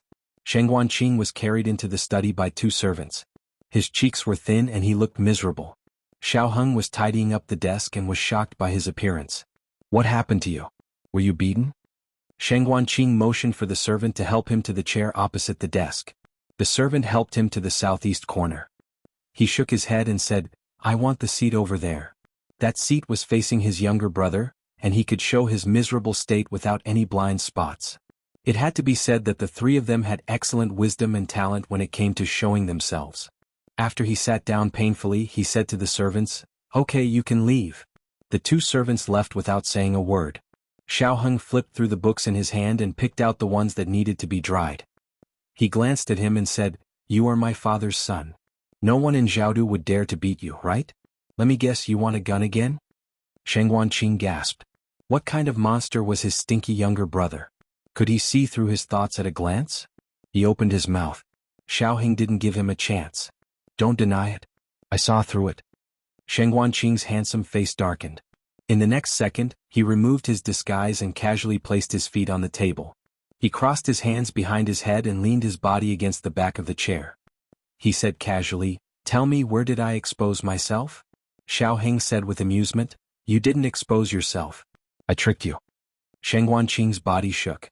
That girl tricked me, but you tricked me too. You two are really a match made in heaven. I don't care. He turned his face and said angrily, I'll lose half my life if I have to take care of the little monk for you. No matter what, you have to make me at least 10 new firearms. 2. Xiaoheng bargained. Sheng Guanqing withdrew his feet from the table and sat up straight. He stared at Xiaoheng and said, Don't you always cut the price by half when bargaining? Xiaoheng thought for a moment. Then, 1 round? If the 2 swords were half and half, it would be 1 sword. Sheng Guanqing narrowed his eyes dangerously. I'll tell the princess's mother that you bullied me. Xiaoheng said calmly, You've already cured the poison, yet you're still being bullied by a weak scholar like me. It seems that you don't practice the horse stance enough. The corner of Sheng Guanqing's mouth twitched. 3 no less. Xiaoheng, deal. Sheng Guanqing asked, Are you not going to struggle this time? If I had known earlier, I would have said 4 rounds. Sheng Guanqing returned to his courtyard after the daily Can't Beat My Younger Brother series ended. Little Jing Kong finished practicing, reading and doing his homework. It was almost late in the morning when Gu Jiao finally came out of her room. He jumped down from the swing and ran towards Gu Jiao with all his strength. Jiao Jiao. He opened his little arms and was about to throw himself into Gu Jiao's arms as usual. However, he stopped in time when he was halfway to her.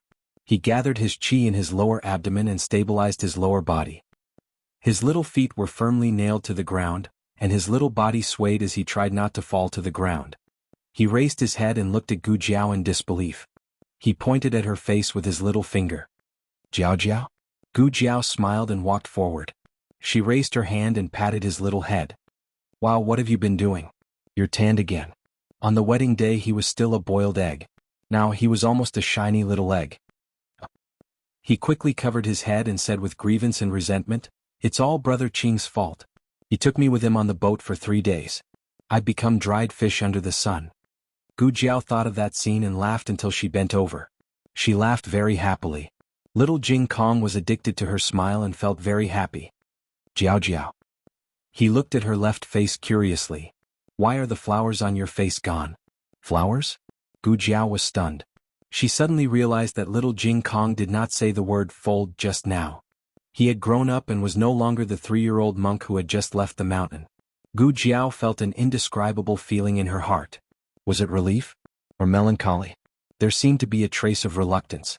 She wanted to rub him back and be the little dumpling who followed behind her all day long and called her Jiao Jiao in a childish voice. When he opened his eyes and did not see her, he would cry until the sky was dark. He would let her plant kisses on his little face and water them every day while waiting for them to sprout. He would always sit on the threshold and wait for her to come home. Jiao Jiao, what's wrong with you? Little Jing Kong saw that Gu Jiao suddenly looked at him and did not speak, so he could not help but ask her. His little eyes could not hide his concern and worry. No matter how much he had grown up, he was still her Jing Kong. Gu Jiao stroked his little head and said softly, because I've grown up too, so the flowers are gone. The 6-year-old little Jing Kong thought about it seriously and combined all his written knowledge and agricultural knowledge. He said, like the begonia flower? Will it bear fruit when the flowers are gone? The pea seedlings he planted in the countryside would bear fruit when they grew up. Gu Jiao thought about it and said, I don't know yet. He thought about the pea seedlings in the countryside again. He was not sure if all of them had borne fruit, so he decided to plant a few more to observe. Little Jing Kong looked at Gu Jiao, his big eyes full of innocence and innocence. He said, Jiao Jiao, don't be sad. Even without the flowers, you're still very beautiful. You're the most beautiful. Children had their own unique sense of beauty. In little Jing Kong's eyes, Gu Jiao was the most beautiful girl in the world regardless of whether she had a birthmark or not. On the other side, Marquis Xianping personally went out and caught young Master Mingyu and his bodyguards near Jade Water Alley. He brought the two of them back to a place in Marquis Xianping's mansion that specialized in interrogating disobedient people. A person like him, whose hands were stained with blood, was secretly not a gentleman. The carriage stopped at the gate of the courtyard. The bodyguards lifted the curtain. Marquis Xianping took a handkerchief and wiped the blood on his hands. He said lightly, Chang Jing is not here, so I have to deal with such trivial matters personally. The bodyguards did not dare to say anything. Young Master Mingyu was not easy to deal with. Ordinary secret guards could not do anything to him. Marquis Xianping threw away the handkerchief that he used to wipe the blood on and got off the carriage with a cold expression. Young Master Mingyu and his bodyguards were tied up in a secret room that did not see the light of day. They were hung on a wooden frame. The bodyguards were not able to withstand the beating and had already fainted. Young Master Mingyu was still conscious. He had not been tortured for the time being. The injuries on his body were from the fight with Marquis Xianping. He opened his arms and was unable to move because of the iron chains. The blood at the corner of his mouth meandered down and dripped onto the cold floor along his dusty chin. He looked at Marquis Xianping coldly, his eyes full of murderous intent. Marquis Xianping walked onto the execution platform fearlessly, like the king of the night. Young Master Mingyu's murderous intent was instantly suppressed by his aura, like a clay ox entering the sea. Young Master Mingyu's eyes trembled violently. This man was very dangerous. Marquis Xianping said arrogantly, I don't like to talk nonsense and I'm not used to beating around the bush. Tell me honestly who you are, who Shirtian is, and what is your relationship with the Sword Hut. Also. As he spoke, he gave a look to the bodyguard at the side. The bodyguard understood and went forward to pull open young Master Mingyu's lapel, revealing his strong and muscular chest. Above his heart, there was a dark red and black area. Marquis Xianping narrowed his eyes slightly, so you were poisoned by a venomous insect. No wonder your skills have been eaten away and you can't use them. Young Master Mingyu gritted his teeth and turned his face away. I won't say it. Marquis Xianping smiled faintly. You don't need to say it. I've already guessed it. Young Master Mingyu looked at him and frowned. What have you guessed? Marquis Xianping chuckled. You secretly escaped from the Sword Hut. That sword was also secretly brought out by you. But without it you can't go back. Young Master Mingyu's pupils suddenly contracted and he looked at him in disbelief. Marquis Xianping paced a few steps in front of him and said thoughtfully, It seems that the sword is the key to going to the Sword Hut. There must be some passage or mechanism that can only be opened with it. No wonder you were so generous as to draw out the map. You were certain that we couldn't get onto the island. Even if we did, we would all die in those mechanisms. Young Master Mingyu couldn't believe that this was true. Marquis Xianping of the Zhao country. He had stayed in the Zhao country for so long. How could he not have heard of such a person? But wasn't this person a brute with all brawn and no brains? Why was he completely different from the rumors? Marquis Xianping turned around and walked down the steps leisurely. He waved his hand and said carelessly, "Kill him." "Yes." The bodyguard cupped his hands and pulled out the long sword at his waist. Young Master Mingyu's heart skipped a beat. Didn't he want to interrogate him? How far was this? He didn't say anything about Shirtian or his background. Did he not want to know anything about it?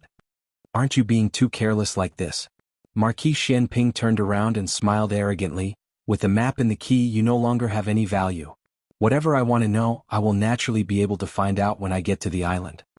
The bodyguard's sword chopped down at his head.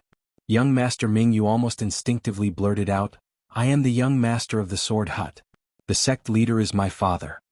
Marquis Xianping waved his arm and shot out a hidden weapon that knocked away the bodyguard's long sword. Young Master Mingyu had never felt death so clearly before. His entire body was covered in cold sweat. It mixed with the blood and stuck to his clothes. This man was too terrifying. Did he really plan to kill him, or was he certain that he would confess? What was worse was that people didn't have time to lie in the face of death. Everything he said was true.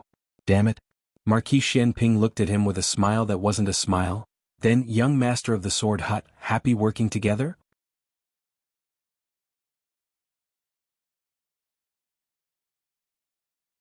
Chapter 935. After coming out of the secret chamber, it was getting late. Marquis Xianping went back to his courtyard and asked someone to prepare a hot bath. Steward Lu looked at him strangely.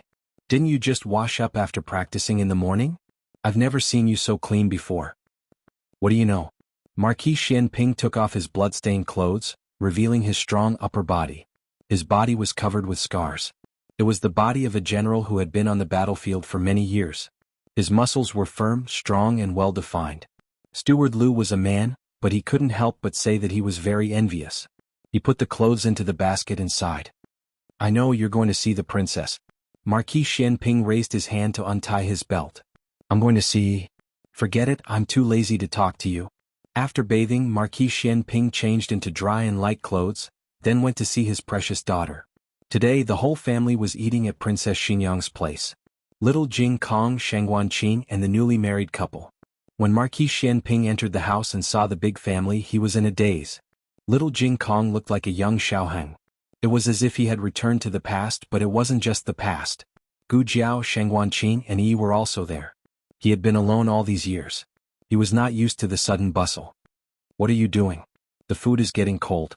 Princess Xinyang said lightly. "You're here." He calmly sat down beside Princess Xinyang.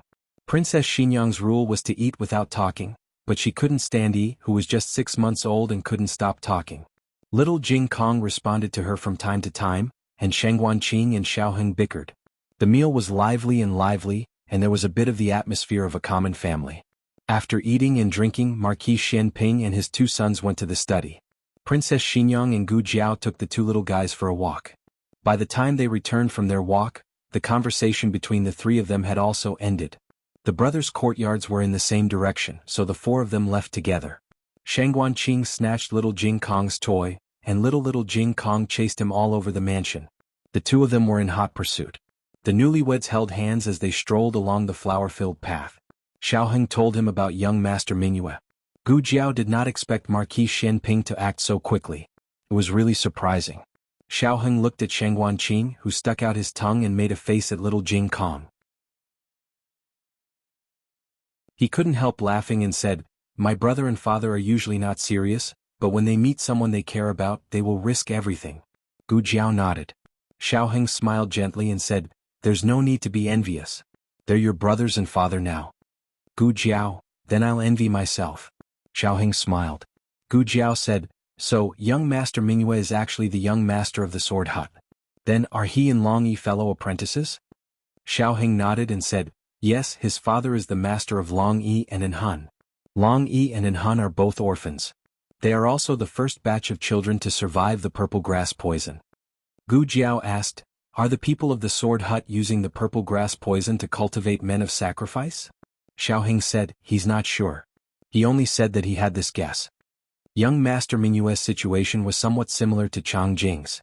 They both lived on the island and were also the young masters of hidden sections. However, Young Master Mingyue's situation was not as optimistic as Chang Jing's. He was not the son of the island master's wife. The island master's wife could not bear a child, so she adopted a nephew from her maternal family. She wanted him to inherit the sword hut. Who would have thought that not long after, a maid on the island gave birth to a son for the island master? Young Master Mingyue left the island without permission to look for new purple grass. Who would have thought that not long after he left the island, he would be hunted down? Not only did he lose his mystic moon sword, he was also poisoned by the other party. This kind of poison came from the island.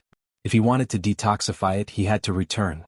However, without the mystic moon sword, he could not break the mechanism at the entrance of the island. Gu Jiao suddenly realized, so it was like this.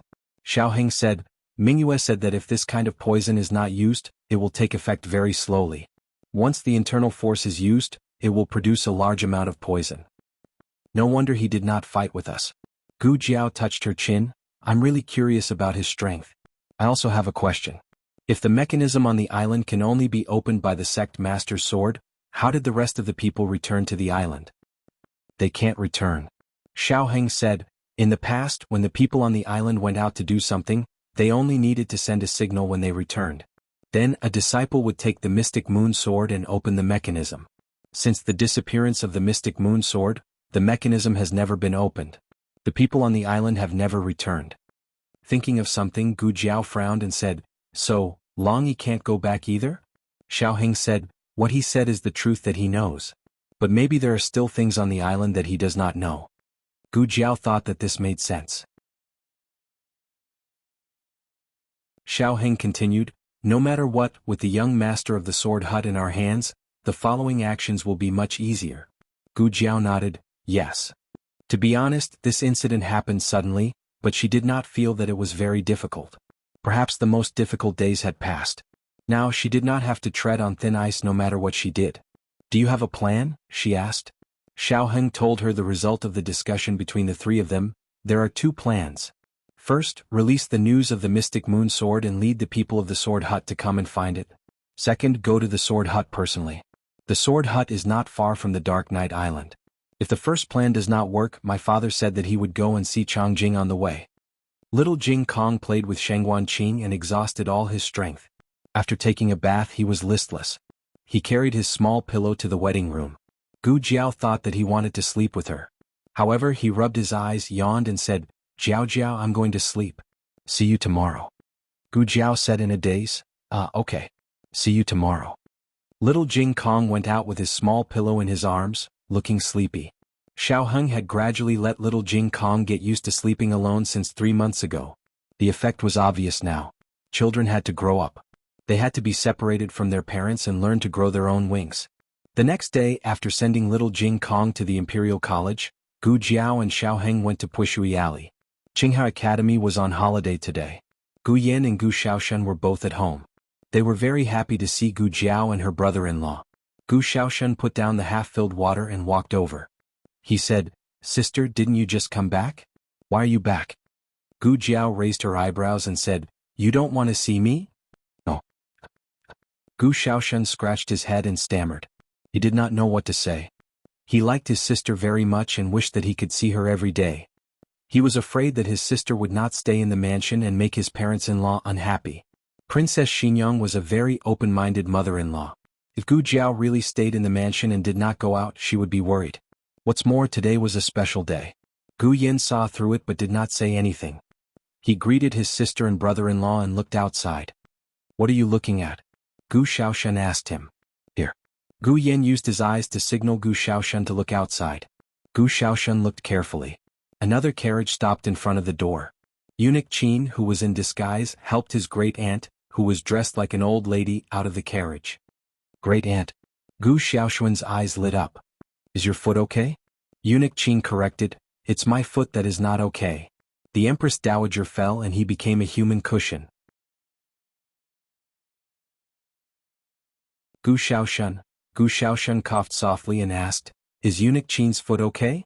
Eunuch Qin limped into the room and gave Gu Xiaoshan a look that said, Go figure it out yourself. Is Eunuch Qin's temper so bad? Gu Xiaoshan scratched his head and said to his great-aunt, who was sweating profusely and was about to get a heat stroke, You don't like to go out on hot days, right? Why did you come here to play the Yi card? Yi card ha. Empress Dowager Zhuang rolled her eyes at him and entered the room with a sour face. Gu Yin said to him, "Fool." Then he also entered the room. Gu Xiaoshan was confused. What's going on? Gu Jiao curled her lips.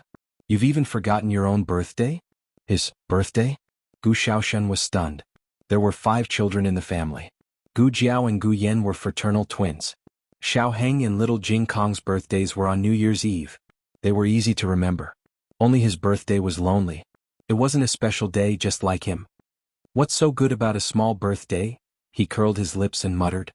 The tip of his nose was sour and his eyes were a little hot. Recently, the family was busy with his sister and brother-in-law's marriage. He even forgot his own birthday. No way, Gu Xiaoshan, are you crying? Gu Yin had unknowingly grown out from behind him. Gu Xiaoshan quickly wiped his tears and said seriously, I'm not. I'm a man. How can I cry? Gu Yin snorted. You haven't even grown all your hair. How can you be a man? Gu Xiaoshan asked back, have you grown all your hair? Gu Yin was full of superiority. I'm older than you. Gu Xiaoshan stretched out a finger. Just 1 year old. Gu Yin looked up at the sky. That's still big. The two bickered.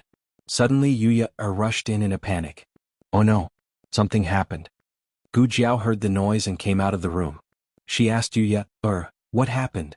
Yuya rushed in front of Gu Jiao and grabbed her arms. She sobbed and said, Madam took Xiao Bao to the tea house to buy snacks. The tea house suddenly caught fire. Xiao Bao and Madam are trapped inside. They didn't come out.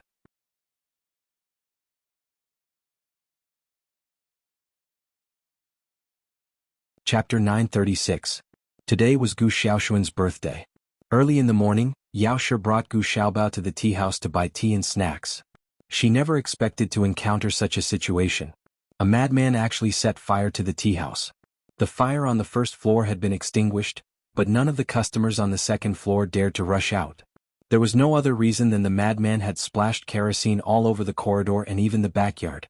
He stood on the roof with a torch in his right hand. There were several large holes in the roof that faced the stairs and corridor. No one could guarantee that the madman would not throw the torch at them the moment they tried to escape. Yuya was able to escape because Gu Xiaobao shouted that he wanted to eat candied haws. She went across the street to buy a skewer. She had just paid when the fire started. The tea house was at the corner of the east end of Chong and Avenue, not far from Jishui Lane. When Gu Jiao and Xiao Heng arrived at the scene, the nearby officials were also alerted. To prevent unnecessary harm, the officials used their bodies as a wall to keep the people far away. The shops across the street were crowded with onlookers. At this time, the Rinshou Temple token was useless. Fortunately, Xiao Heng was an official from the Ministry of Justice. The Ministry of Justice is investigating. He handed his Ministry of Justice warrant to the officials. After checking the warrant and confirming that it was authentic, the official's expression softened. Then he looked at Gu Jiao. Who is she? Xiao Heng said without a change in expression, a doctor invited by the Ministry of Justice. The commotion was too big and many people were injured. The officials did not suspect anything and let the two enter. When the two arrived at the front of the tea house, they unexpectedly saw a familiar figure. Gu Jiao blinked in surprise. Tang Yueshan? Tang Yueshan's left hand was clutching his abdomen, blood seeping from his fingertips. His face was pale and his breathing was rapid. He was injured. He heard Gu Jiao's voice and turned to look at Gu Jiao. At the same time he saw Xiao Heng. He frowned and hesitated. It was obvious that he was embarrassed and distressed. The two of them looked at the arsonist on the roof at the same time. The arsonist's hair was unkempt, and it took them a lot of effort to recognize him. Tang Ming? Gu Jiao was puzzled. It's him, Xiao Heng said. The last time he saw Tang Ming was 2 or 3 years ago. At that time, no matter how dark and despicable he was in his heart, he was at least a playboy on the surface.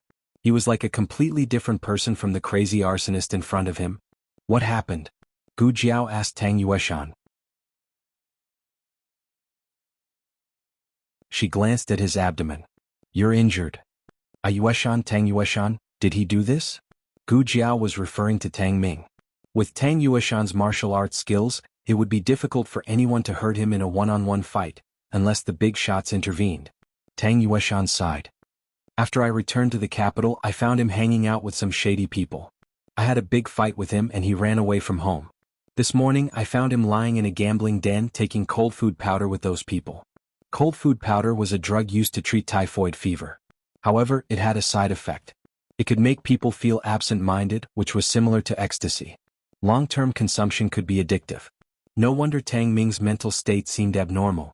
Tang Yueshan's mood was complicated. He was angry and annoyed. I beat those people, beat him up too. I ordered him not to have any contact with them in the future, or I would kill them all. Gu Jiao asked, and then he attacked you? Tang Yueshan said bitterly, he wanted to kill himself. I went to grab the knife and accidentally injured myself. As the saying went, don't wash your dirty linen in public. To outsiders they were uncle and nephew. However, Gu Jiao and Xiaoheng knew that Tang Yueshan and Tang Ming were actually father and son. Now that things had turned out this way, it was really embarrassing. What are you going to do? Gu Jiao asked Tang Yueshan. With Tang Yueshan's archery skills, he could shoot him down with one arrow. The problem was that the torch in his hand would fall after he fell. It would be terrible if it ignited the whole tea house. Tang Yueshan looked at the delirious Tang Ming on the roof and said with difficulty, I want to calm him down first and lure him down.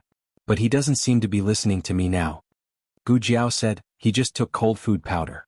His mood is unstable. You talk to him here. I'll go up and catch him. Tang Yueshan stopped her. No. There's kerosene all over. Gu Jiao said seriously, my mother and brother are in the tea house. Tang Yueshan choked. After a while, he awkwardly squeezed out a few words. I'm sorry, Gu Jiao said calmly, let's not talk about this for now. Let's stick to the plan. Okay. Tang Yueshan clenched his fists and agreed. You have to be careful. Xiaoheng reminded Gu Jiao. I understand. Wait for me here. Gu Jiao said and turned into the back of the tea house through the alleyway. The back of the tea house was burned into a mess. The fire was extinguished, but there were still many small flames left. The officials extinguished the fire while trying not to make too much noise. They were afraid that they would provoke Tang Ming on the roof. Tang Ming's body was on the verge of collapse. It was as if he would fall down with the torch in the next second. Tang Yueshan hurriedly said, Ming, come down. We can talk things out. I won't stop you from making friends. Just do whatever you want to do. Uncle won't stop you. Uncle? Tang Ming seemed to be provoked by this word. He suddenly became alert and looked at Tang Yueshan mockingly. The 5 minerals powder was so strong that he could not see clearly. But even so, he could still recognize that this person was his good uncle. He suddenly laughed crazily. Uncle. Are you my uncle? Are you? Do you dare to swear to the heavens that you're my uncle? The onlookers all looked at Tang Yueshan. What did Tang Ming mean?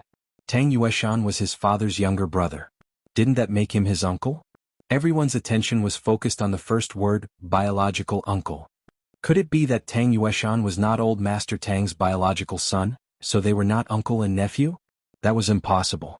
Tang Yueshan looked very similar to old Master Tang. Everyone who saw him believed that they were not father and son. Tang Yueshan's cheeks were burning. Ming, come down first. We'll talk at home. Tang Ming roared, who wants to go home with you? Do you dare to tell the whole world what you've done? The onlookers were even more curious. It seemed that there was a big problem in the Tang family. Xiaoheng said indifferently, Tang Ming, what do you think of your mother by doing this? You don't care about others, but don't you care about your mother?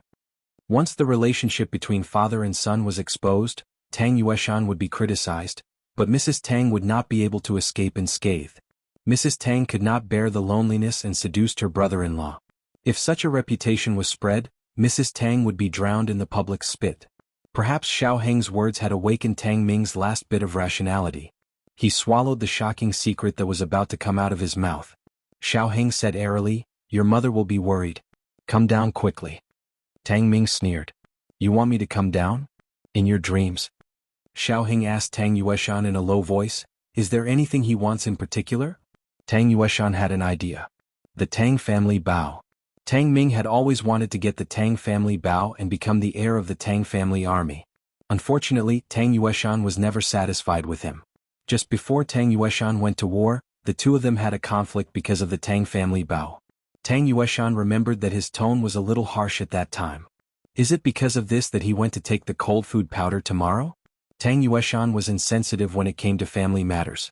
Only now did he realize that Tang Ming had always been trying to be the heir in his mind, even if he was almost crippled by Gu Jiao.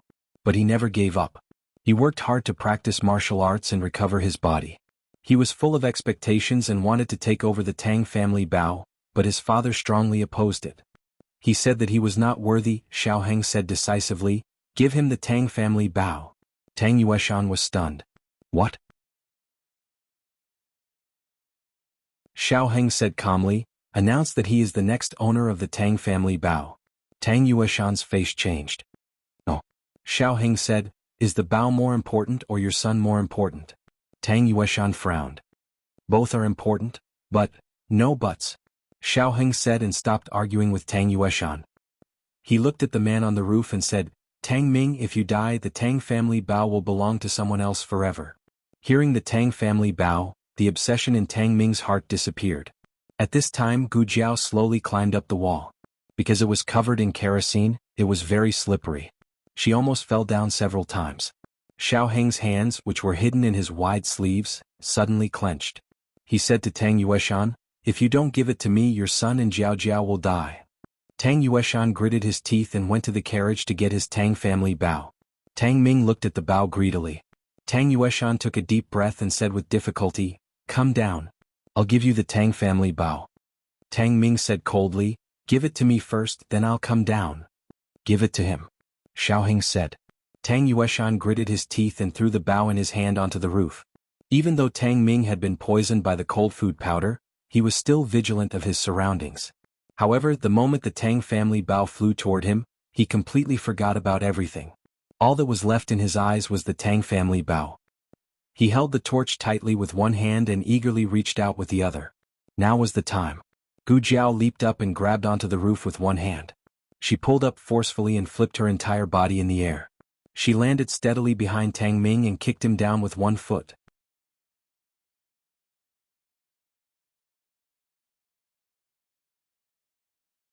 Chapter 937. Tang Ming and the torch in his hand fell to the ground together. There was an empty space in front of them, so it was fine if the torch fell. As for what kind of pig head Tang Ming would become, Gu Jiao didn't care. Gu Jiao stretched out her hand and caught the Tang family's Bao. Tang Yueshan ignored the injury on his upper abdomen and flew up to catch the falling Tang Ming in midair. The torch fell to the ground, but it didn't cause any injuries. He paused in midair and looked at Gu Jiao, who was playing with the Tang Bao, and said fiercely, "Don't touch my Tang Bao." Gu Jiao nonchalantly said, "Oh." She arrogantly touched the Tang Bao from head to toe, not even letting go of the bowstring. Tang Yueshan. Tang Ming's acupoints were sealed by Tang Yueshan and he was sent to the carriage. With the crisis averted, the officials rushed into the tea house to save the people. Gu Jiao and Xiao Heng found Yao Shi and Gu Xiaobao in a room at the end of the second floor. The ones who were scared out of their wits were Yao Shi and Gu Xiaobao. Gu Xiaobao was a quiet child, but sometimes when he was too quiet, it made people's hearts ache. Xiao Heng carried Gu Xiaobao over. Gu Xiaobao lay in his brother-in-law's arms, not moving at all. They were scared out of their wits. Gu Jiao helped Yao Shi, whose legs were weak, up and asked, "Mother, are you hurt?" Yao Shi rubbed her chest and said in a shaken voice, "No, we're not hurt. Your hand is bleeding." Gu Jiao noticed that the back of Yao Shi's right hand was covered in blood. Yao Shi raised her hand and looked at it, saying, "Maybe I accidentally knocked it just now." Gu Jiao looked at the injury on her hand. It was an open wound, but it wasn't too serious. She said, "It's not safe here. Let's go out first." The four of them went downstairs. Their horse carriage was parked nearby. Gu Jiao first went to the carriage to clean up and bandage Yao Shi's wounds. Xiao Heng sent Yao Shi and Gu Xiaobao back to Jade Water Lane while Gu Jiao went to treat the other injured citizens. Tang Yueshan didn't leave. He was waiting for Gu Jiao. However, he did not rush Gu Jiao. He waited until Gu Jiao finished treating the last patient before calling Gu Jiao to his carriage. Tang Ming had fainted, and his pulse and breathing were unstable. Tang Yueshan said awkwardly, "I know you hate Ming. I won't blame you if you don't want to treat him." Gu Jiao said, "He doesn't need me to treat his illness. If he quits the cold food powder, he will recover without any medicine." Tang Yueshan found it hard to believe. "Really?" "Of course." Gu Jiao nodded. She didn't lie to Tang Yueshan about this. The grudge between her and Tang Ming was over. Tang Ming had paid the price for what he did in the past. As long as Tang Ming didn't provoke her again, she wouldn't kill him. "It's not that easy to quit," she emphasized. "I will accompany him," Tang Yueshan said. Gu Jiao looked at him in surprise. The Grand Marshal of the world's armed forces had such a profound side to him. Tang Yueshan said sadly. He already knows that he was wrong. The reason he indulged himself like that was all because of me. He holds a grudge against me and my eldest brother. He had deliberately raised him astray, and that was why he had such a personality and a sense of right and wrong. Tang Yueshan didn't say these words. He said guiltily, these 2 years he tried very hard to change himself. He wanted to prove to me that I was the one who cruelly denied him time and time again. Gu Jiao asked, why did you deny him? Is it because you don't like him? Tang Yueshan shook his head. No, he's my son. How can I not like him? He denied Tang Ming for other reasons. Gu Jiao asked curiously, he did so many horrible things. Have you never thought of abandoning him? Tang Yueshan said firmly, never. If he did something wrong, I would hit him, scold him, and punish him. But I will never abandon him. Gu Jiao was deep in thought. Tang Ming's episode had a slight impact on Gu Jiao's thoughts. It wasn't strange for smart and sensible children to be doted on by their parents. But for a son like Tang Ming, Tang Yueshan had never thought of abandoning him. Gu Jiao sensed a power from Tang Yueshan that she had always been lacking in. This power affected her, causing her state of mind to change. When they returned to Jade Water Lane, Madame Yao and Gu Xiaobao were already fine. Madame Yao was playing cards with her great-aunt in the courtyard. Gu Xiaobao was pulled to the backyard by little Jing Kong, who had just returned from school, to comb the horses' manes. The 2 horses were lying on the ground. The Horse King rolled his eyes in disgust. But it couldn't kick the horse because the Black Wind King would beat it. Although it was already 3 years old, it was still no match for the Black Wind King. It was a story sadder than sad. The Black Wind King was very friendly to human children.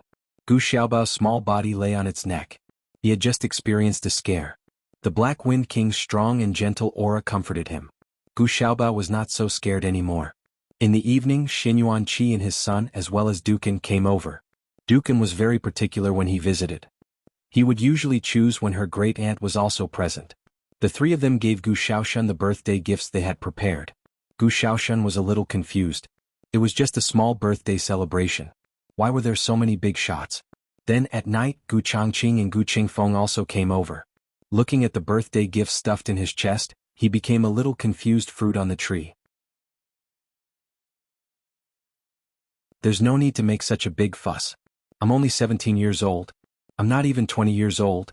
Are you celebrating my birthday, or finding an excuse to come to Jade Water Lane? Gu Qingfeng squinted his eyes. What do you think? Gu Xiaoshan had an epiphany. He clenched his fist and said, of course it's to celebrate my birthday. The Gu brothers were speechless. Gu Qingfeng laughed dryly. It's good to be a little naive. The weather was hot. Dinner was placed in the courtyard. Tonight, the old chancellor was in charge of cooking.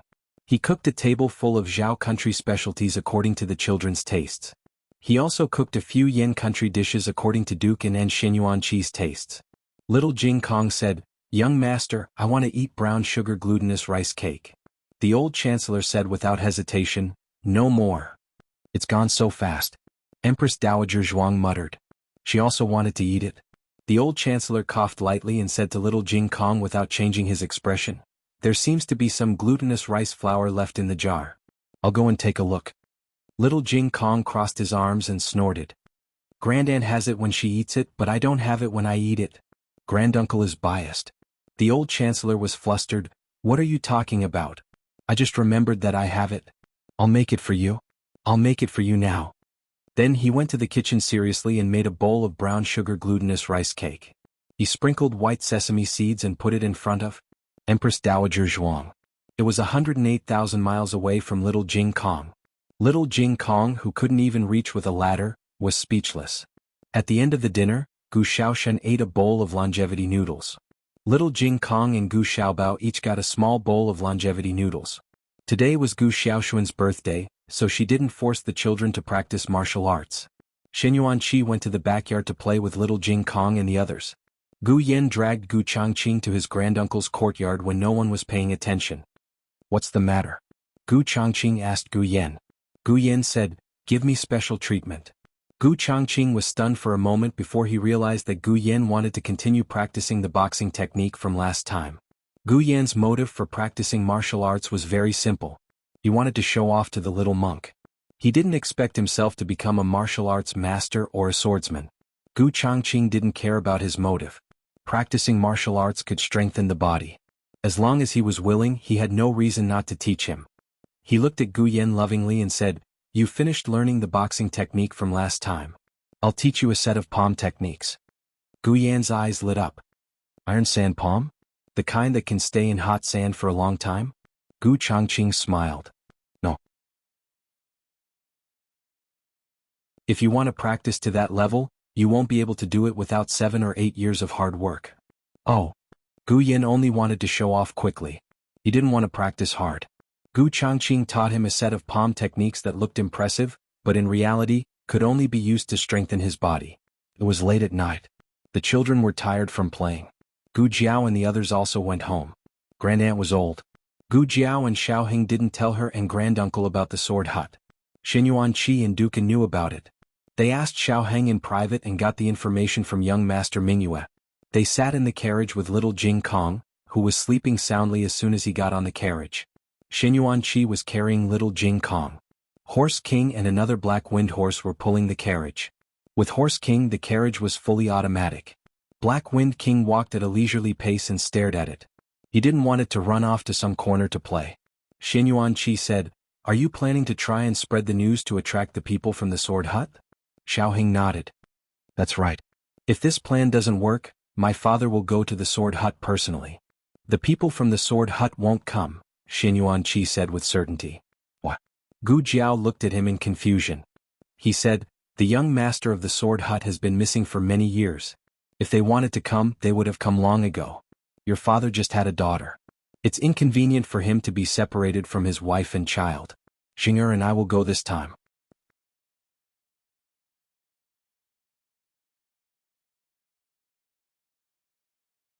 Chapter 938. Liaochen had no objection to this. He had long wanted to go to the sword hut and take revenge for the Shadow Division. It was definitely not to avoid the pursuit of that cow-nosed man. "Right, where's my daughter-in-law?" Xinyuan Qi suddenly asked. Liaochen was speechless. On the other side, Empress Dowager Zhuang also returned to the palace.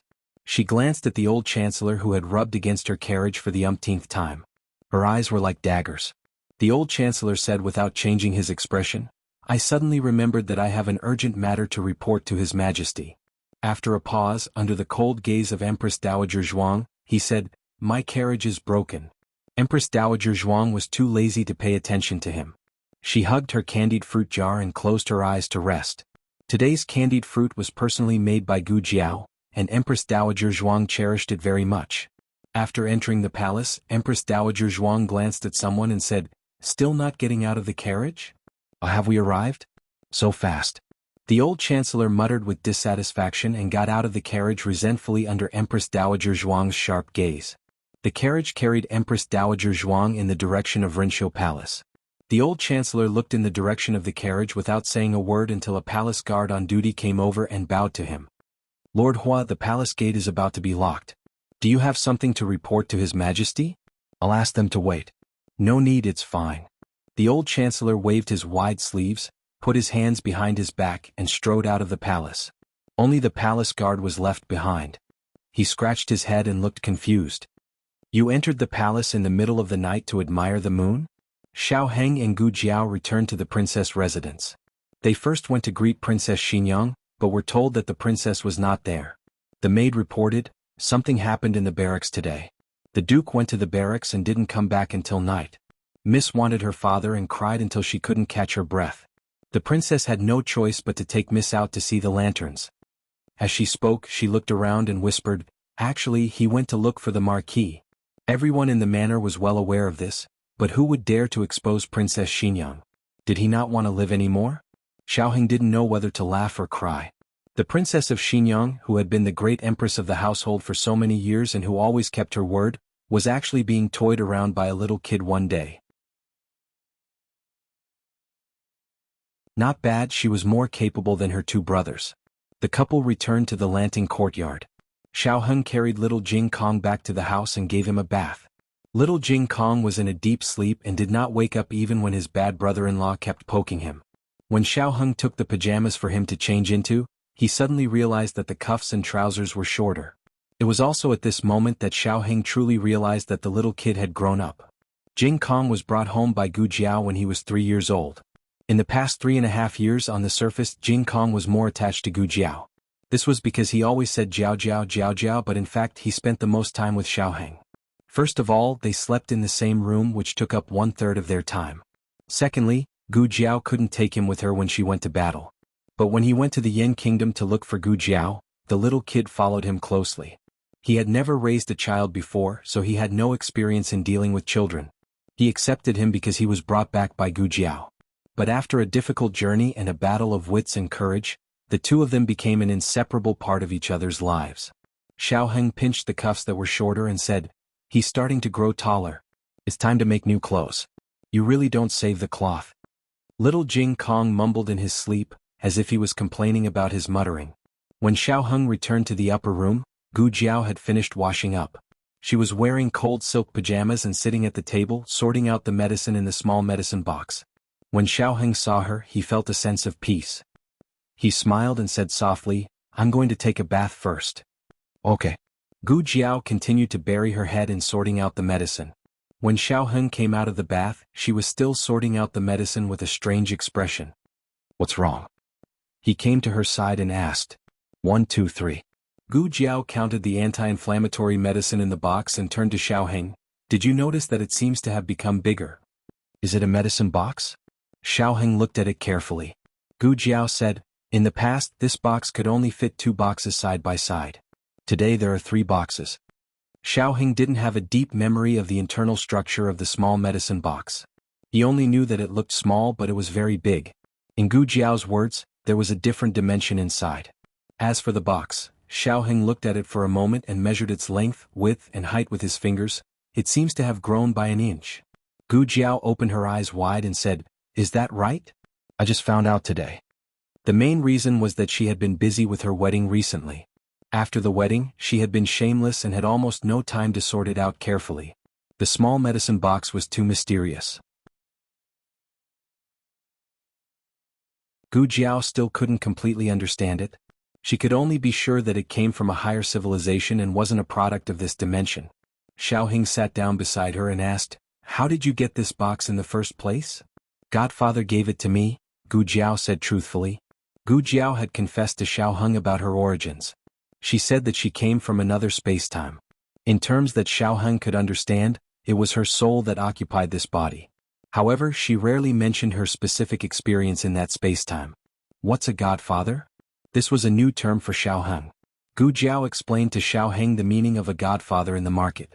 However, in the organization it didn't mean father. It was more of a respectful title for the leader of one's group. In fact, her godfather wasn't much older than her. She clearly remembered that when she was 8 years old, her grandmother, the only person who took care of her, passed away. She sat alone under the muddy eaves and was drenched by the heavy rain. She shivered and thought that she was going to freeze to death. Then a pair of shiny black military boots stepped on the mud and walked towards her. The rain was too heavy. She raised her head to look at him, but she couldn't open her eyes at all. She only remembered that when she lowered her head, a cold and slender hand stretched out in front of her. It was the most beautiful hand she had ever seen. Who are you?" "King. In the future call me Godfather." The 16-year-old boy's voice was low and deep, calm and cold-blooded. While Gu Jiao was deep in thought, Xiaoheng looked at her without blinking. This was the first time he heard from her about another man. "You care about him a lot," he said. His tone was firm. "Yes." Gu Jiao nodded without hesitation and said seriously, "If it weren't for him, I wouldn't be who I am now." If her godfather hadn't picked her up, she would have frozen to death in the heavy rain. Her godfather had taught her all her skills. But when it came to her godfather's memories, she suddenly felt uncertain. She hadn't felt this way before. She couldn't tell exactly when it started, but recently she felt more and more like she had forgotten something very important. "Wife," Xiaoheng said calmly, "I'm jealous. The kind that couldn't be coaxed." "Oh?" Gu Jiao looked at him blankly. "Why?" Xiaoheng, the king of jealousy, confessed expressionlessly, "You've never cared about me this much." Gu Jiao. The moon was dark and the wind was strong. A carriage traveled on the wide official road. "You little troublemaker, do you have to go find your father?" Inside the carriage, Princess Xinyang hugged the little fellow in her arms and asked with hidden bitterness. At this time, other children had already gone to bed, but her obedient daughter's gem-like eyes were still wide open, without the slightest hint of sleepiness. Have the carriage turn around. Princess Xinyang ordered Eugene. Eugene ordered the driver. As soon as the carriage turned around, the quiet little Yi in her arms clenched her fists and began to cry. Princess Xinyang stomped her feet in anger. The carriage finally stopped near the military camp. At this time, the civil officials had already finished their shifts, and the generals were a bit late. There were many carriages parked on both sides of the road. Princess Xinyang specially chose an inconspicuous position, so no one noticed anything strange. Little Yi obediently nestled in her mother's arms and waited for her father. Finally, Marquis Xianping came out. It's the Marquis. Eugene peeked through the gap in the rear window curtain. There seems to be another person with him? Is it General Qian? General Qian was a general of the imperial court. He was originally the Marquis' subordinate, but recently he had been transferred to the capital's west camp. Wait first, Princess Xinyang said. She didn't want people to find out that she had come to find Xiaoji. The two chatted happily for a long time, when General Qian suddenly mentioned that he wanted to invite Marquis Xianping to Soft Fragrance Pavilion to listen to music. Soft Fragrance Pavilion was a famous brothel in the capital. It was as famous as Immortal Music House, and the girls inside were all beautiful. Recently, many beauties have come to Soft Fragrance Pavilion. This one boldly invites the Marquis to listen to some music. General Qian said with a smile. Eugene looked at her family's princess without batting an eyelid. Princess Xinyang's expression didn't change at all. She said in a low voice, Princess. Princess Xinyang said firmly, he won't agree. He still has to go back and coax Yi. Then Marquis Xianping boarded General Qian's carriage. After the two left, Eugene didn't even dare to breathe loudly. Return to the residence. Princess Xinyang said coldly. Aren't you going to take a look? Eugene asked in a low voice. Princess Xinyang said unhappily, what's there to see? If he wants to go to a brothel, do you think I'm going to stop him? He can go wherever he wants, it has nothing to do with me. Little Yi probably felt her mother's murderous aura, so she obediently stayed motionless and didn't cry for her father. Half an hour later, Princess Xinyang's carriage stopped at the entrance of Soft Fragrance Pavilion.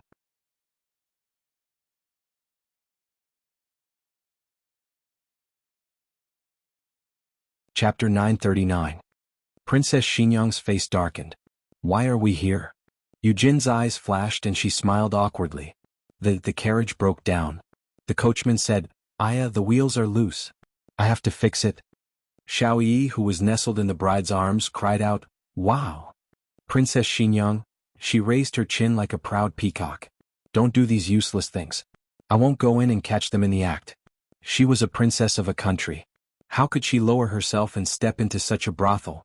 Besides, she and Xiaoji weren't real husband and wife. They had agreed that she wouldn't interfere with him no matter what he did. She lifted the curtain and said to the coachman, Is it fixed? If not, you don't have to come to the princess residence tomorrow. The coachman trembled in fear and glanced at Eugene awkwardly. He could only help here. If this went on, his bowl would be gone. Xiao Yi pursed her lips. Princess Xinyang looked at her fiercely. You two. Don't cry. Her mother was murderous. Xiao Yi shut her mouth, feeling wronged. Princess Xinyang put down the curtain and was about to leave when she caught a glimpse of a sneaky figure from the corner of her eye. She saw it first, so she put down the curtain. But people didn't react so quickly. When she lifted the curtain again, the figure was gone. She felt strange and felt that things weren't simple. Hold Yi and wait for me in the carriage. She handed Xiao Yi to Eugene. Eugene didn't know what she had seen and thought that she had seen the Marquis and was going to catch them in the act. Princess, don't worry. I won't disturb you. Princess Xinyang didn't explain to her and got out of the carriage. That person first entered the alley and used a long knife to open General Qian's carriage. There was no one in the carriage, so he turned and entered Soft Fragrance Pavilion from the back door. At this point, Princess Xinyang was certain that the other party had come for Xiaoji or General Qian. It was very likely that it was Xiaoji. After all, this person was used to attracting hatred. It could be said that within 10 steps, there would always be an enemy. She chased after him. Soft Fragrance Pavilion didn't look big from the front, but in fact there were a few small gardens in the backyard. When she went around the corridor to the second small garden, she saw a figure in front of the rockery. She recognized that it was Xiaoji. Someone wants to kill. Before he could finish, Xiaoji raised his knife and stabbed it into the assassin's heart. The assassin didn't even have time to scream before he fell into a pool of blood with his eyes wide open. Princess Xingyang froze in place. She only opened her mouth when Xiao Ji stabbed her. It was too late for her to withdraw her hand. She didn't want to be so bloody in front of her. He kicked the assassin's body into a crack in the fake mountain and threw the murder weapon inside. He wiped his hands with a handkerchief before turning to look at Princess Xingyang. He smiled nonchalantly. "Qin Fengwan, you followed me all the way just to say this? Followed me all the way? This guy already knew I was following him?" Princess Xingyang's heart shook, but she didn't show it on her face. She said calmly, "I didn't follow you. I was just passing by. You, on the other hand, knew that Yi was coming to find you, yet you still got into the carriage with someone else." Xiao Ji tilted his head to look at her, his good-looking lips curling up slightly. "Qin Fengwan, are you jealous?" Princess Xingyang glared at him fiercely but didn't want to argue with him. She turned to leave. At this moment, General Qian came over from another small garden and walked in their direction. She couldn't let anyone find out that she was here. Not only would it lower her status, but the rumor that she caught Xiao Ji in the middle of the night visiting a brothel would spread throughout the capital the next day. She, Qin Fengwan, couldn't afford to lose face like this. She gritted her teeth and quickly walked toward the rockery, planning to hide behind it. But when she got there, she saw how terrifying the bloodstains on the ground were. She couldn't step over them. "Marquis." General Qian smiled and greeted Xiao Ji. Qin Fengwan trembled all over. Xiao Ji glanced at her, pulled her over, and moved 2 steps to the side, pressing her against the other half of the rockery that wasn't splashed with blood. The grass under her feet was also clean. He used his broad body to block her, his arms on both sides of her. The two were so close that they were almost face to face. Their breaths intertwined. Princess Xingyang, who wasn't used to being so close to a man, felt her heart tighten. Her breathing instinctively quickened and became difficult, and her body started to tremble slightly. Xiao Ji took in her symptoms and frowned. He moved back slightly to create some space between them. Marquis, why are you here?" General Qian asked. "Don't come over," Xiao Ji ordered. He didn't look back and just stared at Qin Fengwan without blinking. "I have something to do. Go back to your room first." General Qian paused in his steps. He didn't understand why Marquis Xianping was like this. He craned his neck to take a look. Marquis Xianping was tall and muscular. He could block people, but he couldn't block Princess Xingyang's dress that was blown up by the night wind. General Qian smiled meaningfully. "So Marquis is here to meet a beauty in private. Is it Miss Qinxiang?" No wonder Marquis agreed so readily tonight. "You must be missing the beauty." Princess Xingyang looked coldly at Xiao Ji. Xiao Ji's teeth hurt. He wished he could turn around and give Qian a kick. General Qian didn't seem to know that his head was already tied to his belt and continued to court death. "Since Miss Qinxiang is also here, why don't Marquis bring her up to sit?" "It's not Qinxiang." Xiao Ji gritted his teeth. "Then who is it?" General Qian was curious. Xiao Ji looked at Qin Fengwan's cold gaze and narrowed his eyes. He suddenly laughed hoarsely. "The new beauty is very shy, so she won't meet you all." His flirtatious tone made Qin Fengwan want to raise her knee and kick him. "That place. Make him unable to do it again." General Qian chuckled. "Is there a shy girl in Soft Fragrance Pavilion? It's just a method to seduce men. Marquis just came down, and she created a chance encounter with Marquis. In my opinion, her methods are impressive. Listen, does this sound like something a human would say? It's not unreasonable that he hasn't been promoted for 10,000 years." Princess Xingyang wanted to sentence General Qian to death. Seeing her bristling with anger, Xiao Ji couldn't help but smile. Her methods are indeed impressive. Princess Xingyang glared at Xiao Ji. Xiao Ji smiled unrestrainedly at her, but the words he said to General Qian didn't have the slightest bit of warmth. "Go up." "Marquis, military order." General Qian's expression turned solemn. "Yes." After he left, Xiao Ji released her from his arms and walked to the side. He looked at her indifferently and said, "Don't come to this kind of place in the future and don't follow assassins." Princess Xingyang said expressionlessly, "Just take care of yourself."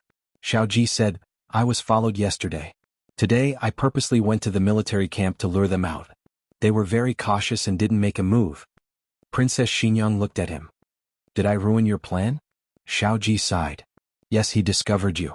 If I didn't kill him, you would have been in danger.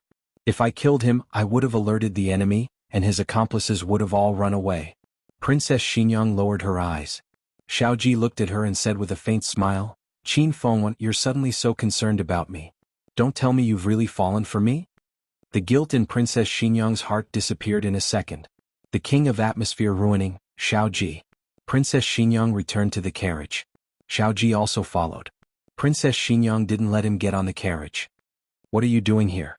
Aren't you going to continue visiting your brothel? Your Miss Qinxiang is waiting for you." Inside the carriage, Xiao Yi started crying.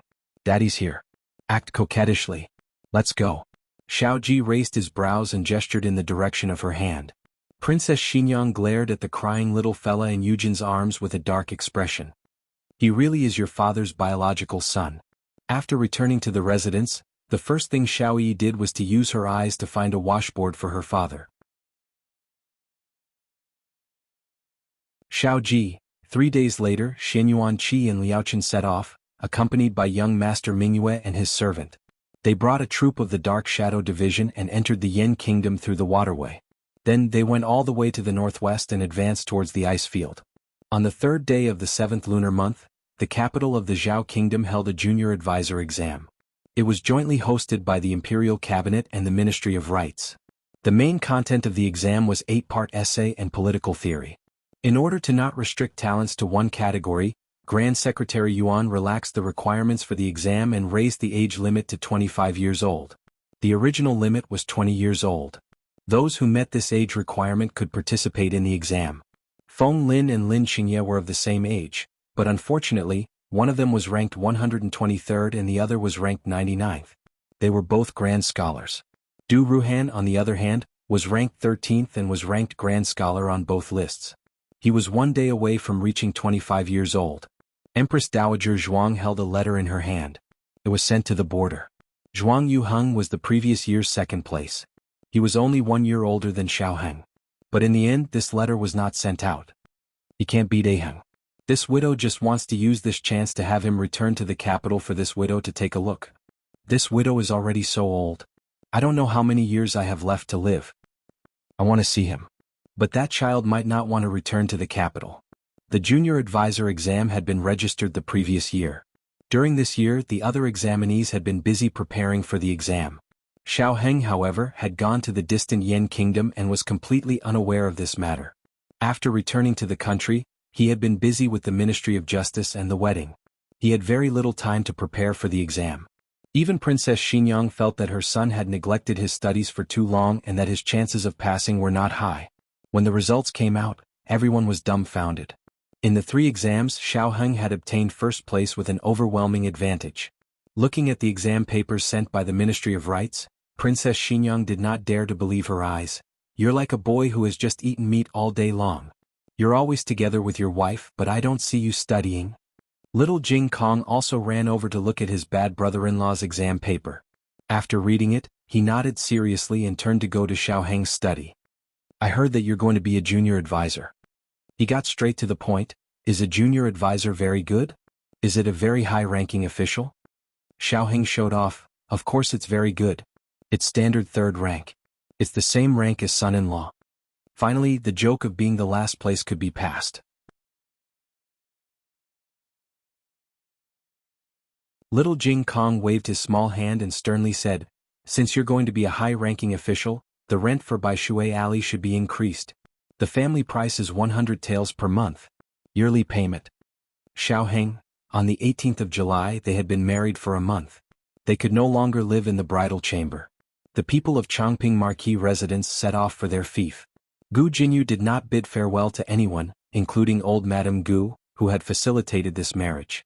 The procession went out of the East City Gate. Gu Jinyu and Chun Lu sat silently in the carriage. The curtain was lifted by the breeze and light came in. Gu Jinyu's expression was cold. She still wore a veil in the carriage, but it could not hide the bruise on her brow bone. On the 2nd day after Gu Jinyu left the capital, Xiaoheng and Gu Jiao discussed where to live in the future.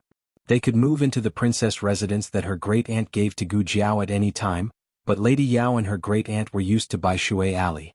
They decided to live in Princess Xinyang's residence and Bai Shui Alley. Sometimes, a small decision could affect the whole family. Because the children were here, Princess Xinyang did not mention moving back to Zhuke Avenue. Sheng Guanqing was also preparing to leave. He had stayed in Zhao country long enough and needed to go back to accompany Shangguan Yen. But because the 2 new guns that Xiaoheng promised to give him were not ready yet, he had to wait for a few more days.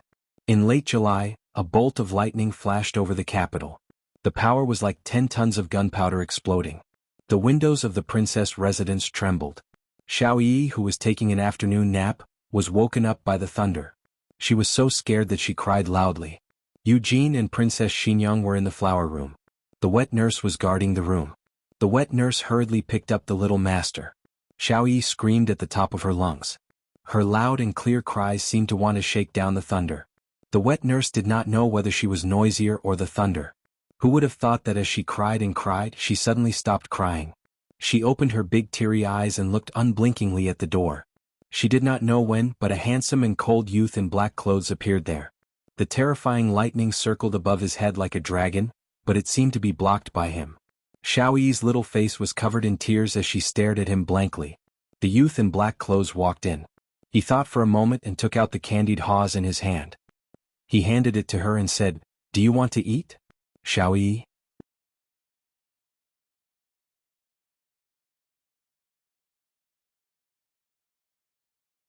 Chapter 940. There are novels with connotations that can't be found online here. This was the first time Xiao Yi met someone who wanted to give her hard candied haws. She didn't even have teeth. When Princess Xinyang and Eugene returned to their room from the greenhouse, Xiao Yi was being held in the arms of the young man in black. Her small hands were holding a string of shiny candied haws, and she was licking them. The wet nurse stood at the side, trembling with fear, not daring to even breathe loudly. She didn't know this person, but she couldn't snatch it away from him. Eugene looked at the young man who suddenly appeared and was shocked. Chongjing? Marquis. In Marquis Schwamping's practice room, Xiaoji was helping Shangguan Qing get into the horse stance when Steward Lu rushed over. "What's the matter?" Xiaoji glanced at him. Steward Lu raised his hand to wipe the sweat on his forehead and said with a smile while panting, "Chongjing is back. He's with the princess." He said come back, not come. In everyone's heart, Chongjing had long been regarded as a member of the Marquis's household. Shangguan Qing looked at his father. Chongjing, the black-clothed young master? Xiaoji's expression was very calm, but his following words revealed his urgency. He said to his son, "Get into the horse stance first. There's still an hour left today. Don't be lazy. I'll go over. Lu Huan, watch him." Steward Lu hurriedly said, "Yes, Marquis." Xiaoji turned around and left. Shangguan Qing changed his posture in a second and stood up calmly. Steward Lu sighed helplessly. Wasn't it a waste to let him watch the young master? How could he win against this little sesame rice ball? Xiaoji went to the princess's residence. As soon as he stepped into the courtyard, he realized that something was wrong. Chongjing was back and should have come to the Marquis's residence first. Why did he go to the princess's residence instead? Could it be that this fellow is still thinking about Qing Fengwan? Chongjing had been attracted to the princess residence by Xiao Yi's cries, but Chongjing's longing for Princess Xinyang was not fake. Princess Xinyang didn't like Xiaoji, but she didn't dislike Chongjing. Once, Chongjing passed by a house on Vermilion Bird Avenue injured and was seen by Princess Xinyang. She called him into the house and personally bandaged his wound. Since then he would often pass by that place when he was injured. After his wounds were bandaged, he would occasionally freeload a meal before returning to the Marquis's estate. Xiaoji knew nothing about this. Chongjing did not have a mother, only 7 older sisters. He felt the power of a mother from Princess Xinyang and he liked Princess Xinyang very much. When Xiaoji entered the house, Xiao Yi had already been snatched away by her mother. She had washed her hands and was lying obediently in the cradle. Chongjing sat at the table and ate yangchun noodles. He was hungry, so he ate very fast. That was not the main point. The main point was that there were several exquisite dishes in front of him, all of which were his favorite. There were 2 possibilities. 1, he asked for it himself. 2, the princess residence prepared it for him. If it was the first possibility, he didn't treat himself as an outsider. If it was the second possibility, he really wasn't an outsider. The princess residence even knew what he liked. Xiaoji suddenly felt that his status in the family had been affected. "You guys chat. I still have something to do." Princess Xinyang saw him come over, so she took Yujin to the greenhouse to continue taking care of the newly bought peonies. The thunder had stopped and the sky was dark. It looked like it would rain in the next second. Xiao Ji first looked at his youngest daughter. She was playing happily by herself. He sat down opposite Chang Jing. They hadn't seen each other for more than half a year, and Chang Jing had grown taller again. He had a heroic spirit between his eyebrows, but he was still a young man. Did you run away from home again? Xiao Ji asked indifferently. Chang Jing finished his noodles before replying, no. This time I didn't. Not this time. Xiao Ji observed him. He hadn't noticed before, but today he noticed that his eating manners weren't bad. It was obvious that he had been restrained by Qin Fengwan. Chang Jing finished his bowl of noodles and drank the broth clean. He placed his bowl and chopsticks properly. Xiao Ji's mood became even more subtle. I came to find you. Chang Jing went back to the topic. I thought you were dead, so I brought people to collect your body. Xiao Ji choked. Thank you. Chang Jing continued, after we arrived at the border of the Yan Kingdom, we heard that you returned alive. Xiao Ji said indifferently, then your father agreed to let you come all the way here to find me? Chang Jing said, no, he didn't agree. I couldn't leave the icy plains. Xiao Ji looked at him in amusement. Then why did you say you didn't run away from home? What's going on? Chang Jing said seriously, I told my father that you're my future father-in-law. You betrothed your daughter to me. He agreed to let me bring people to propose marriage. How can I have a daughter for you? Xiao Ji ate half of his noodles in disdain. His gaze turned and looked at Xiao Yi, who was playing with her feet in the cradle. He stood up and picked up the stool he had just sat on. How dare you have designs on my daughter? Chang Jing rushed to the door and explained, I didn't know you really had a daughter. I just said it casually. Chang Jing left the Zhao kingdom with Xiao Ji. The two of them didn't know that Princess Xinyang was pregnant. The ancient times weren't the information age, so the news of Princess Xinyang giving birth to a daughter couldn't spread to Dark Knight Island. Chang Jing was purely looking for a strong excuse to fool his father and 7 sisters. Xiao Ji didn't care. He was angry, very angry. He grabbed the stool and chased Chang Jing out of the mansion. Half an hour later, the two of them stood in the garden, out of breath. They were about a dozen steps away from each other. Xiao Ji had an injury on his waist and couldn't chase him. Chang Jing's face was already bruised. Xiao Ji glared at him, panting. He threw the stool away and turned to go back to the study. Chang Jing pursed her lips in grievance and limped after him. Xiao Ji didn't sit well in the study. He got up and went to the princess's mansion. He picked up Xiao Yi from the cradle and said seriously, you can't get married until you're 80 years old. Do you hear me? Xiao Yi. Xiao Heng had just gone to take measurements. The imperial court wanted to make a junior assistant robe for him. After everything was ready, he would officially go to court to receive his title. The moment he returned to the mansion, he heard about Chang Jing's return and how she was beaten up by Xiao Ji. Coincidentally, Gu Jiao was free at the moment, so he went to the Marquis's mansion with Gu Jiao. They bumped into Xiao Ji, who came from the princess's mansion. Father. Xiao Heng greeted him. I heard that Chang Jing is back. His father missed Chang Jing and must be very happy. However, his father didn't look at him and snorted coldly. Xiao Heng, what kind of reaction is this? Is he angry at me? Xiao Heng asked Gu Jiao. Gu Jiao said, I think he's angry at Chang Jing. What? Xiao Heng didn't understand. He had just returned from outside and didn't know the details. Gu Jiao pointed to the piles of gifts in the courtyard. Those are your sister's betrothal gifts. Xiao Heng. Chang Jing was joking, but Chang Kun took it seriously. Not only did he let Chang Jing go back to Zhao country, but he also asked Uncle Li, who had watched Chang Jing grow up, to bring a lot of betrothal gifts to show his sincerity. This was truly a huge blunder. After the beating and scolding, it was time to ask about serious matters. The 4 sat down in the study. Chang Jing sat on the other side of Gu Jiao and used Gu Jiao to block Xiao Ji's murderous gaze. Xiao Ji was still angry and didn't want to talk to him. It was Xiao Heng who spoke. He asked, Chang Jing, did you run into General Xianyuan and Liaochen on your way back? Chang Jing was confused.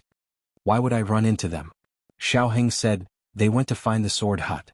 They took the water route and left last month. You just came from that direction. The base of the sword hut was also on an island, not far from the Dark Knight Island. Chang Jing shook his head. I took the land route and didn't run into them. Because they had brought a lot of valuable betrothal gifts, they were worried that the boxes would get wet if they took the water route, so they chose the official road. Chang Jing thought deeply. Did they go to the sword hut to take revenge for what happened to the shadow department? If so, they might have come for nothing. Why do you say that? Xiaoheng asked. Chang Jing said, the sword hut has been destroyed. Xiao Ji looked up and glanced at him impatiently. Who did you hear that from? Chang Jing said seriously, I didn't hear it from anyone. I saw it with my own eyes. When spring came, my father took me to destroy the sword hut, the real sword hut. The sword hut thought that it had hidden well, but in reality the Dark Knight Island knew its exact location. However, Chang Kuan was not an ambitious person. If the sword hut didn't offend him, he wouldn't provoke the sword hut either. Xiao Ji frowned. Why did your father want to destroy the sword hut? Chang Jing felt wronged. Isn't it because of you? My father died in the ice plains because of you. To make me feel better, he agreed to destroy your enemy, the sword hut. Strictly speaking, the sword hut was not Marquis Xianping's enemy. However, the sword hut had repeatedly attacked the Shenyuan family, Sheng Wanqing and Gu Jiao. Marquis Xianping really wanted to destroy them. Continue, Xiao Ji said. Chang Jing continued, when the people of the Dark Knight sect went to the island of the sword hut, we found that there were corpses everywhere. There were no survivors. Someone had destroyed the sword hut before us. The weather was not hot and the corpses were not badly decomposed. According to Uncle Li's guess, they were killed about 3 days ago. Gu Jiao made a sound of surprise. Who could be so powerful? The sword hut was arrogant. It was not strange for them to have enemies. But what kind of enemy could destroy the entire sword hut? Chang Jing said, the wounds on those people were all the same. My father and Uncle Li both thought that they died under the sword of the same person. Gu Jiao opened her eyes wide. You mean one person destroyed the entire sword hut? Xiao Ji and Xiaoheng were silent. A name flashed through the hearts of the father and son at the same time. Xiaoheng narrowed his eyes and said, Long Yi.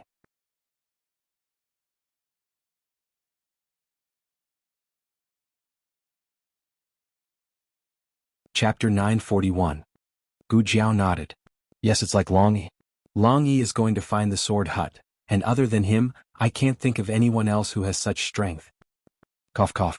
Xiao Ji coughed heavily. The three of them looked at him in unison. Xiaoheng was speechless. Father, this is not the time to pretend, right?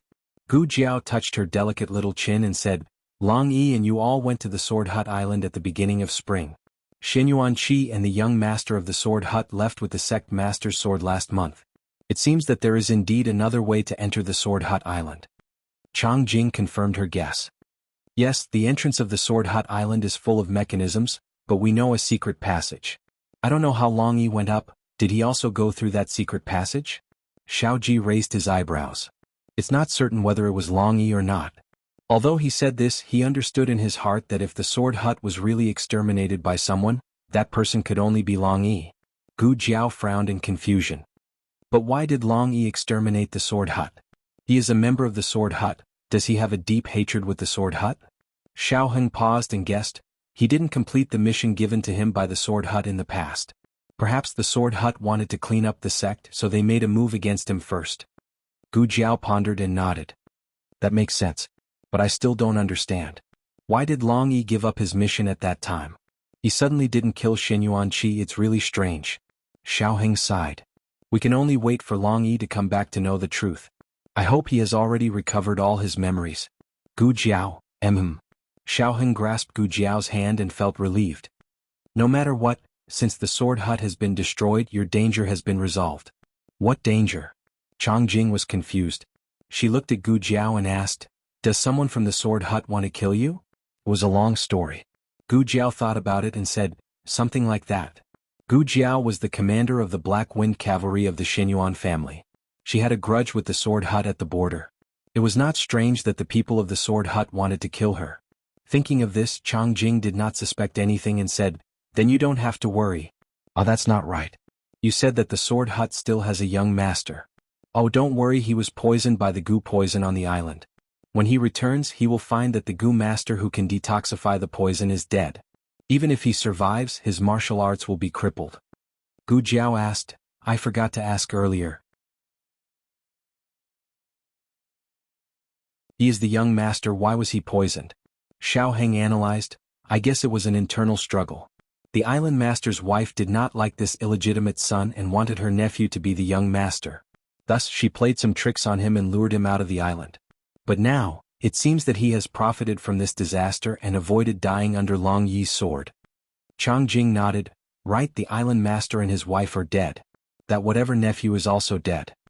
It seemed that everything in the dream had changed Long Yi. What kind of little angel was Long Yi? If he wanted to argue with her again, she would definitely not refuse. Gu Jiao looked at Xiao Heng. It has been several months since the beginning of spring. Where did Long Yi go? Will he return? Xiao Heng shook his head. I don't know. When Shi Tian regains his identity and memories, no one could guarantee what kind of life he would choose in the future. What did these years of being Long Yi mean to him? Was it a beautiful past worth recalling or an unbearable experience that he wanted to erase? Coming out of the study, Xiaoji saw Uncle Li, who was directing the servants to carry the betrothal gifts. Xiaoji had a deep impression of him. When he and Changjing had just arrived at the Dark Night Island, this person had received them. Uncle Li's full name was Li Jiangping. He was an elder in the Dark Knight sect. Xiaoji politely called him Elder Li, Marquis Xiao. Li Jiangping smiled and cupped his hands. Li Jiangping had been in the Dark Knight sect for many years and was highly regarded by Chang Kuan. In addition to his high martial arts and loyalty, he was also very careful. He was a very rare expert who was both rough and meticulous. More importantly, he loved Changjing very much. Changjing glanced at Uncle Li and said to Xiaoji, "This time, thanks to Uncle Li speaking up for me. Otherwise, my father would not have agreed to this marriage." Xiaoji was burning with anger. There was no marriage at all. Changjing felt wronged. I meant to find an excuse to come out and see you. Also, you owe me a few boxes of marbles. Xiaoji's body trembled. This is your real purpose for leaving the island. You really didn't want to see this brat anymore. He put his hands behind his back and walked forward angrily. Thinking of something, he turned back and warned sternly, "You're not allowed to play with marbles for Yi. It's very dangerous." Changjing said, "The princess already told me that I can't let her play with the little things." Xiaoji clenched his fists. As expected, you're so familiar with Qin Fengwan. I think you want to go to heaven.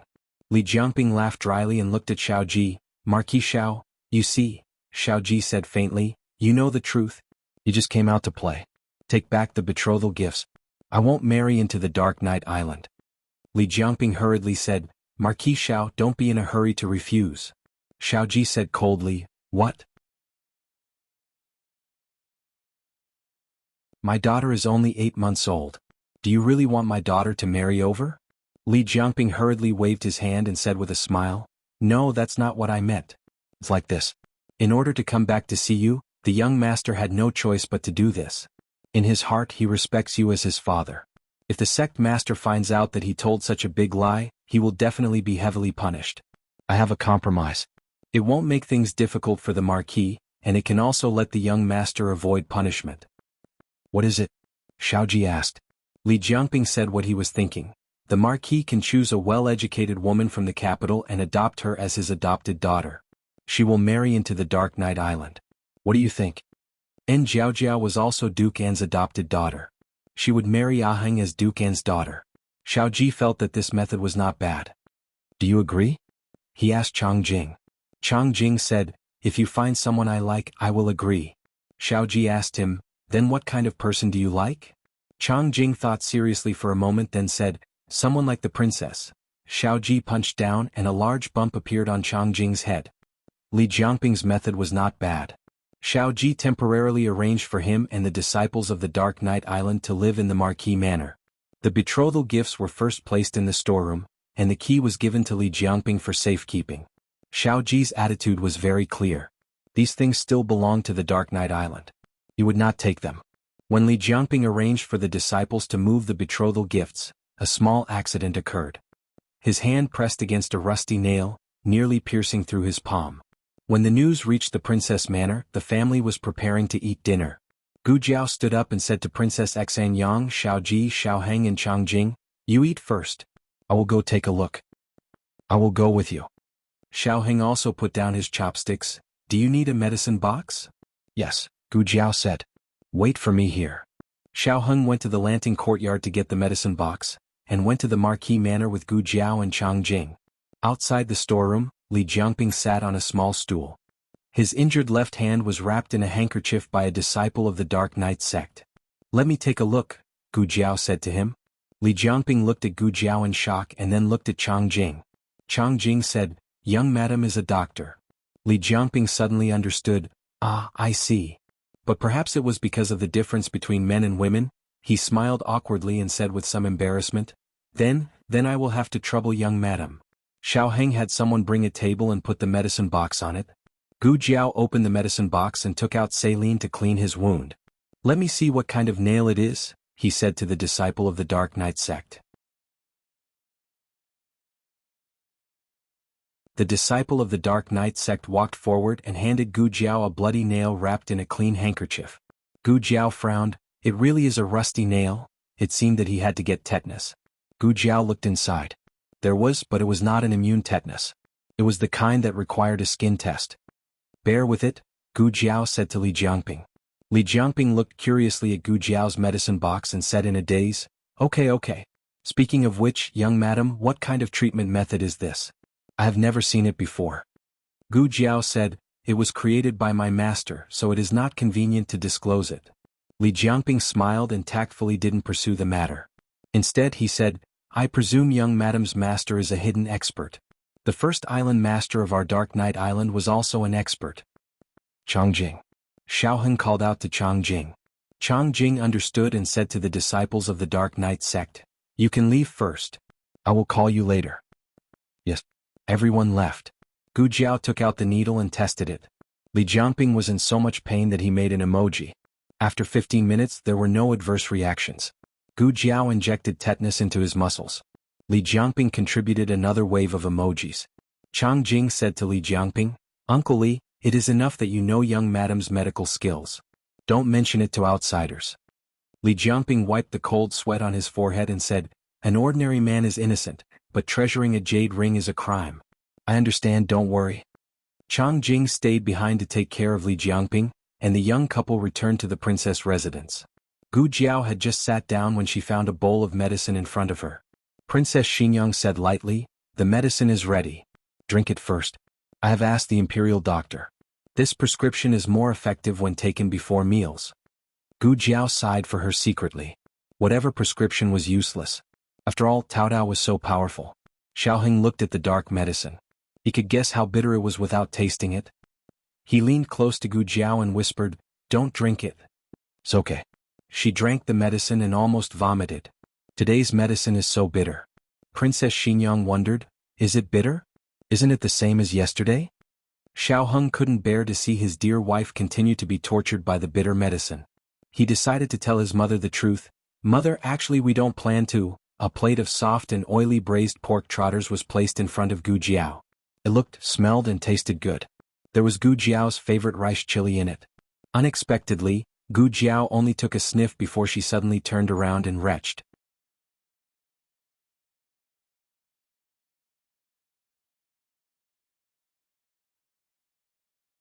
Chapter 942. Everyone's expression changed. Gu Jiao's status in the family was now outstanding. Even Xiao Yi was very willing to let her massage her little feet. Her slightest movement could cause a storm in the house. Xiao Heng was the first to react. He quickly stood up and came to her side.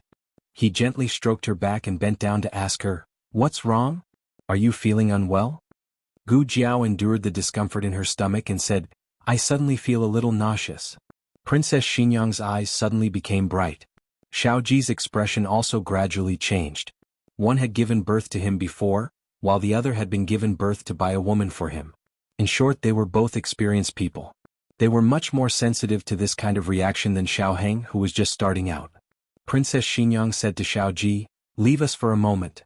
She had something private to ask. Xiao Ji wasn't a blockhead like General Qian. He knew what to do. He asked, Should I leave or call for an imperial physician? Princess Xinyang was stunned.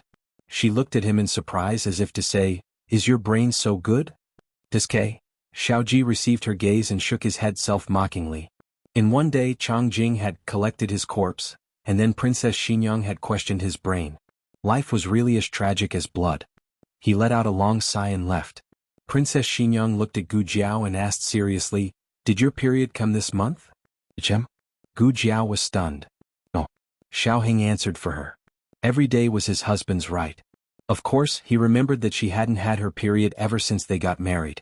He had never been a father, so he was a little slow in this aspect. However, he was good at reading people's expressions. When his mother asked, he immediately understood. Mother, you can't be. Princess Xinyang neither admitted nor denied. My period didn't come. Didn't you suspect anything? Especially you, Jiao Jiao, you're a doctor. Gu Jiao said, my period has been irregular for the past 6 months. She didn't know if it was because of her puberty, or if it was because of the war and excessive exhaustion that had affected her body, but this year her period either didn't come for 2 consecutive months or came twice a month. Xiao Heng used to remember her menstrual cycle, but now that her menstrual cycle was messed up, he was at his wits' end. Princess Xinyang was surprised. She can even get pregnant like this. It's all thanks to my pregnancy medicine. Cough. Xiao Heng choked. He didn't have the heart to tell his mother that it was only after the two of them had taken measures to prevent pregnancy. He thought to himself, it was clearly just once. Moreover, both of them were unorganized, stumbling, and did not experience it well for the first time. Did they succeed that time? Were they using contraceptives to avoid loneliness later on? This was really... He didn't know what to say. Wait a minute. She was just retching. She might not be pregnant. Perhaps his mother had been happy for nothing. Xiao Heng poured a cup of warm water for Gu Jiao and had the servants take away the plate of braised pork trotters. Princess Xinyang had a light palate. In the years when Xiao Heng wasn't by her side, she started eating vegetables. After she became pregnant with Xiao Yi, she started eating meat again to increase her nutrition. Even now, when she was breastfeeding, she still couldn't stop eating meat like fish soup. But overall it wasn't greasy. Pork trotters and braised pork trotters were dishes that catered to the children's tastes. In the end, she was worried that the two of them wouldn't be used to it, so she had the servants bring some pickled vegetables over. The imperial physician came very quickly. Before they finished eating, he was already waiting outside the courtyard. I'm full. Gu Jiao said. I'm also full. Xiao Heng said. Today Yujin wasn't here. Princess Xinyang summoned the other servants and had them clean up the room. She brought the two children and planned to meet the imperial physician in the wing next door. However, as soon as the three of them stepped over the threshold, they were stunned by the scene in front of them. There was a dense mass of human heads. Did they empty out the imperial medical department? They didn't even leave a night shift for the emperor, right? Xiao Ji turned around and said to the imperial physicians with his head held high, one by one. That night, Gu Jiao didn't do anything. She just sat on the chair and let the imperial physicians take her pulse. In the end, everyone came to the same conclusion. She was pregnant. Everyone has worked hard. Princess Xinyang gave each imperial physician a large red envelope. The imperial physicians' complaints about being dragged in by Marquis Xianping with a knife to their necks disappeared. All right, you two should go back and rest early. She said to Xiao Heng, and Xiao Heng, be careful for the first 3 months. Don't be too indulgent. If she really didn't let them do anything, it probably wouldn't work. She could only settle for the next best thing. Xiao Heng coughed lightly. I know, mother. He held Gu Jiao's hand and returned to Lanting Courtyard. Little Jing Kong and Shang Guanqing had gone out and weren't in the Fu. Lanting Courtyard was very quiet. The two of them strolled along the limestone path overflowing with the fragrance of flowers. There were servants in front of them who wanted to salute the two of them. Xiao Heng raised his hand, and everyone understood and silently retreated. Yuya came from the corridor with the clothes that had just been dried. Just as she was about to call out miss, the mama beside her tugged at her sleeve. The mama shook her head at her. Oh. Yuya wasn't stupid. She turned around and went back to her room. Just now, was it morning sickness? Xiao Heng asked. From the start of the meal until now, Gu Jiao had not said a word. He couldn't figure out what she was thinking, so he could only try his best to start a conversation. Gu Jiao grunted, I think so. She was still willing to talk. Xiao Heng secretly sighed in relief. He turned to look at her calm expression. He couldn't guess if she was as calm as she was inside. Actually, it's not bad to have a child. He said softly, if it's a son it'll be like Jing Kong and Xiaobao. If it's a daughter it'll be like Yi. Don't you think it's quite cute? Gu Jiao looked at him in surprise. You actually praised Jing Kong for being cute. Xiao Heng was stunned. Did I praise him wrongly? He's not cute? If he's not cute, how did you fall into his trap in the first place? You even didn't find it annoying that he stuck to you all the time. Gu Jiao said, he's cute. It's just that it's strange to hear it from you. The two of them had been fighting since the first day they met. They had been fighting with wits and courage. She knew that they had used all kinds of martial arts skills. The window paper was broken just like that. Xiaoheng showed a decent smile. The scenery of the princess residence was pleasant. Its style and layout were among the top 3 in the entire capital. The cool breeze and the fragrance of flowers made people feel relaxed and happy. The two of them walked forward for a while. Actually, Gu Jiao opened her mouth. Xiaoheng's heart suddenly tightened. He seemed to be afraid of hearing something he didn't want to hear from her, so he decided to make the decision himself. Actually, we're still young. I've just started my career. I really don't have the energy to take care of a child. When he said this, his breathing became tight. It was too uncomfortable. He couldn't say it out loud. Gu Jiao stopped. The two of them were holding hands, so he stopped as well. Gu Jiao looked at him steadily. You don't want this child? That's not what I meant. Xiaoheng instinctively refuted. How could he not want it? Wait, she was asking him? He looked at her with a hint of nervousness.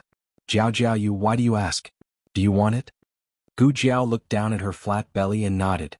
Xiaoheng's eyes flashed with a hint of ecstasy. Jiao, why do you have such an expression? Do you think I don't want it? Xiaoheng smiled awkwardly and didn't answer the question directly. Instead, he said, Then why didn't you say anything just now? I thought you were unhappy. I just haven't recovered yet. She looked at her belly seriously. How did I get a baby? She had become a curious baby. Xiaoheng's heart melted. How could there be such a wonderful Jiao in the world? He patted her head and couldn't help but ask, Why did you suddenly change your mind? Gu Jiao said honestly, It wasn't sudden. After I met Tang Yueshan that time, my state of mind seemed to have changed a lot. That was because Tang Ming was not a perfect son. He could not even be considered a good son. He had too many personality flaws, but Tang Yueshan's love for him had never weakened. He had never given up on this son of his. The strength that she had lost when she was abandoned when she was young was regained from Tang Yueshan. Xiaoheng really didn't expect that the person who changed her state of mind was Tang Yueshan. He pulled her into his arms and gently patted her head. He had a lot of words in his heart.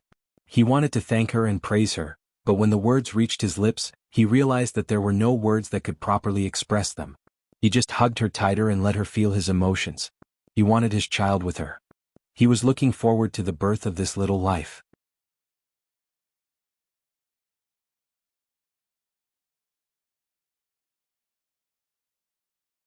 Chapter 943. After returning to the house, the first thing Gu Jiao did was to take out the small medicine box. She asked Xiaoheng to take a shower first, while she stared at the small medicine box. Tell me, did you do something? Did little Doo poke holes? A gust of night wind blew, and the small medicine box was as quiet as a chicken. No one would ever know if it was a coincidence or if it was a flaw in the family planning of some unscrupulous little medicine box. After Gu Jiao took a shower, Xiaoheng kissed her for a while, but didn't go to the last step. He endured it and let her go to sleep. The fact that she was pregnant was not completely untraceable. For example, she was tired quickly in the past few days. He thought it was because he was too strong and made her too tired. So you are pregnant. But I am indeed very strong. Xiaoheng looked at Gu Jiao, who fell asleep in his arms. He raised his eyebrows, stroked her cheeks, kissed her, and then pulled a thin silk cloth to cover her. The sound of quarreling came from outside the courtyard. It was little Jing Kong and Sheng Wanqing who had returned. Xiaoheng glanced at Gu Jiao, got out of bed quietly, opened the door and said to little Jing Kong, Jiao is asleep. You go take a shower first. Hearing that Jiao was asleep, little Jing Kong immediately turned on the silent mode, waved at Sheng Wanqing and said silently, Brother Qing, goodbye. Sheng Wanqing leaned on the pillar, exhausted. He didn't even have the strength to twitch the corner of his mouth. Haha, it's best if we don't meet again. Little Jing Kong was so energetic that it was scary. The two of them went out together, shopping, watching lanterns and going to the lake. They did exactly the same things. He was 6 years old now, so he didn't need Sheng Wanqing to carry him all the time.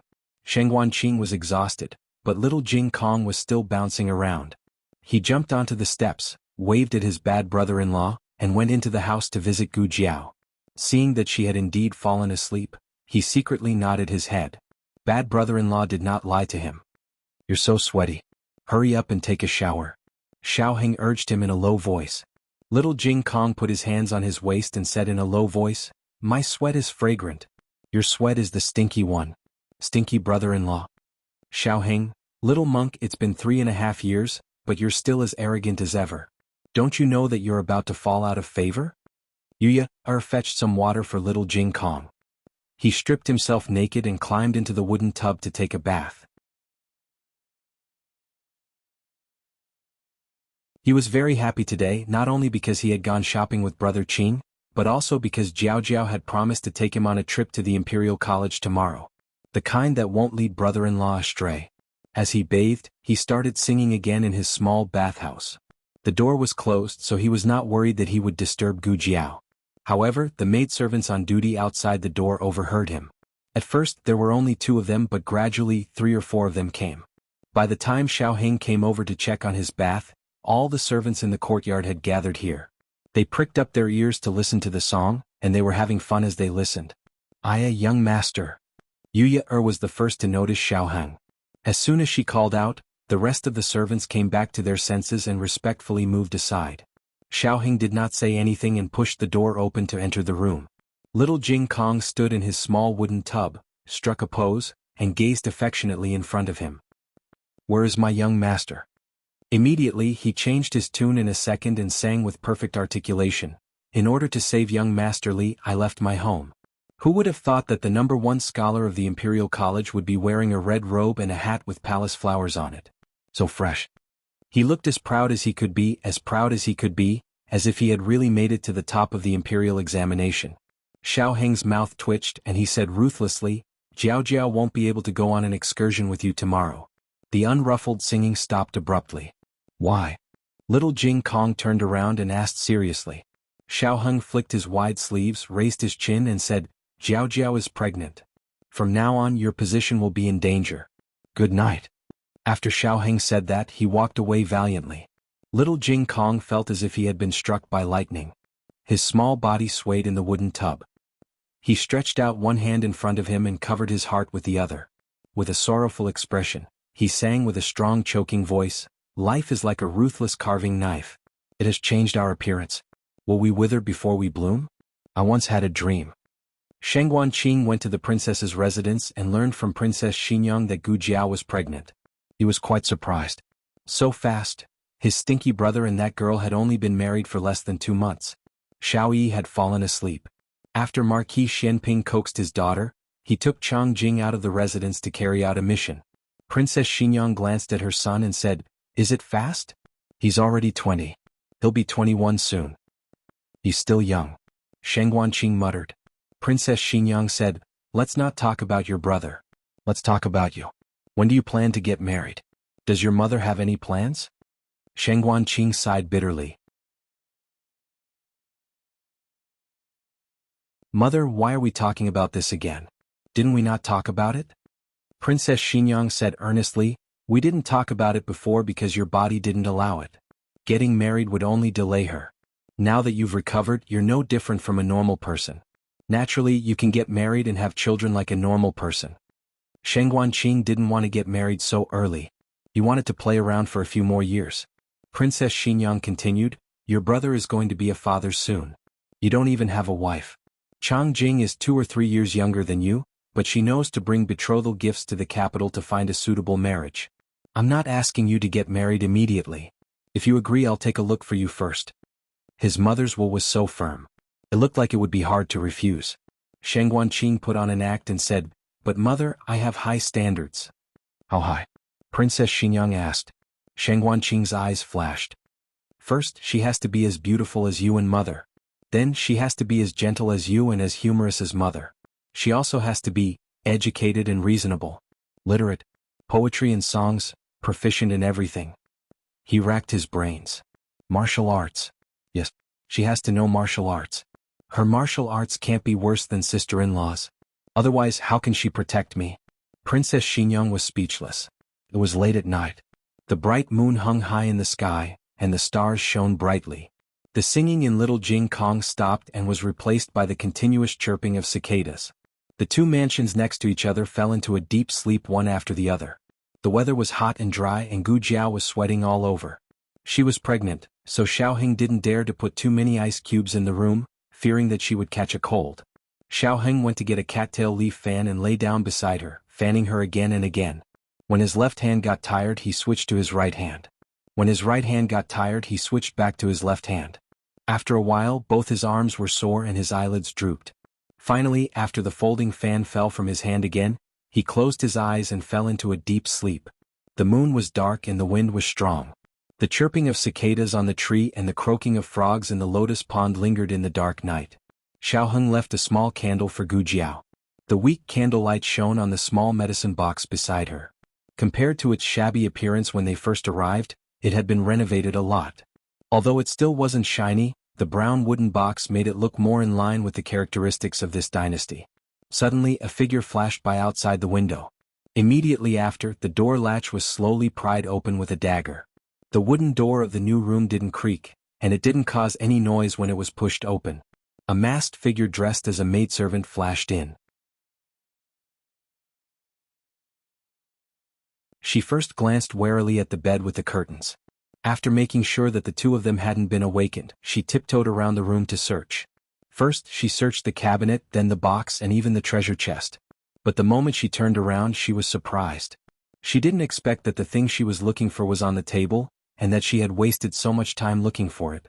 She came to the table and looked greedily at the small medicine box. First, she tried to pry it open with her hands, but when she couldn't, she used the dagger to pry it open. However, when she couldn't pry it open, she curled her lips and laughed. "It's you?" She put away the dagger and opened her arms to move the small medicine box. Something unexpected happened. "What's going on? Why can't I move it? Is there something stuck to the box?" But she quickly thought of a problem. Even if the box was stuck, the table wasn't. With her strength and skill, it wouldn't be a problem for her to move it. She tried a few more times, but found that the table didn't show any signs of being moved. So, the box was really too heavy, causing her to be unable to move it? "No, I'm already here. Even if I can't move it, I still have to move it." She sank her chi into her dantian and circulated almost all of the internal energy in her body, transferring it to her arms. The blood vessels in her pair of strong arms quickly expanded, as if they were going to burst out of her sleeves at any moment. She gritted her teeth and shouted in her heart. This time she finally moved the small medicine box. Actually, it was only difficult when she moved it, but it wasn't that heavy when she moved it. She smiled coldly and carried the box out of the room. The moment she disappeared into the night, Xiaoheng slowly opened his eyes from within the curtains. His eyes were clear, without the slightest hint of sleep.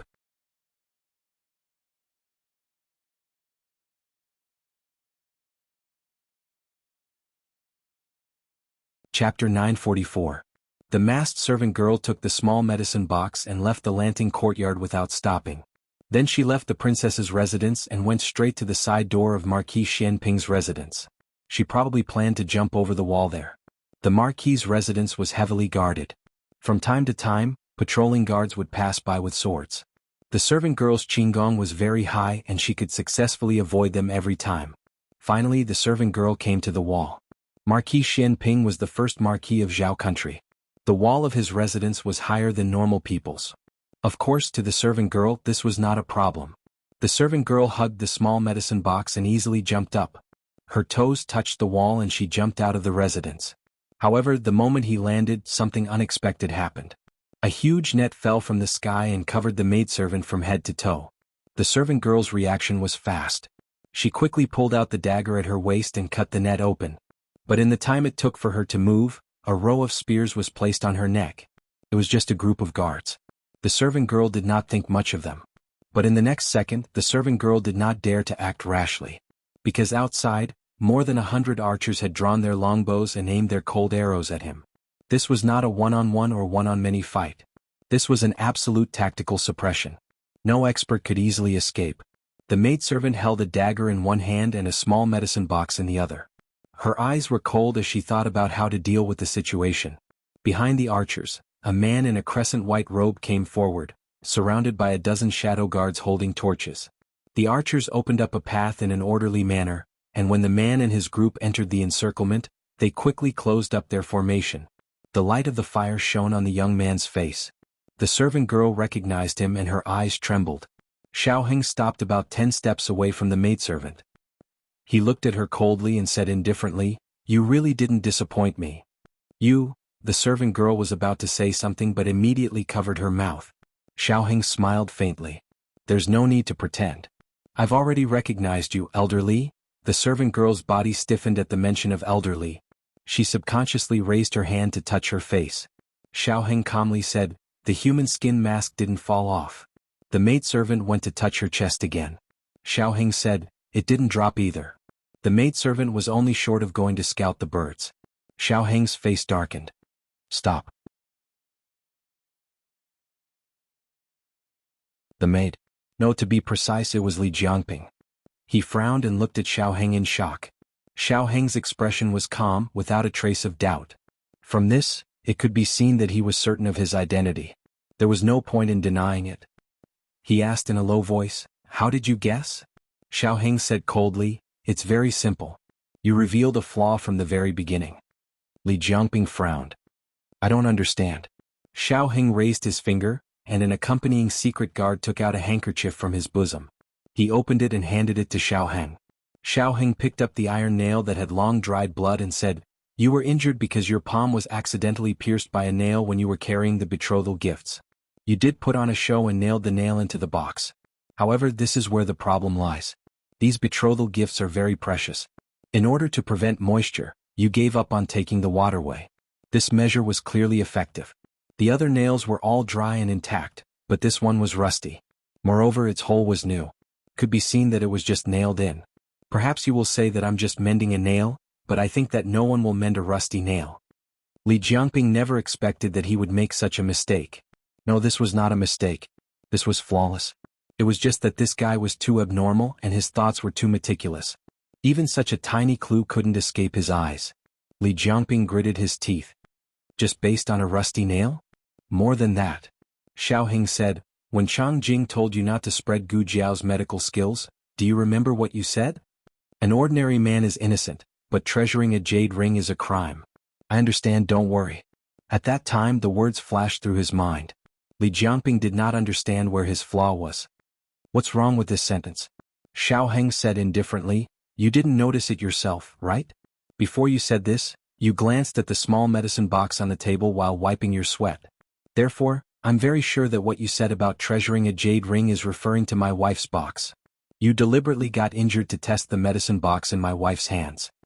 Was this fellow a judge? His eyes were so sharp. Li Jiangping originally wanted to deny it, but it seemed impossible now. This was definitely the first time he had exposed himself so quickly. What the hell? He was clearly a guy who did not know martial arts, but for some reason his eyes and aura were enough to make people's hearts jump. All of this happened too quickly.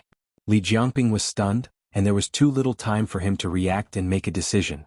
He could only rely on his many years of martial arts practice to rush toward Xiaoheng, the only one who did not know martial arts at the scene.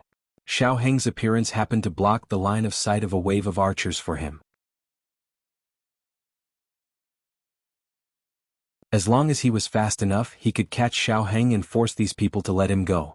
As for the secret guards by Xiaoheng's side, they were no match for him at all with their mediocre skills. Li Jiangping was an expert of Dark Knight Island, and there was no doubt about his skills. His internal strength shook off those secret guards, and his hand fiercely grabbed Xiaoheng's neck. But just as he was about to succeed, a certain someone who had been hibernating on the tree for a long time curled his lips disdainfully, aimed at him, and pulled the trigger. With a loud bang, Li Jiangping was sent flying. He hit the wall behind him heavily and fell to the ground in a sorry state. Tisk! Sheng Guanqing, who was on the tree branch, frowned and seemed to be dissatisfied with his shot. The shot just now hit the small medicine box in Li Jiangping's arms. He was not shot open on the spot, but he was still badly shaken. He spat out a mouthful of blood. This time the steamed bun in his lapel really fell out. Sheng Guanqing's eyes were burning. "Little Jing Kong can burn me, but you can't." He decisively loaded the gun. This was a newly improved gun. Its accuracy and speed had increased, and the corresponding recoil was also much stronger. He was still not used to it. "I'll use you to practice tonight." He aimed at Li Jiangping's head. Right at this moment an unexpected event occurred abruptly. Numerous terrifying sword chi slashed down from the sky and forcefully pushed back the secret guards of the Marquis of Xuanping's estate. Subsequently, a gray-clothed swordsman flashed down to grab Li Jiangping, who was on the ground, before swiftly leaving the scene. That person's lightness skill was probably not inferior to Gu Qingfeng's. In the blink of an eye, he disappeared without a trace with Li Jiangping. Sheng Guanqing jumped down from the tree branch with the new gun in his arms. He looked at the place where Li Jiangping fell and then looked at Xiaoheng. Aren't you going to chase? Xiaoheng looked in the direction of the two people and said, no need. Sheng Guanqing carried the gun on his shoulder. But they also took away Jiao Jiao's box. Li Jiangping's hands were fast. Before leaving, he did not forget to hold the small medicine box on the ground. It's okay, Xiaoheng said. Sheng Guanqing said, what do you mean it's okay? That box is very precious, okay? I shot it just now but it didn't break. Xiaoheng was not surprised. Jiao Jiao said that the small medicine box was not something from their world, and the medicine box might not be its original body. It was just that in their dimension, it could only appear in this form. Sheng Guanqing snorted. Is it really okay? If Jiao Jiao wakes up and finds that the box is gone, she will be angry. I'll see how you coax her. Xiaoheng smiled and did not continue the topic. Instead he asked, are you okay? Are you hurt?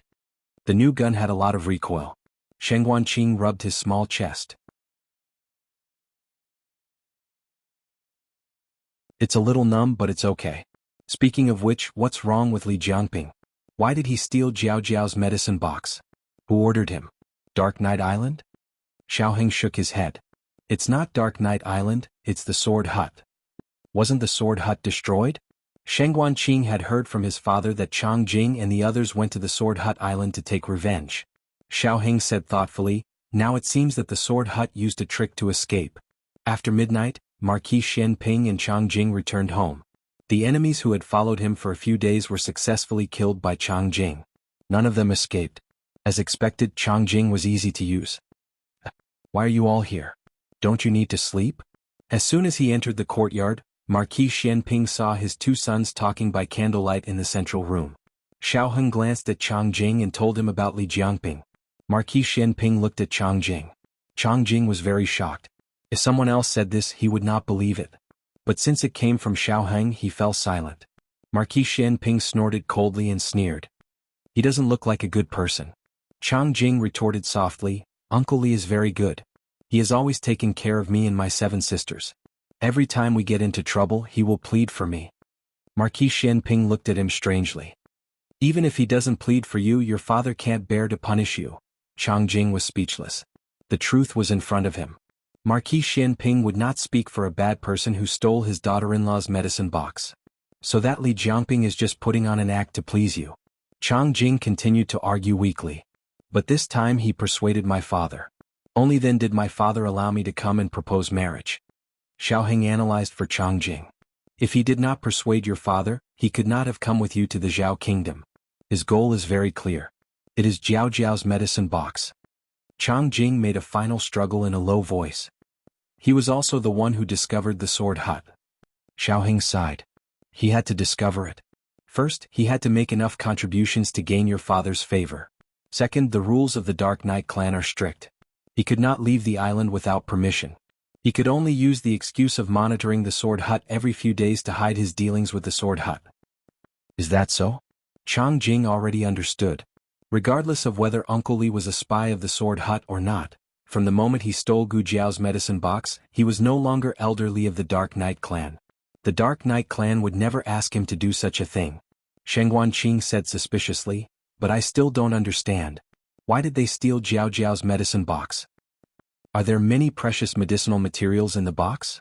Sheng Guanqing asked and answered his own question. Or is it that the box is invulnerable? Even firearms cannot break it. They want to take the box back to make armor? Xiaoheng shook his head. He did not explain the secret of the medicine box to the people in the room. The medicine box had an inexhaustible supply of medicine.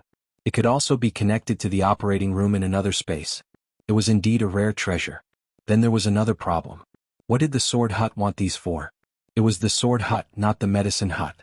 Could it be that from now on, they would not practice the sword anymore and would all become doctors? Or could it be that one of them had an incurable disease and coincidentally, there was medicine in the medicine box to treat it? This possibility could be ruled out. With the relationship between Li Jiangping and Chang Jing, as long as he asked, no matter what medicine it was, Gu Jiaojiao would be willing to give it to him. There was no need to go through the trouble of stealing the medicine box. Marquis Xianping did not inquire about whether there was anything strange in Gu Jiaojiao's medicine box. The medicine box belonged to Gu Jiaojiao. He would not pry into other people's privacy. In addition, no matter what it was not a reason for the sword hut to covet it.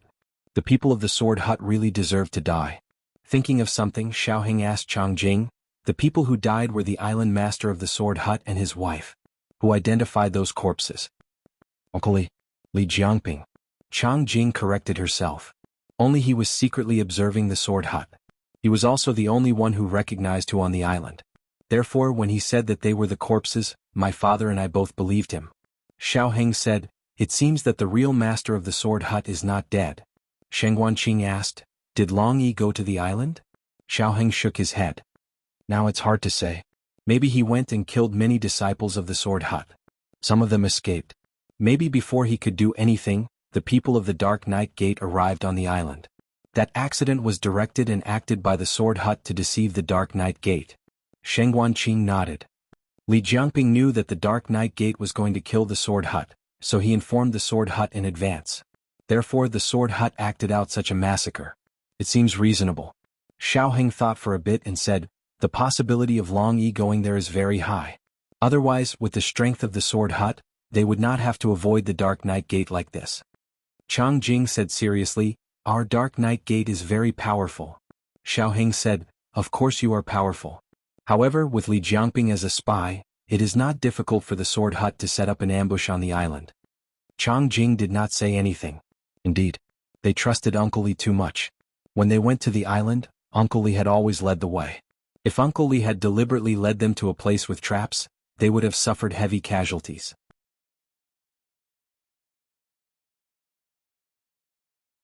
Changjing still did not understand. But Uncle Li, why didn't Li Jiangping make a move? Even if we had some casualties on the Sword Hut Island, we would not have suspected him. He could have used this opportunity to weaken the strength of the Dark Night Island. Xiaoheng looked at him seriously. What if he hurt you? You can't come to Zhao country to propose marriage, so he can't get close to Jiao. Changjing said, oh. At this point, the last trace of hope in the bottom of Changjing's heart was extinguished. Li Jiangping was a spy through and through. In fact, there were still some doubts. Xiaoheng wanted to go back and slowly sort out his thoughts. Is that box really okay? Sheng Guanqing was still thinking about the small medicine box. After all, it was something that could not be broken even by a gun. It should be known that even the armor on Gu Jiao's body could not withstand the power of a gun. Xiaoheng said with certainty, it's okay. They can't steal it. On the quiet long street, a carriage was moving quickly. After Li Jiangping got on the carriage, he immediately put the small medicine box under the seat and covered it with his feet to prevent it from falling out of the carriage due to the bumps. The swordsman who saved him gave him an elixir for internal injuries. He raised his head and swallowed it. After circulating his qi for a small cycle, he took a deep breath and said with relief, it was too dangerous just now. What weapon did that guy have in his hand? It almost killed me. It's called a gun, the swordsman said. He hesitated and said, but in Ghost Mountain, the gun was not so powerful.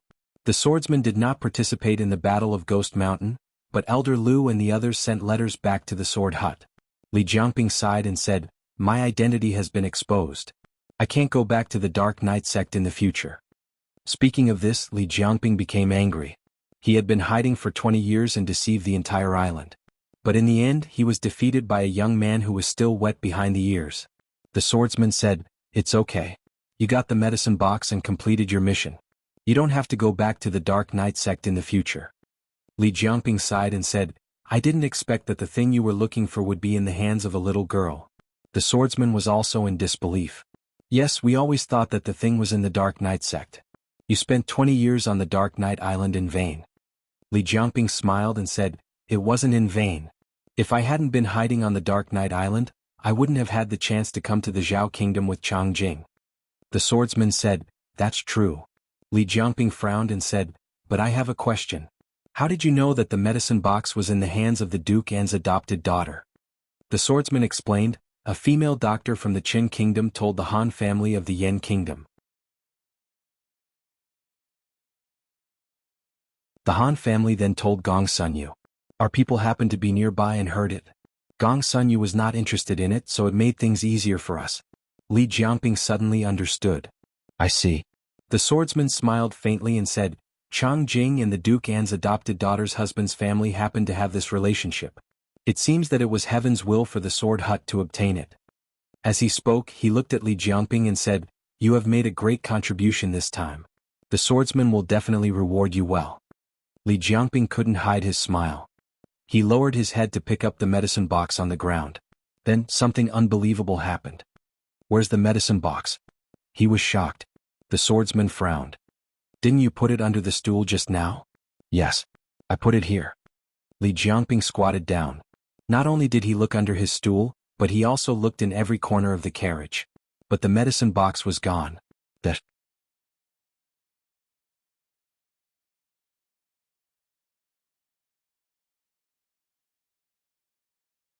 Chapter 945.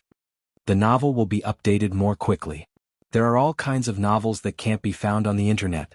After an hour, Xiaoheng finished talking with Marquis Xian Pingho and the others and returned to the princess mansion with Sheng Guanqing. Sheng Guanqing yawned and waved at Xiaoheng. "I'm so sleepy. I'm going to sleep. You should rest early too." "Got it," Xiaoheng said to him. Sheng Guanqing swaggered away with his new gun in his arms. Xiaoheng looked at his footsteps, which were exactly the same as his father's, and shook his head in amusement. When he returned to the room, he saw the small medicine box on the table. The corners of his lips curled up slightly. He walked over, raised his slender hand and patted it lightly. At dawn, Gu Jiao woke up slowly. She felt that someone was looking at her and she couldn't ignore it. When she opened her eyes, she saw little Jing Kong lying on the bed. Little Jing Kong's eyes were full of concentration. She didn't know how long he had been waiting here. The moment he found that she had woken up, his little face lit up. "Jiao Jiao, you're awake?" he said crisply. Gu Jiao smiled. "Have you been here for a long time?" A beautiful day began with admiring the little handsome boy. Although he wasn't a 3-year-old boy, he was very cute and handsome at the age of 6. Little Jing Kong shook his head. "I just came." "Oh, you've been here for an hour." Someone stepped in with a book and mercilessly exposed the little guy's lie. Little Jing Kong turned around and glared at his bad brother-in-law. He corrected him. "Being with you, a day feels like a year. Being with Jiao Jiao, time flies like an arrow." He blurted out 2 idioms in one breath and they even rhymed. He was indeed a child in the prodigy class of the Imperial College. Gu Jiao got up and went to wash up. Little Jing Kong followed behind her like a little tail. He peeked at her from time to time but didn't say anything. Gu Jiao put down the handkerchief in her hand and asked him, "What's wrong?" Little Jing Kong hesitated for a moment and decided to ask the truth. "Jiao Jiao, are you pregnant?" Gu Jiao glanced at Xiaoheng, who was tidying up the desk. She almost understood where the news about little Jing Kong came from. Pulling out a kiss and showing off the baby. "As expected of you." Gu Jiao nodded and said, "Yes, we have a baby. A baby as cute as Jing Kong." "Is she as cute as me?" Her words were so pleasing to the ears that little Jing Kong became excited all of a sudden. He even started to look forward to the baby in Gu Jiao's belly. However, he thought of something and muttered hesitantly, But Jiao Jiao has a baby. Will she still like me? Am I still the most handsome little man in Jiao Jiao's heart?" Gu Jiao smiled and pinched his little face. She bent down and looked at him at eye level. She said with a smile, "Of course she will. She will always like you. She will like you more every day than yesterday." Little Jing Kong was so shy that his cheeks turned red. He turned around and covered his hot cheeks. "I'll go and get breakfast for Jiao Jiao first." After that he ran out shyly. When he reached the corridor outside, he suddenly stopped and looked at Xiaoheng, who was tidying up the desk in front of the window. He puffed out his chest and said proudly, "Jiao Jiao likes me. I'm the most handsome." Little Jing Kong, who had turned the tables, left valiantly. Xiaoheng had a toothache. While little Jing Kong went to get breakfast, Xiaoheng and Gu Jiao talked about what happened last night. Gu Jiao was not too surprised by Li Jiangping's betrayal, but the point that aroused her suspicion was different from Xiaoheng's. She recalled, "When they gave me the nail, they wrapped it in a clean handkerchief.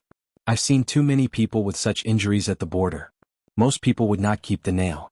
They would throw it away immediately to prevent a second person from getting hurt.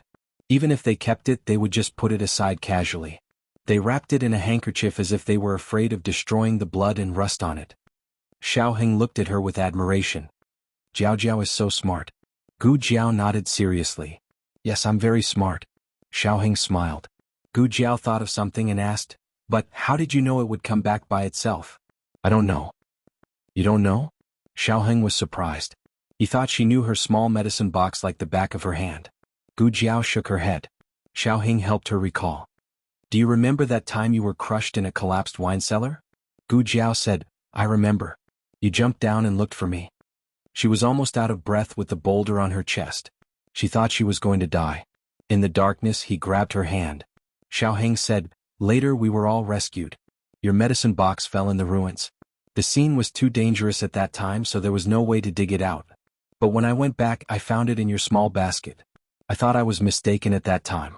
It was not until later when you told me that it was not an ordinary medicine box that I was sure I was not mistaken. When he said that, Gu Jiao also remembered something. It was during the archery competition in the Yan Kingdom.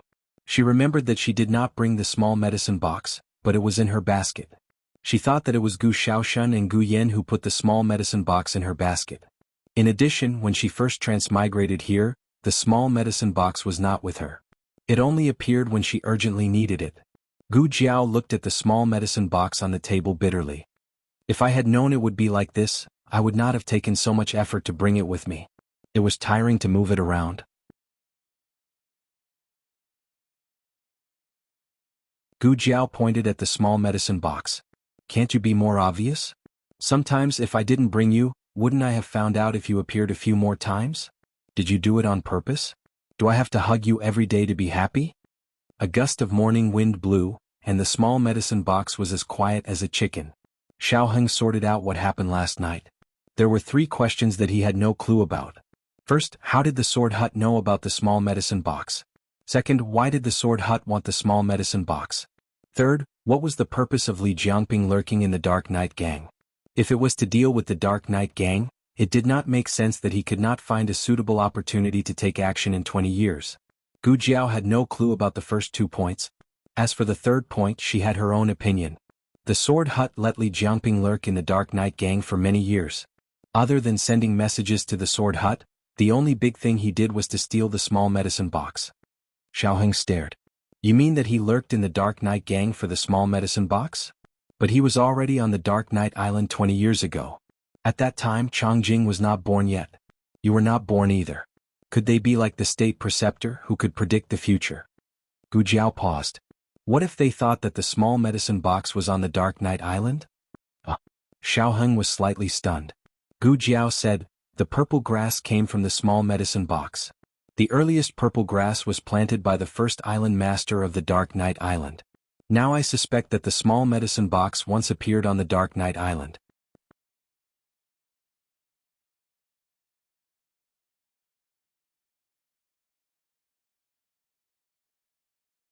Chapter 946. Xiaoheng wondered, but isn't the medicine box yours? Why did it appear on Dark Knight Island? Gu Jiao shook her head. I don't know. It was indeed a mystery. Even she had no clue. The 2 of them decided to ask Changjing. Did your box appear on our island? I don't know. In the garden of the Lord Protector's manor, Changjing looked confused. Then he asked the same question as Xiaoheng. Why did your box appear on our island? You haven't been to our island. If Gu Jiao knew the answer, she wouldn't have to ask Changjing. She said again, how much do you know about the first island owner? Changjing said helplessly, Dark Knight Island was originally a deserted island. After he came, he reorganized it into a sect, took in the nearby fishermen and planted purple grass. That's all I know. If you want to know about the first island owner, you can only ask my father. Even Uncle Li doesn't know much about it. Was he a man or a woman? Xiaoheng asked suddenly. Changjing said subconsciously, a man. Xiaoheng said seriously, what do you mean by a man? Are you sure or not? Changjing thought for a while and said, no one told me. But aren't all island owners men? Is there a woman who can be an island owner? If there is, can my sister also be an island owner? Then I don't have to inherit the Dark Knight sect. The 2 of them exchanged a look. Changjing's state of mind was completely different from theirs. No wonder he got along well with Jing Kong. Xiaoheng said to Gu Jiao, I will investigate them. Don't worry. Okay. Gu Jiao was not a person who would give up eating for fear of choking. Although the people of the Sword Hut had sneaked into the capital, they still lived their lives as usual. After breakfast, Gu Jiao took little Jing Kong to the carriage for an outing. Little Jing Kong swung his legs and said in a low voice, Jiao Jiao, let's not go for an outing, shall we? What? Gu Jiao asked. Little Jing Kong looked down and said, I'm a little tired today. Gu Jiao smiled and said, You're not tired. Little Jing Kong opened his mouth and was about to say something when Gu Jiao added, I'm not that weak. It was just a pregnancy. Other than the difference in appetite and sleep, there was no other difference. During this period of time, she had been busy with her own affairs and neglected little Jing Kong. He was growing up day by day. She did not want to look back one day and realize that he had become independent and that she had missed out on his growth. She looked at little Jing Kong and said seriously, I want to go for an outing with you. Are you willing to go with me? Little Jing Kong looked into Gu Jiao's eyes and could feel that Gu Jiao really wanted to go. He immediately became energetic and nodded vigorously. Yes. I love going out with Jiao Jiao the most. Gu Jiao was infected by his childlike innocence and imagined how the baby would look like. She thought that she would really like it if it was the same as Jing Kong. She touched his little head and said, Let's go to the Duke's public house for dinner tonight. Tomorrow we'll go to Bai Shui Alley to play cards with Grandaunt. Little Jing Kong raised his hands and feet in agreement. We'll listen to Jiao Jiao. Bai Shui Alley. Gu Yin stood at the door and looked around. Gu Xiaobao also looked around. What are you doing? He asked Gu Xiaobao. What are you doing? Gu Xiaobao asked him back. Gu Yin was annoyed and amused by Gu Xiaobao's adult tone. I'm waiting for someone. Gu Xiaobao said, I'm also waiting for someone. Gu Yin said, I'm waiting for Xiaoshan. I'm also waiting. I'm not waiting for Xiaoshan. Gu Xiaobao waved his little hand and learned from Gu Yin to call Xiaoshan. You have to call Xiaoshan brother. Also, sister won't be coming today. Gu Yin hit the nail on the head. Gu Xiaobao raised his head and looked at his brother unhappily. She's coming. Not long after, Gu Xiaoshan came back. Gu Yan's eyes lit up. Is it done? Gu Xiaoshan said sneakily, It's done. Let me see. Gu Yin stretched out his hand. Gu Xiaobao looked at his two brothers in confusion. He didn't understand what they were doing. Gu Xiaoshan sneakily stuffed the thing into Gu Yan's arms. There are so many on the streets. You had to draw it yourself. I don't know if it's to your liking. There's no silver left. I found the most experienced master craftsman. Gu Yin said, Okay, you look after Xiaobao. I'm going out. Okay. Gu Xiaoshan carried the little boy into the house. Gu Yin took a carriage to the military camp. Gu Changqing was observing the soldiers drill. Suddenly, a guard walked over quickly and whispered something in his ear. He raised his finger and said, Got it. Then he said to the generals who were watching the drill together, Sorry, I have to leave. The generals looked at him strangely and exchanged glances. This was a big drill that happened once every 3 months. Did something big happen? Why did General Gu leave midway? He left in a hurry. Gu Changqing quickly walked out of the military camp and saw a thin figure pacing back and forth beside a carriage. Yan. He called out to him. Gu Yin heard and turned around in a daze. Why did you come out? Gu Changqing smiled. Someone told me that you came to look for me. I didn't. Gu Yin subconsciously retorted. It was true that he came to look for him, but he didn't mention it to anyone. He knew that the military camp was busy and didn't want to disturb him. He wanted to wait for him to finish before coming out.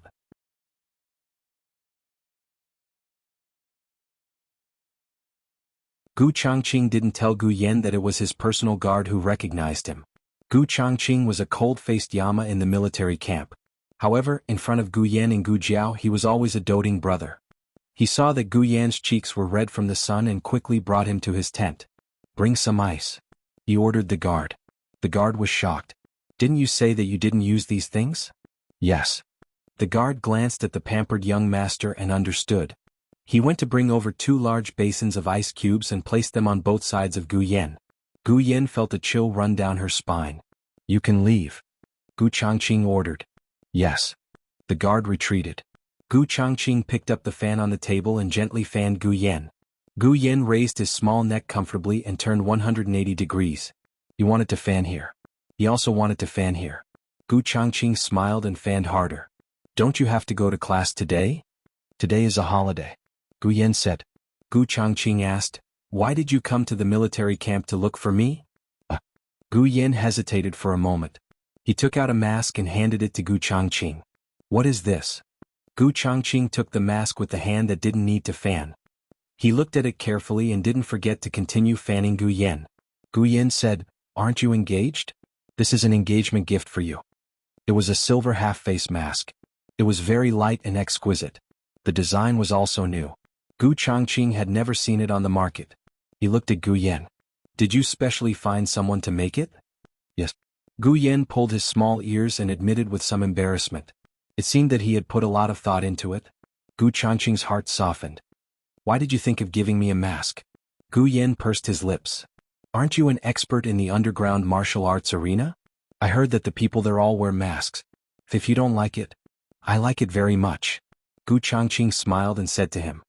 I will wear it when I go to the underground martial arts arena in the future. I will also bring you. This way you will be able to recognize who I am at a glance. Gu Yan's eyes moved. He did his best to suppress the joy in his heart and nodded coldly. If you insist on bringing me, then that's fine too. Gu Changqing smiled warmly, his eyes full of pampering. Marquis Xianping's estate. Xiao Heng went to court today and accepted the title of junior assistant. From today onwards, he would be the first junior assistant under the emperor's rule. When he left court, he was surrounded by civil and military officials. Everyone congratulated him one after another. All of this happened suddenly, but when he thought about it carefully, he felt that it was logical. At the age of 13, he became the young chancellor of the directorate. If it wasn't for the unforeseen event, he would have already become Zhao country's junior assistant. He lost some of his noble youthfulness and gained some steadiness and calmness.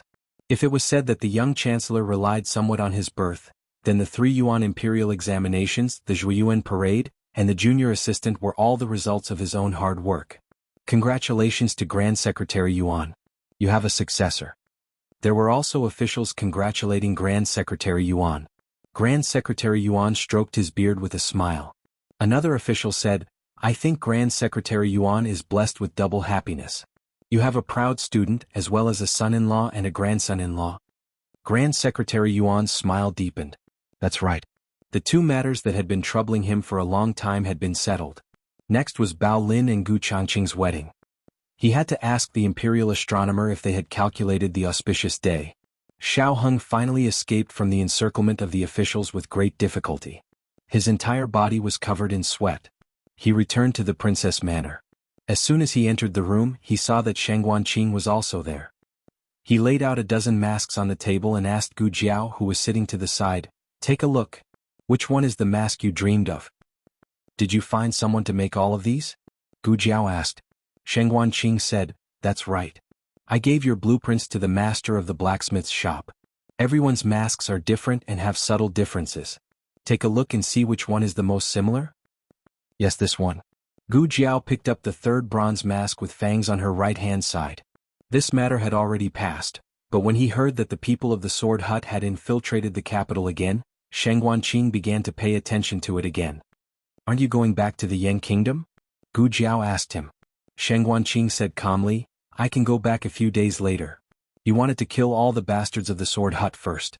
He took out the mask Gu Jiao had picked out and glanced at his stinky younger brother. He hurriedly said, you came at the right time. Draw this mask again and make it look more similar. This way it'll be easier to make a copy and distribute it. Have the guards find it. Okay. Xiao Heng agreed. Gu Jiao had seen it a long time ago. She wore the dark red official robes of the junior secretary, which made her devastatingly beautiful and elegant like jade. The young couple stared at each other. Even the air was sweet. Sheng Guanqing wanted to roll his eyes again. Am I here to eat dog food? That's enough. Xiao Heng entered the room and sat down. He picked up a brush and paper and began to draw the mask. He did not just draw a single mask. He also combined the attire of the disciples of the Sword Hut with the Xianyue sword. My stinky younger brother is good. Sheng Guanqing looked at him in amazement and said, this is much easier to recognize. Speaking of which, how did you get the box back?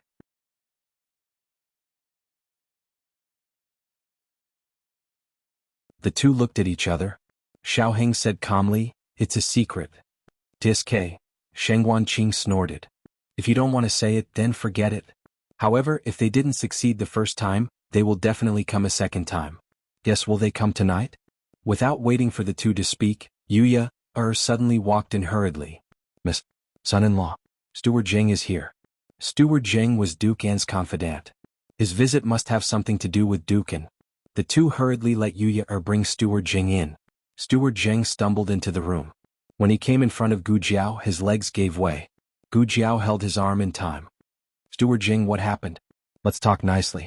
Steward Zheng broke down and cried, Duke? Duke went out to buy a shop for Miss today, but someone came out of nowhere and took Duke away. Duke always brought his men of sacrifice with him when he went out. Their martial arts were not bad. To be able to take Duke away from them, it was obvious that the other party was not an ordinary master. The three of them exchanged glances and had the same guess in their hearts. The sword hut. Gu Jiao asked, did they leave any messages? Steward Zheng cried and shook his head. No, there was nothing, they left after taking him away. Gu Jiao asked seriously, where did it happen? Steward Zheng choked with sobs. The East River of Lake Li. I saw them go in the direction of the West City Gate. Xiao Heng's eyes turned cold. The West City Gate. Do they want to take Dukan back to the sword hut? Yes, Jiao Jiao was Dukan's adopted daughter. With Dukan in their hands, were they afraid that they could not control Jiao Jiao? They wanted to lure Jiao Jiao to the sword hut because they realized that to take away the medicine chest, they had to take away Jiao Jiao. I'm going out. Wait for me at home. Before Xiao Heng could finish speaking, Gu Jiao had already tied up her long hair without hesitation. At dusk, a seemingly inconspicuous carriage drove out of the North City Gate of the capital.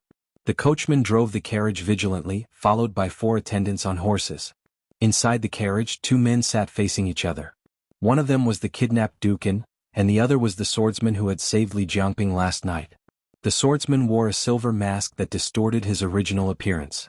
However, from the skin on his neck and hands, one could tell that he was not old. When he spoke, he confirmed Dukan's guess. At most, he was around 30. Dukan, we have no ill intentions. Please calm down. He smiled and said to Dukan. Dukan was very calm from beginning to end. He did not make any unnecessary calls for help. Hearing the other's words, he said calmly, where do you plan on taking me? The swordsman smiled coldly. You don't need to know. Just cooperate obediently. Otherwise, I don't mind making you suffer. Dukan was not frightened by his threat.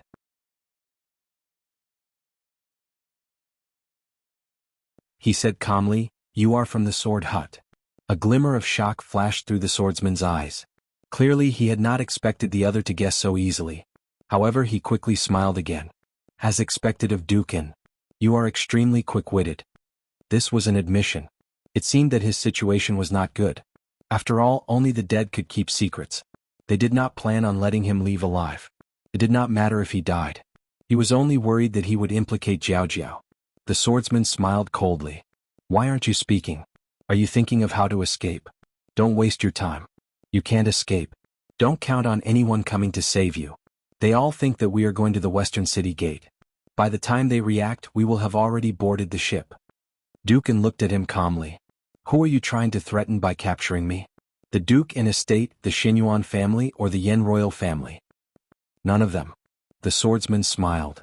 We only hope to invite your adopted daughter to the island as a guest. As expected, they had come for Jiao Jiao. Murderous intent flashed through Dukan's eyes. The swordsman saw the murderous intent and said mockingly, oh, you want to kill me? What can a cripple like you do? I can crush you to death with my fingers. However, don't worry. Your body is so weak. I am afraid that I will not control my strength. If I kill you, I will not be able to invite your adopted daughter. Dukan asked calmly, Jiao Jiao has no enmity with you. Why do you want to attack her? The swordsman laughed. There is enmity. After all, she killed so many disciples of the sword hut at the border. Of course, they were all outer sect disciples. The enmity is not great. As long as she is willing to obediently hand over what we want, we may consider letting her go. Letting Jiao Jiao go was fake. What they wanted from Jiao Jiao was real. And Guogong said, what do you want? I'll buy it for you. Do you want her armor or her weapon? The swordsman said meaningfully, it is much more precious than those things. You would not understand even if I told you. After speaking, he lifted the curtain and asked the driver, how long until we reach the ferry? 6 hours, the driver said. Is there no shortcut? The swordsman asked. There is. Then let's go. The shortcut will take us through a forest.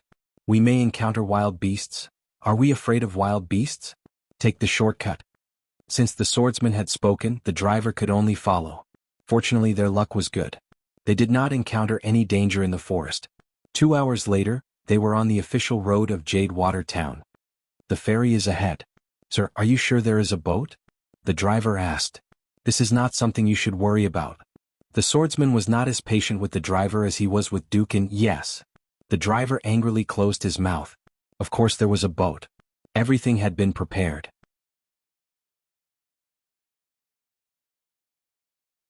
They would enter the Yen kingdom by water and return to the sword hut from the Yen kingdom. He had left a steward behind to inform the girl. As long as the girl was not an idiot, she would be able to guess that they had to go to the sword hut to find someone. "Girl, see you at the sword hut." The carriage stopped at the ferry. A large boat with a black awning slowly approached. Li Jiangping stood on the boat and waved in their direction. The swordsman saw through the window. He nodded, lowered the curtain and jumped off the carriage. Just as he was about to move Dukin and his wheelchair down, an eagle's cry suddenly came from the silent roof. The entire night sky seemed to have been torn open by this eagle's cry, and a majestic murderous aura surged out like a tsunami. The swordsman and Li Jiangping's hearts shook. An ominous premonition swept through their hearts. The sound of heavy horse hooves approached. The two turned their heads to look. In the dark night, Gu Jiao rode over with a red-tasseled spear on her back. She carried a killing intent that could trample mountains and rivers. Her red battle clothes were blown by the night wind. Her black armor reflected a cold light under the moonlight. The swordsman was shocked. Li Jiangping had seen Gu Jiao before. But the Gu Jiao in the manner and the person on the horse emitting the fury of a killing god were like two different people.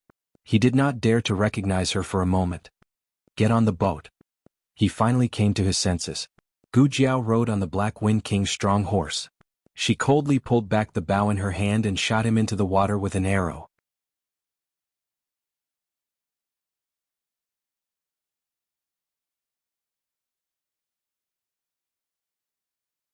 Chapter 947. Novels with content that can't be found online can be found here.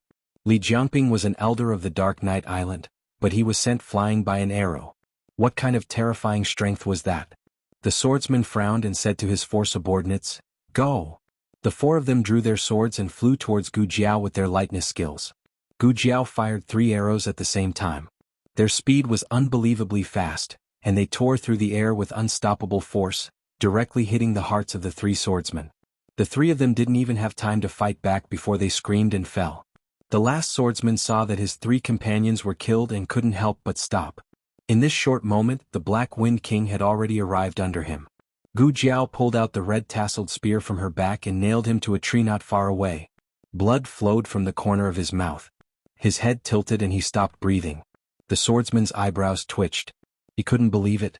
In a flash, an image appeared in his mind. "I know who you are. You are Duke An's adopted daughter. The commander of the Black Wind Cavalry. Should I call you Xiao Lulang or young madam?" To be honest, when he heard that the commander of the Black Wind Cavalry who killed Gong Sun Yu was a woman, he was more shocked than if he had seen a ghost. Other than the Master of Shadows, he didn't expect there to be a second woman who was so powerful. That's right, the first Master of Shadows was a woman. Perhaps even the members of the Shadow Division didn't know this secret, but the head of the Sword Hut had interacted with her before. The Black Wind King stopped 10 steps away from him. If Dukin wasn't still in the carriage, it would have rammed into him. Gu Jiao held the reins with one hand and pointed the red-tasseled spear at him coldly. "Let go of my adopted father and I'll leave you with a whole corpse." The swordsman laughed mockingly. "Only a whole corpse? Ah, girl. You sure talk big." Gu Jiao sat on the back of the horse and looked down at him. "It seems that you don't want to choose. That's good." The swordsman sneered. "Do you really think you can kill me? Although I admit that your martial arts are stronger than I imagined, you are still no match for me." Noisy.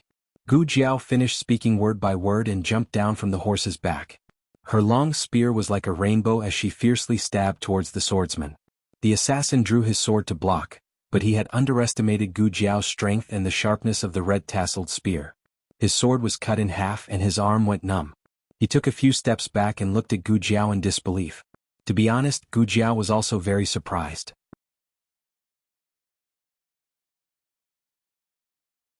Ever since the battle, she had not properly dueled with anyone. The swordsman was her first real opponent, although his strength was not enough.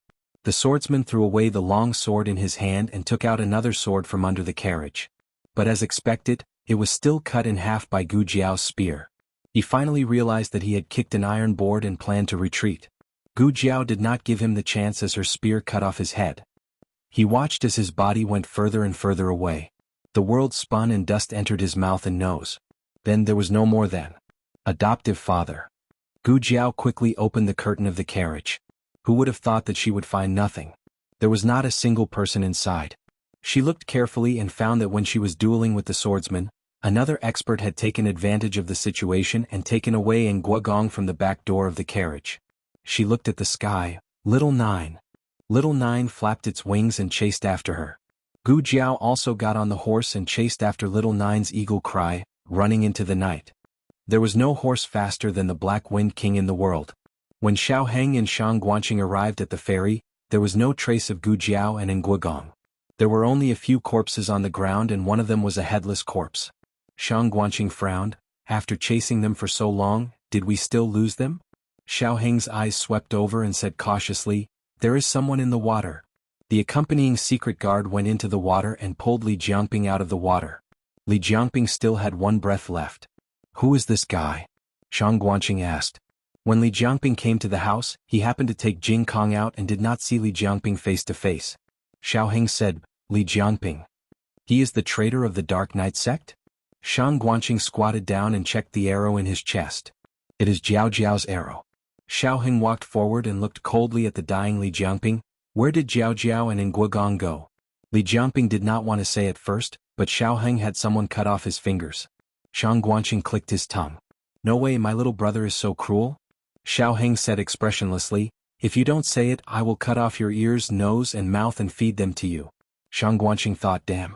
Today was the day that my little brother refreshed his knowledge. Li Jiangping could not withstand the torture in the end. Go east, 3 miles, there is at Sangjian Villa. The people of the Sword Hut should be there. That Sangjian Villa was a small sect near Jiaodu. The Sword Hut needed a place to hide when they came here, so they robbed that Sangjian Villa. According to the plan, Li Jiangping and the swordsman would bring in Nguogong to board the boat first, and the people of the Sword Hut would follow behind to ensure that no masters could catch up to them.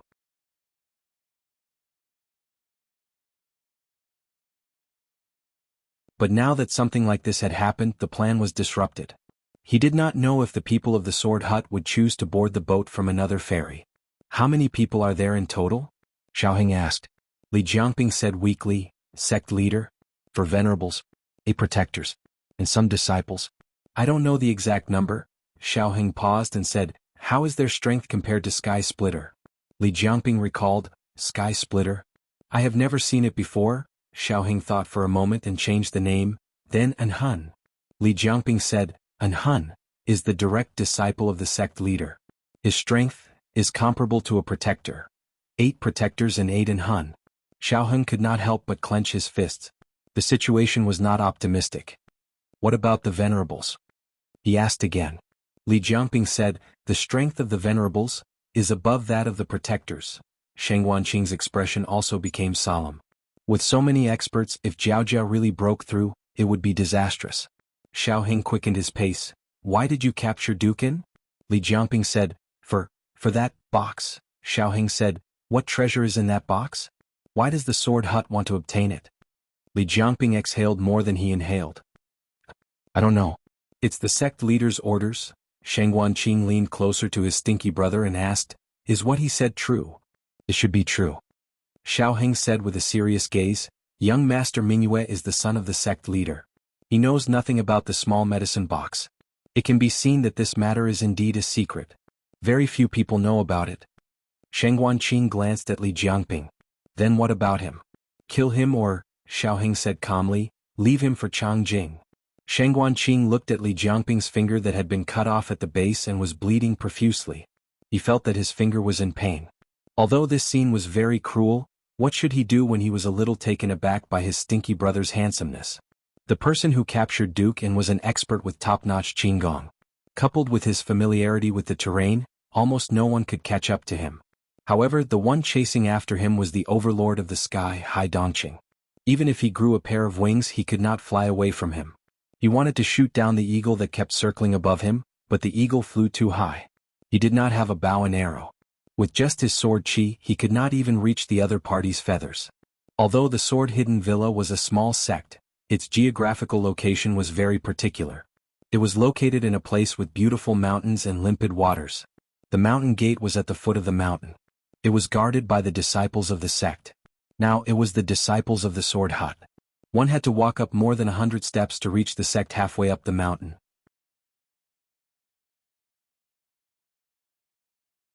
Gu Jiao chased all the way to the foot of the mountain.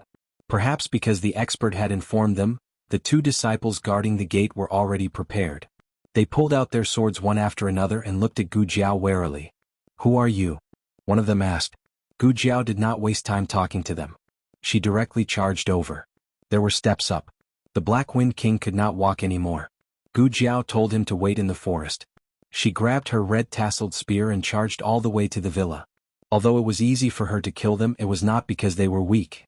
In fact, each of them had the strength of a celestial wolf. It was because her strength had increased a lot. As for how much, she could not determine.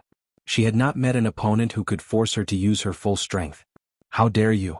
How dare you hurt a disciple of the sword hut?" Just as Gu Jiao was about to enter the villa, a man in gray clothes wearing a silver mask stepped into the night and flew towards Gu Jiao with a sword in his hand. This person's aura was clearly stronger than the disciples from before. He was a true expert. His sword landed on Gu Jiao's red-tasseled spear. The weapons met and sparks flew.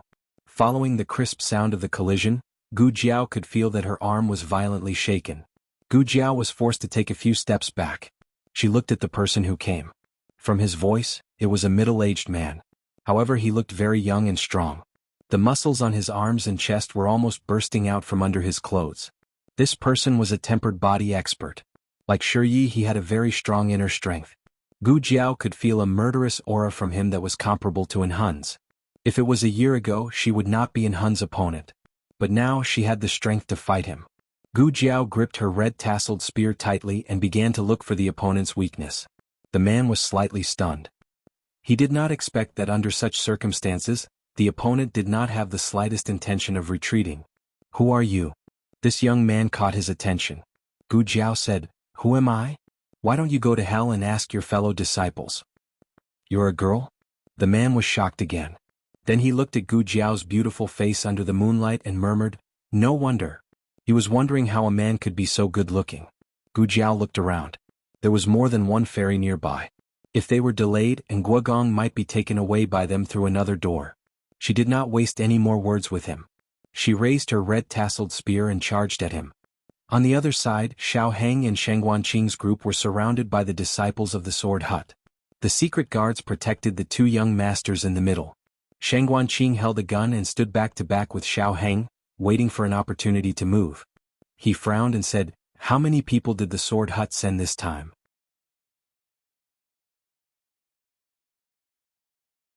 "How did they get into the Zhao kingdom?" Xiao Heng looked warily at the disciples of the sword hut who surrounded them. A caravan, an underground martial arts arena, or a marriage proposal team from the Dark Knight clan. Anything is possible. Sheng Guanqing gritted his teeth and said, "That Li really deserves to die." Xiao Heng said, "He is only a pawn. The real mastermind is the head of the sword hut. Kill them." The leader of the disciples of the sword hut gave the order. The rest of the people rushed toward the secret guards of the Marquis Xuanping's manor. The two sides quickly fought. If it was a one-on-one fight, the secret guards were not a match for the disciples of the sword hut. However, the number of secret guards was 3 times that of the disciples of the sword hut. For a moment they were able to hold them back. Xiao Heng grabbed Sheng Guanqing's wrist and ran into the forest at the side in the chaos. The sounds of fighting behind them gradually disappeared. Sheng Guanqing let out a sigh of relief and asked, "Where do we go next?" Xiao Heng said, "Li Jiangping said to go east. East is right in front." Sheng Guanqing hurriedly said, "Oh, then let's go quickly." Unexpectedly, after a few steps, there was a cracking sound under Sheng Guanqing's feet. A sharp pain came from his ankle. He tripped on the spot and fell forward onto the ground. Xiao Heng stopped in time. He turned around and walked toward him. He squatted down and asked, "What's wrong?" Sheng Guanqing supported himself on the ground and sat up. He did not forget to pick up the gun that had fallen to the side. He broke out in a cold sweat and said, "My leg seems to have been caught by something." Xiao Heng lifted his hem and took a look. He frowned and said, "It's a beast trap. It might have been put there by the villagers nearby. Bear with it. I'll pry it open. Give me the gun." Sheng Guanqing did not understand and asked, Why do you need the gun? Xiaoheng looked at the beast trap that was embedded in Sheng Guanqing's flesh and said, only the gun is hard enough.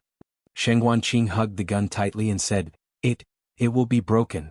Xiaoheng looked up at him and said, if the gun is broken, I'll make a new one for you. If your leg is broken, I can't do anything.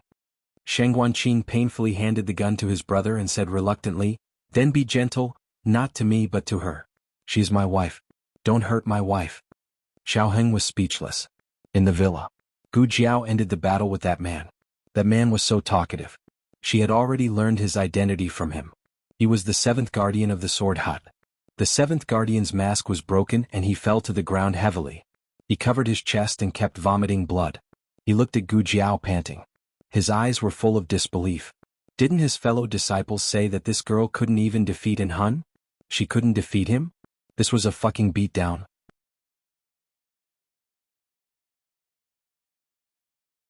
His skills were on par with In Hun's, but during the fight just now, other than his surprise attack which forced the girl to retreat, he had not been able to win against her since she took the initiative to attack him. The first 10 moves were a draw. From the 11th move onwards he had no power to fight back. Why was it like this? Gu Jiao stepped on his chest. She was like the master of all things looking down at the ants on the ground. Where is Dukin? The seventh guardian laughed coldly. He raised his hand to wipe the blood from the corner of his mouth. Do you think I will tell you? I'm warning you, this is the territory of the sword hut. If you dare to act recklessly. His gaze was very determined. He could not reveal any information to Gu Jiao. Gu Jiao did not want to waste time on him. She withdrew her foot. Under the gaze of the disciples of the sword hut who did not dare to go forward, she walked into the villa with the blood-dripping red-tasseled spear like a shura. The seventh guardian struggled to stand up. He looked coldly at Gu Jiao's back. He grabbed with his 5 fingers and gathered enough inner energy. He was about to hit Gu Jiao's back fiercely. Gu Jiao happened to pass by the corpse of a disciple of the sword hut. She stomped her foot fiercely and the long sword on the ground flipped up. She hit the hilt of the sword with her palm. The long sword flew towards the seventh guardian behind her. The seventh guardian did not even have time to react before his chest was pierced fiercely. During the entire process, Gu Jiao did not turn her head. Her red-tasseled spear touched the ground. Following her footsteps, the cold glinting tip of the spear drew a slow and ear-piercing sound on the limestone floor. Occasionally a string of sparks would fly. There were disciples charging towards her. Every single one of them fell under her red-tasseled spear. The disciples of the sword hut were frightened by her killing.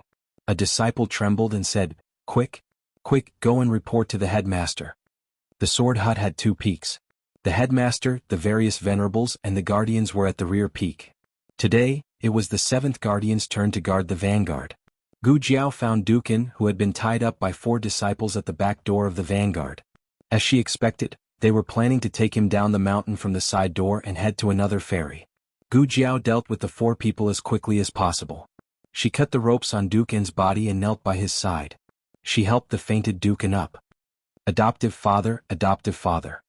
She placed Dukin on her shoulder and checked his pulse. Dukin slowly regained consciousness. He weakly opened his heavy eyelids and said to Gu Jiao, Jiao, quick go. Don't worry about me. Hurry. Go down the mountain. Gu Jiao said, let's go together. Dukin clenched his teeth and used the last of his strength to say, I have medicine on me.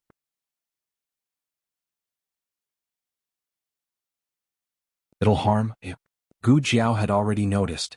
She helped him untie the ropes on his feet. This bit of knockout drug is useless against me. I'll carry you down the mountain. As she spoke, she turned around and carried Dukin on her back. However, the moment she turned around, a ghostly figure appeared out of nowhere and slapped her chest, sending her and Dukin flying at the same time. Jiao. Dukin didn't know where he got the strength. He grabbed Gu Jiao and spun in the air. He let himself fall to the ground and held Gu Jiao tightly in his arms. He was hit so hard that he spat out a mouthful of blood. The 2 of them hit a rock on the side. He used his hands to protect Gu Jiao's head. Gu Jiao's head was saved, but the huge impact still knocked Gu Jiao out of his arms. There was a cliff in front of them. He rushed over to grab Gu Jiao, but it was too late. Gu Jiao was thrown out. Jiao. Dukin screamed. Save her. Save her. She is the person you are looking for. The 2nd guardian of the sword hut who had sneakily attacked Gu Jiao was shocked. What? She is that? Oh no. She can't die. The second guardian rushed to the edge of the cliff, but he was one step too late. He reached out to grab her, but he couldn't even catch a corner of her clothes.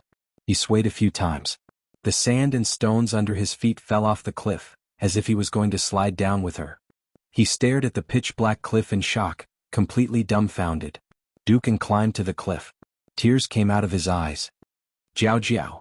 In the forest, Sheng Wanqing, who was being supported by Xiao Heng, was limping forward.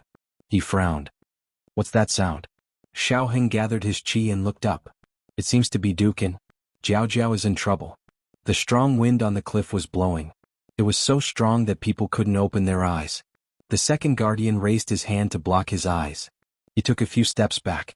At this moment, a light blue figure jumped from behind. He jumped off the cliff without hesitation. His robe was facing the strong wind. A breathtaking lotus bloomed in the dark night valley. Gu Jiao kept falling. The strong wind was cutting her face like a knife. When the plane crashed, it seemed to be the same feeling. So this time, was she going to die too? Her thoughts were blown away by the wind. While she was in a daze, a strong hand grabbed her wrist.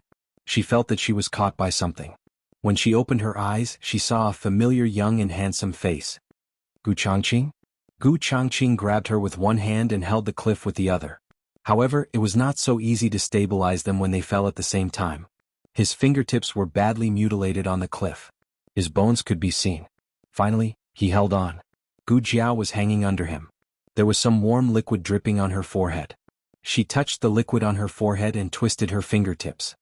Gu Changqing, you're hurt.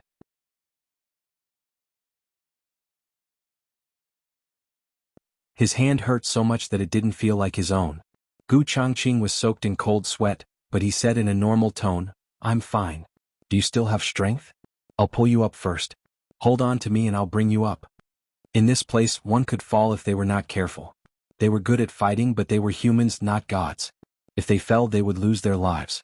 Gu Changqing carefully pulled Gu Jiao up. He let Gu Jiao climb onto his back and wrapped the whip around each other. Gu Jiao said, I can do it myself. Gu Changqing said, don't move. He saw it just now. She was hit. Even if the armor blocked most of the power, it still affected her. Gu Jiao hugged his neck and said, but you're hurt. Gu Changqing said softly, that's why I have to carry you. I don't have the will to live. Gu Jiao didn't insist. Thinking of something, Gu Jiao said, I have a match. I can light the way for you. No need. He looked at his bloody left hand and said calmly, I can see the way. You're tuning in to the Han Li's Wuxia Adventures YouTube channel. We're so grateful for your support, and don't forget to subscribe to join us on this incredible journey through captivating stories.